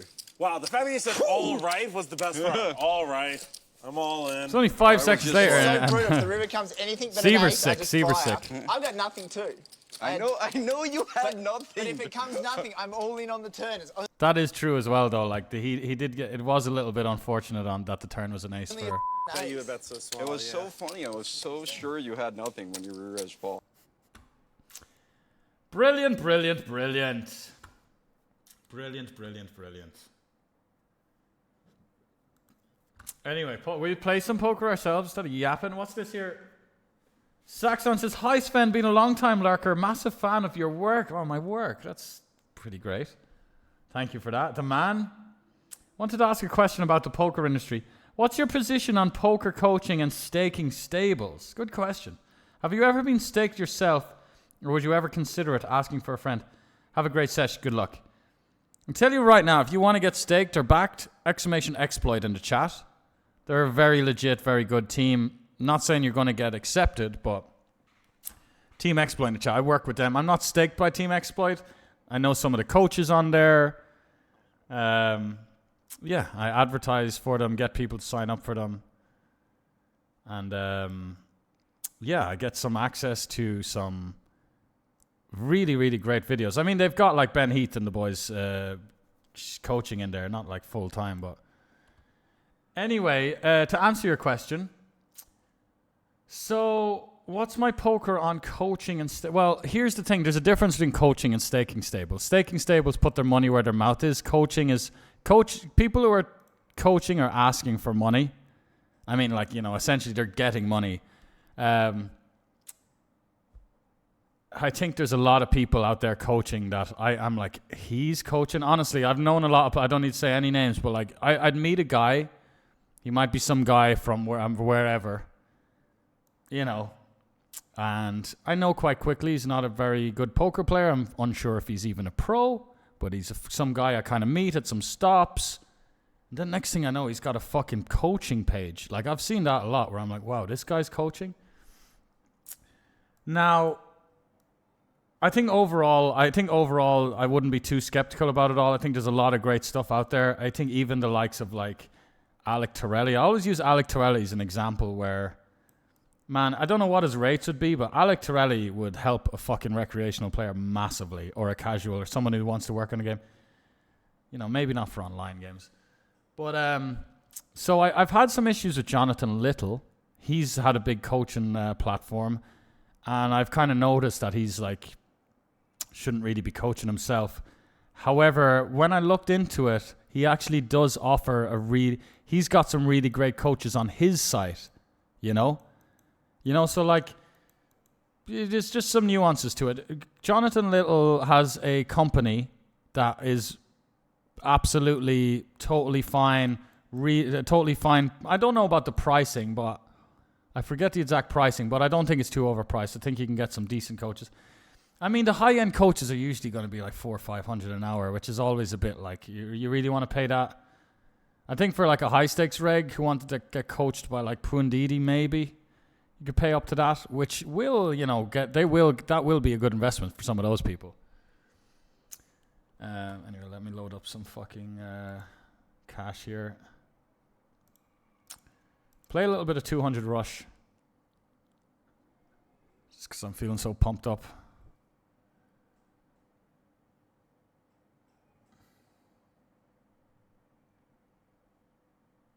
Now, Matt Kirk was the pre-flop aggressor, so he didn't do any weird leads. He was just the aggressor. The fuck was I saying there? Oh yeah, the coaching. So yeah, Jonathan Little has a great product if you want to get some coaching. So yeah, get coaching with Jonathan. And I'm not saying I'm not choosing him as an example. I probably wouldn't, but never get coaching directly with Jonathan Little. That's what I'd say. But he's got a great... So it's like, there is some people...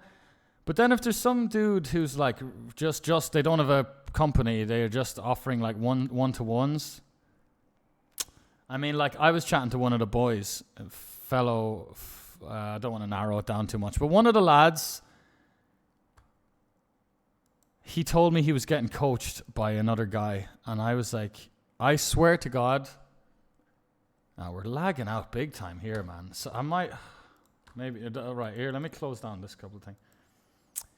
This is a little bit mean, and I felt a little bit mean. I was on call with these lads. We were hanging out, and he just mentioned that he was doing some work with this guy. We'll call this guy Declan. He says, "Oh yeah, I was just doing some work with Declan." I thought he was trolling me. I thought it was a little joke like that. Oh, he's getting coached by Declan, because I know Declan to be not just a bad, and I always sit here and probably sound like quite critical. Oh, he's a bad player. Look, man, it's just where there's levels to this. There's levels to this, there's fucking levels to this. And the guy is just, honestly, like, I don't know how he's that bad. I heard some hand histories from the guy. There's just the fundamentals are off. I was surprised. Before I was surprised of how bad he was. Then to hear the guy who's getting coached is better than him, by the way. Like, my friend who's getting coached by him is 100. If you put a gun to my head and said, like, choose to stake one of these guys or something, I'd definitely choose the other guy, the guy who's getting coached. So, like, there is. But my mate says my mate's really happy with how it's went. But I can only speculate that the coach must be. He doesn't. He's one of these fake studiers. He's one of these guys that says he studies, but he doesn't. I know he doesn't. It's very easy to catch someone out.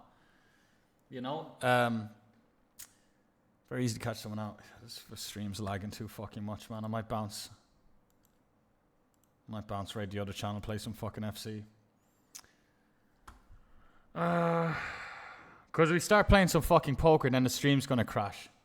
It's like, look, I can see the bit rate. It's just, and that's why everyone's crashing out here. It's just fucking. Anyway, so yeah, there's definitely, you got to be careful out there. There's definitely going to be some people that, the minority of people are going to have a bad fucking deal and offer some shit. I think the majority of people will have something good to offer for sure.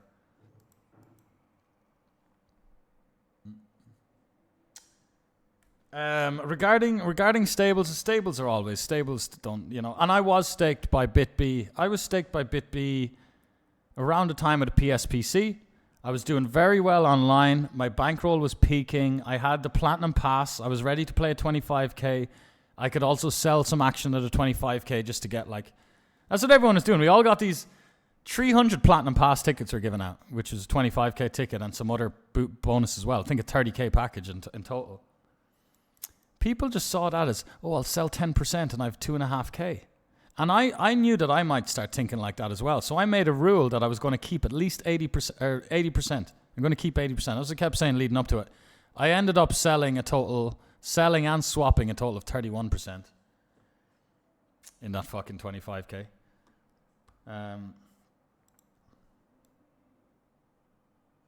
But yeah, anyway, sorry. So I was backed by, I joined BitB to be coached into a Superman. That's what I wanted. That's what I always want. I still want that today. There's been times where I've kind of wanted to get in the mix with some people that might involve some backing, but I've only wanted it just to be kind of taken under the wing and just to be made into a kind of superhuman poker player. I've always wanted that because I've always, I've never met anyone that has more potential to go further, and that's because of my weird little upbringing, not having anything else really going on and stuff, and having a lot of freedom. So I have kind of waited. So with BitB, that's what it was about. It was me trying to be the best. They gave me access to this library of video content. I'm just going on a fucking tangent again. They said there's going to be seminars 5 times a week or whatever. I attend all the seminars.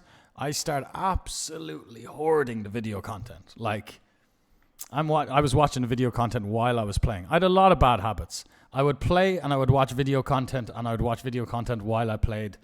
And I remember I was like asking to get access to something, and they're like, "Aren't you playing now?" I think I wanted to maybe join the seminar at the same time.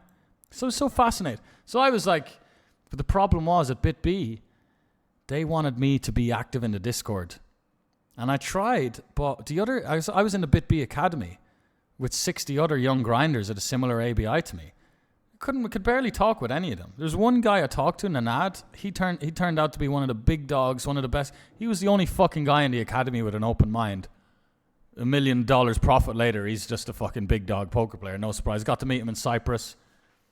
Got to meet him in Cyprus. He bought 10% of my 10K. I listed actions for 10K. He's bought 10%, gave me $1,000. Believes in my game. I mean, it was a 10K at no markup, so he just knew it was a good 10K, I guess. He knew I was he doesn't really believe in my... That doesn't mean he believes in my game. But yeah, the environment of BitB, I've heard, is completely changed now anyway. It's completely changed from that closed-minded GTO nonsense. It's like... But yeah, BitB let me go after 4 months. We had like an 8K profit split, so I was up money from the online. But there was too much hoops to jump through. It was too much like school with homework, and you need to be all active. Because they didn't know. They didn't know that I was just leveling up. But yeah, I was with BitB for 4 months. But the person who asked that, Saxon asked that, you kind of want to know about it. But it was a totally good organization. It was a totally good setup. Like, it's a totally good setup. Good for anyone. When BitB let me go April 1st, 2020. And I know this, because I was going over to the very first Lex Live, which was in Namur in Belgium. And my mate at the time was working in an Irish bar in Charleroi. So I wanted to go and visit my friend in Belgium, go and play the Lex. You know, life is good. I'm a poker player. I had like a 50, 60K bankroll, which is like so massive for me. I always thought my bankroll was always around 20K, and I always felt so happy with that. But then after the PSPC, I got like another 50K injection, started winning more consistently online. Felt like the man. I just wanted to go to Belgium on a holiday. I remember Pads himself said, look, Sven, Powerfest is on those dates. We don't want you to go to Belgium. Powerfest is on, which is a party poker series. Fair enough. I totally get it now.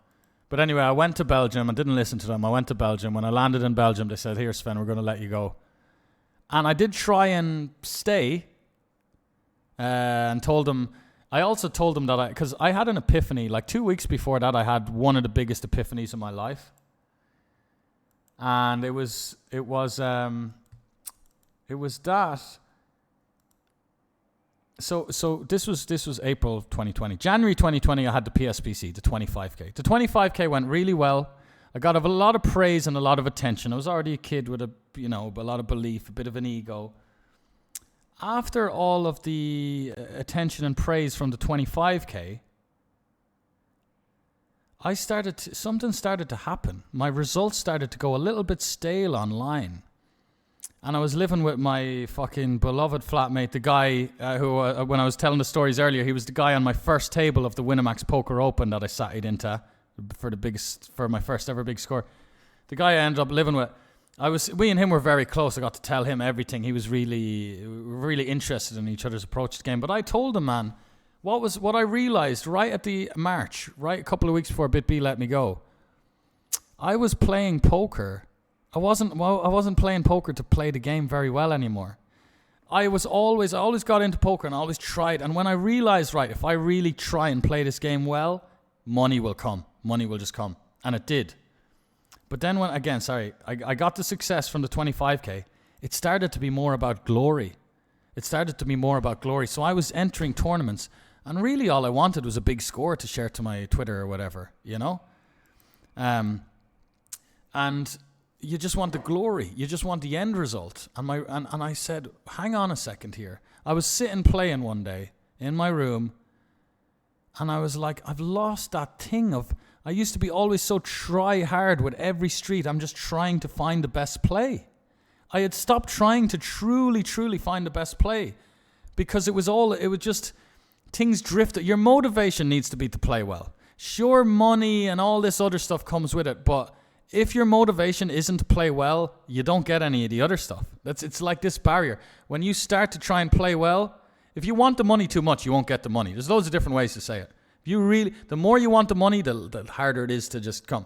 The more you forget about the money and ignore the money and be stress-free and just play the game, the money just fucking falls on you. It starts raining money, you know. Anyway, I communicated all this to my flatmate. I was like, man, I've started playing the game I've started losing that killer kind of need and core desire to play every hand like a beast. And my ego, the two things are ego-related, but... that's why I need to like tie my fucking ego to like playing well, like a fucking anchor. You just tie it down and you keep these two things together. So your ego starts to drift to the glory and the praise and the money, Then you're losing. Then you're not really that fucking present on the flops, turns, and rivers, are you? I tried to communicate this to the BitB lads. They didn't give a fuck. I'm just some little fucking stoner kid that was like not active in the Discord. Was playing a bunch of volume. Not the best online results. Remember, I was kind of breaking even. I had ended up making 8K in 4 months. Which is, not bad or whatever. BitB let me go April 1st. April was the biggest winning month of my career by 3x. I made about 28K in April. The biggest month of my career before that was 9K or 10K. Yeah. Sickest fucking heater ever.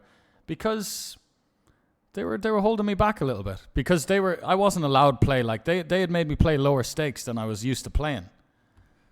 And all of this stuff. So the only thing is like, the only downside to these stables is like, I mean, usually people are joining these stables because they don't have money, so they're not really going to be held back. But I could have just played whatever I wanted by myself, but then I joined BitB, started playing with their money, and they said, whoa, yeah, you may have an $18 ABI on stars, you may be up about 60K on your $18 ABI, but you haven't proven anything to us.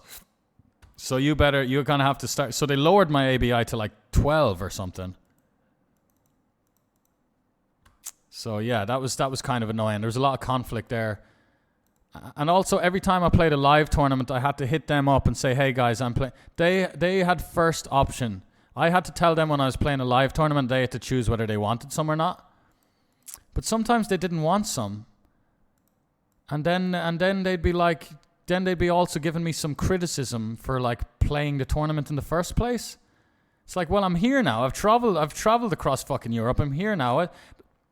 To be fair to them, look, they're a bunch of young men.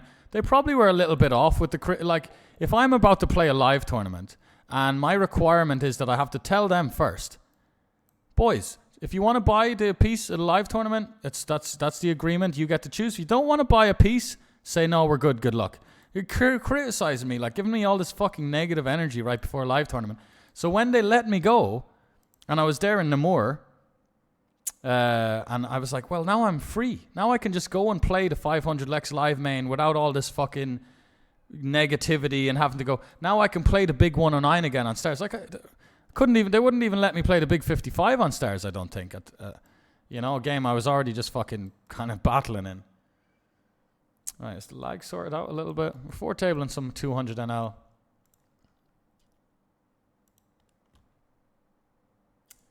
La la la la la. La la la la la.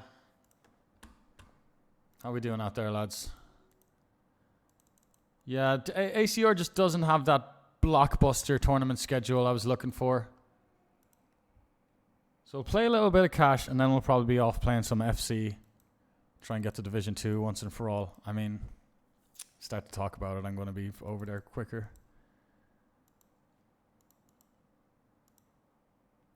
La la la la la. La la la la la. If I didn't have the Jack of Diamonds, I'd be quite comfy just to barrel this Ace Jack top left because we'd have perfect suits. Let's fucking check.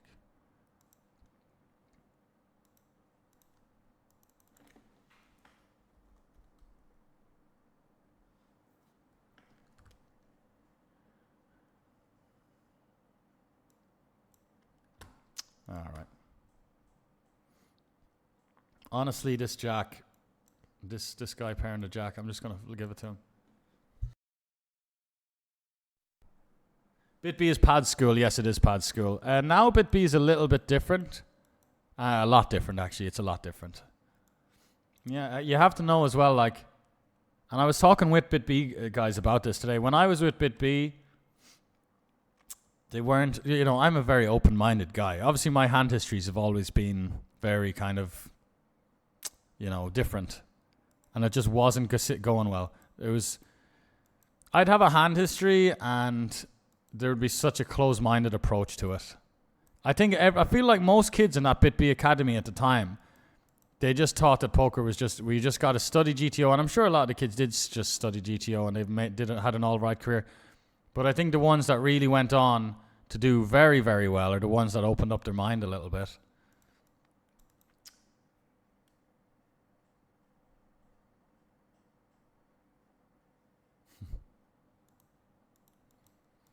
It's Chinese man. I'll call. It's a very small tree bet. Oh my god, he's probably got an overpair as well. You know, I guess we call, man. We don't have a stone read. He's got an overpair. And it would be crazy to raise tens full here, but honestly, man, you think you can do what you want. You can do what you want, but we will just call just in case he's bluffing it off, of course. Oh, don't have jacks. I mean, his small size is more like kings pre. Alright, could be just goofing around either.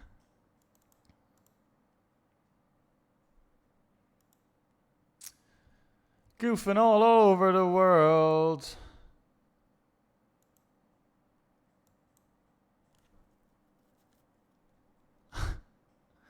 Just kings, bro. Just fucking kings. The small size is more kings. 200 now. These are the highest stakes rush you can find. And like people talk about poker being dead and stuff like this. What fucking clowns. You just have to know that Jack 9 out. This is what studying gets you. I used to play. I played a lot of tournaments in cash over the years, right? I played a lot of tournaments without studying much. I got away with it. I played a lot of cash without studying much. I didn't get away with it in cash because I played too loose. Little bit of pre-flop theory, little bit of cash studying. I went from a -1 big blind 100 Zoom player to winning 2 big blinds at 200 Zoom 4 years ago. Just from a little bit of theory, a little bit of study. Just touching the fuck. Just a little bit of pre-flop range as well. Nuts every hand.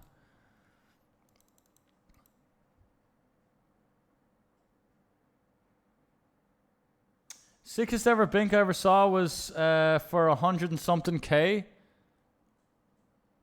Ooh, let's jam the ace queen because they're all so fucking nitty, honestly. They're all so nitty. Like if he's gonna have some bluffs here, what would even be a bluff? Wow, he just calls against my in position jam because he's got a set.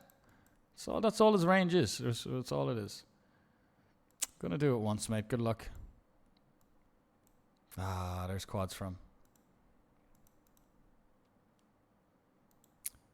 Nice hand. You know, sometimes you run it once and they stack you and they say thank you. That's rude. That's rude. If we're ever in a casino and you want to run it twice and I say yeah, I'll just run it once and then you win and then you say something rude after winning, scooping, I'm getting kicked out of the casino. I'm gonna get ushered out. I'm gonna get ushered out gently. Security will say you can't do that in here, mate. You're gonna have to come with me. So it'll happen. Anyway. This IAM DVV. We just sat down and started yapping for 5 hours. That's kind of what happened here. We played some tournaments. There wasn't a lot going on with the schedule. We missed that bulk of the schedule.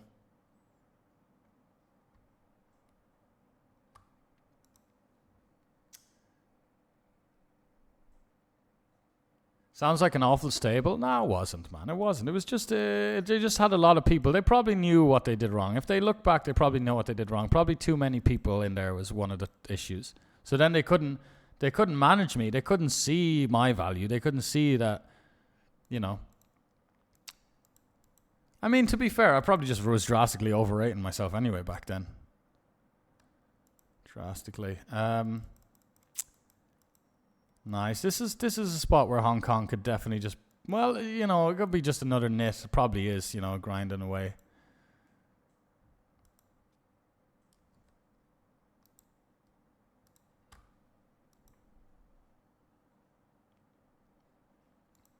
No, but BitB's cool, man. Like, I learned a lot. You know why I went on the biggest heater ever? Because of how much better I got it during BitB. You know? And for me to get applied, they looked at a lot of my hands. Like I sent them over a bunch of hand histories from Stars. And it wasn't pads. I don't know who it was, but someone said initially they like what they see. But then what happened with them as well, like I was a little bit unsure about joining them at the start. So I wasn't really following them up fully, and they took that as a bad sign. They're like, yo, Sven, it's taking you a while to complete the registration. I was like, boys, I was just a little bit unsure. I still hadn't made my mind up yet, you know? You know, yeah, because I applied and they accepted me, and then there was a while where I actually fully got on board. You know?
Yeah, that big score you're talking about was the $1 Million Sunday.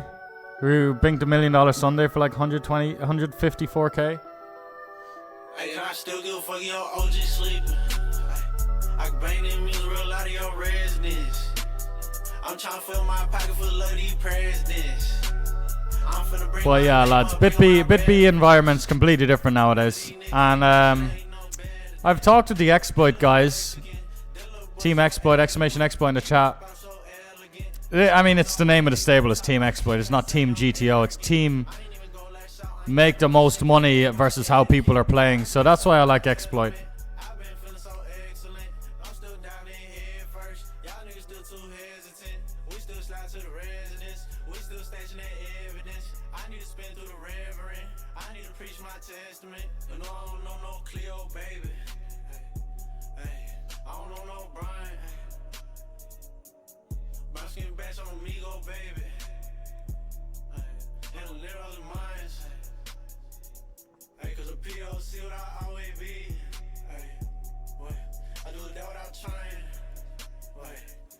Yeah, I mean, like, this is how I play. This is how you're gonna play. You just fold everything against a 3-bet. It's not really fun to do on stream, though. That's how you print. That's why it was a Jesus Sven. Like, even some of my close friends, they think that these games are unbeatable, but like just keep beating these games for years.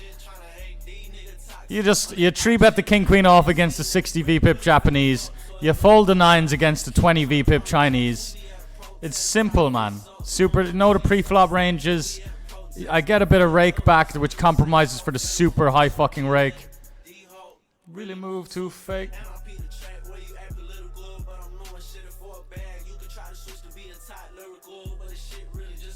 He nigga tap dance for the white man, but I'm still going outside.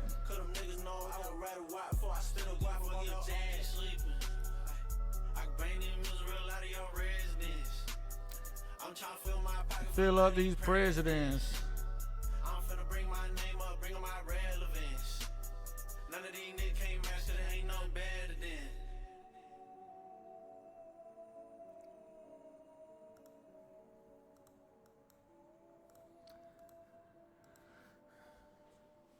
Piedmont Poker replying to win-win fun. To survive is to thrive in tournament poker, says Piedmont Poker. I love seeing people shove with 15 blinds. It's a terrible move in my opinion. I'll shove for 10 or less in tournaments. Sometimes less.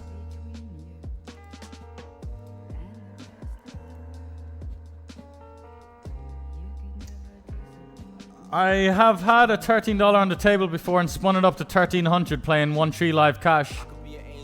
I'm sure where most would wonder why I was being a nit when I kept folding with only $13 left.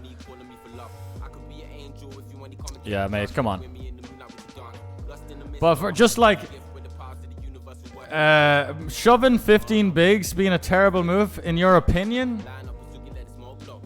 You know what though, like I could definitely have a word there, because it sounds like, you know.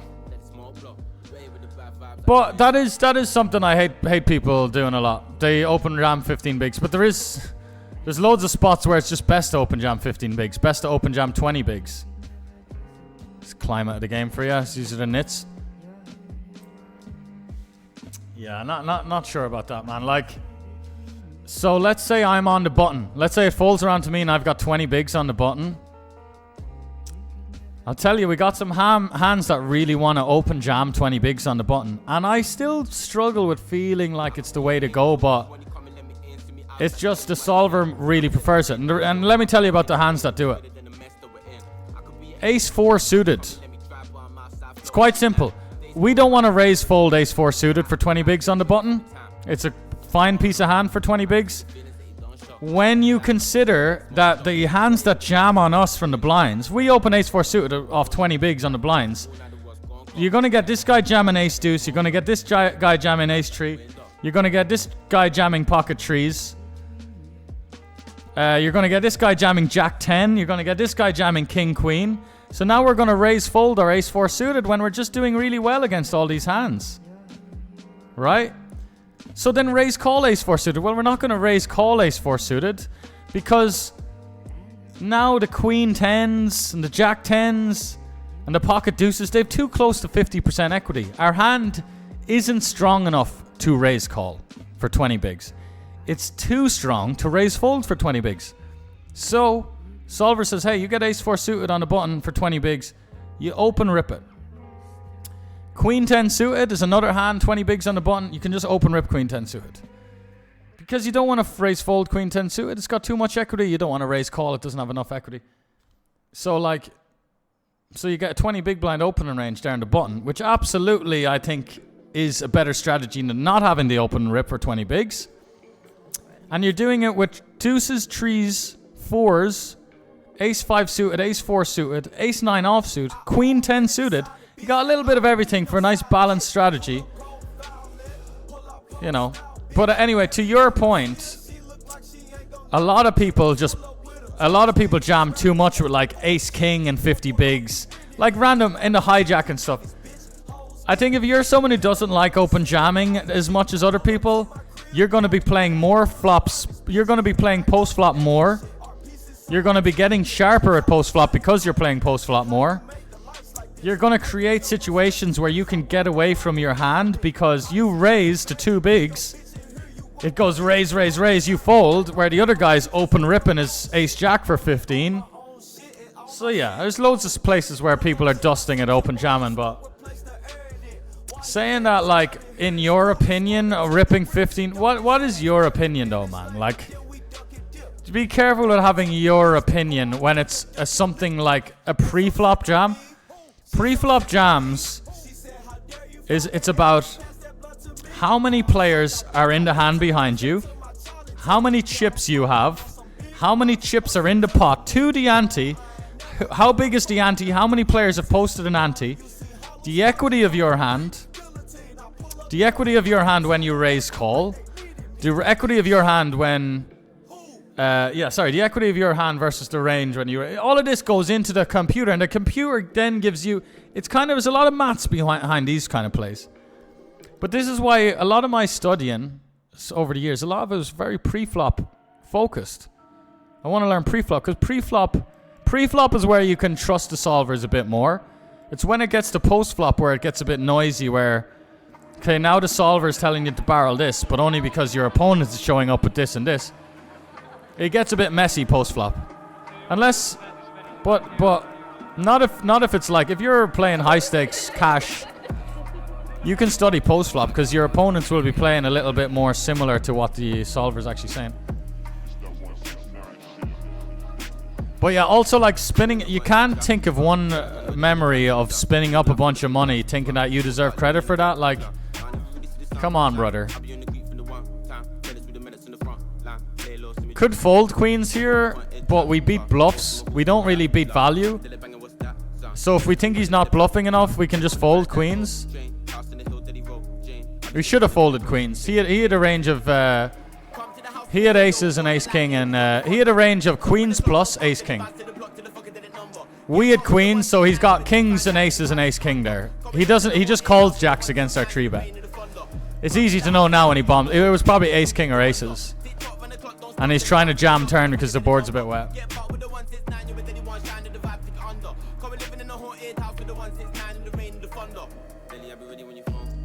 I just got accepted by Exploit but never followed up because you had a Skrill issue. They put you on bronze 2, which is way lower than your ABI. There you go. Yeah, I appreciate it, Jet Shorts. But yeah, they won't. It's not like a direct. I'm not getting paid directly per referral or anything like that. But I just try and do my bits for them because it's easy. Believe in them, and it's. I know a lot of people want to be backed. It's a win-win for everyone. It's quite a nice thing to advertise. Same like DTO. Yeah. Not feeling this, boys.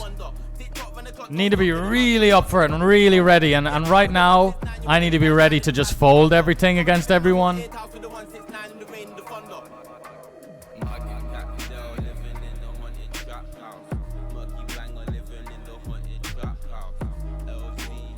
Yo! N1 Delzert coming in, huh? Thank you very much for the 2 months primer, bro. First time luck, second time skill. My guy. Lads. Poker's done. The poker's done for today. I'm not liking this, like... I don't like this a lot of... I'm playing a low volume, but every day. I don't like that. I like my normal way to do it is like I'm on for 2 weeks, then I'm off for 2 weeks. I'm grinding fucking hard, and then I'm not. Like I'm doing this kind of floating along, showing up a lot with low volume.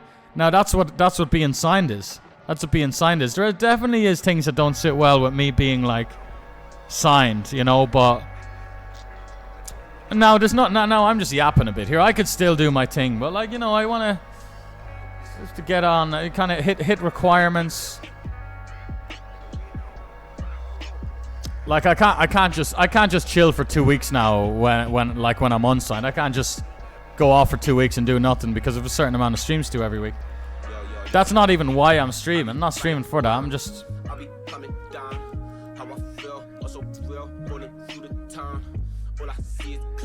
Like a little bit, just the same with the music as well. Like sometimes.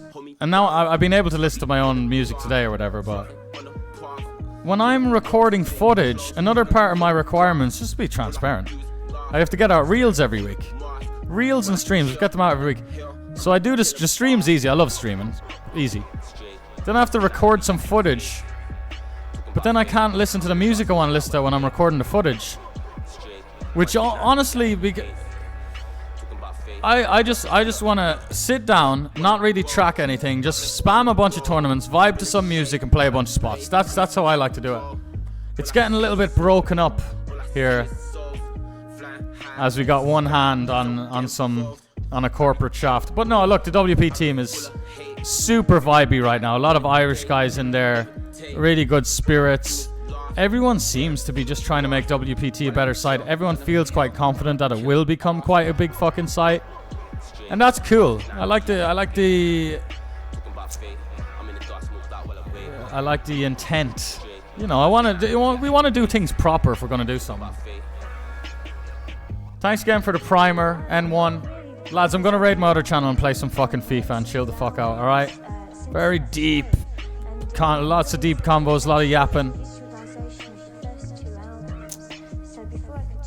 Played a bunch of tournaments, bricked. It's hard when you're playing a lot and then like I won't tilt at the bad beats, but it's easy to get disconnected and go into some sort of autopilot because you just can't win your first six all-ins.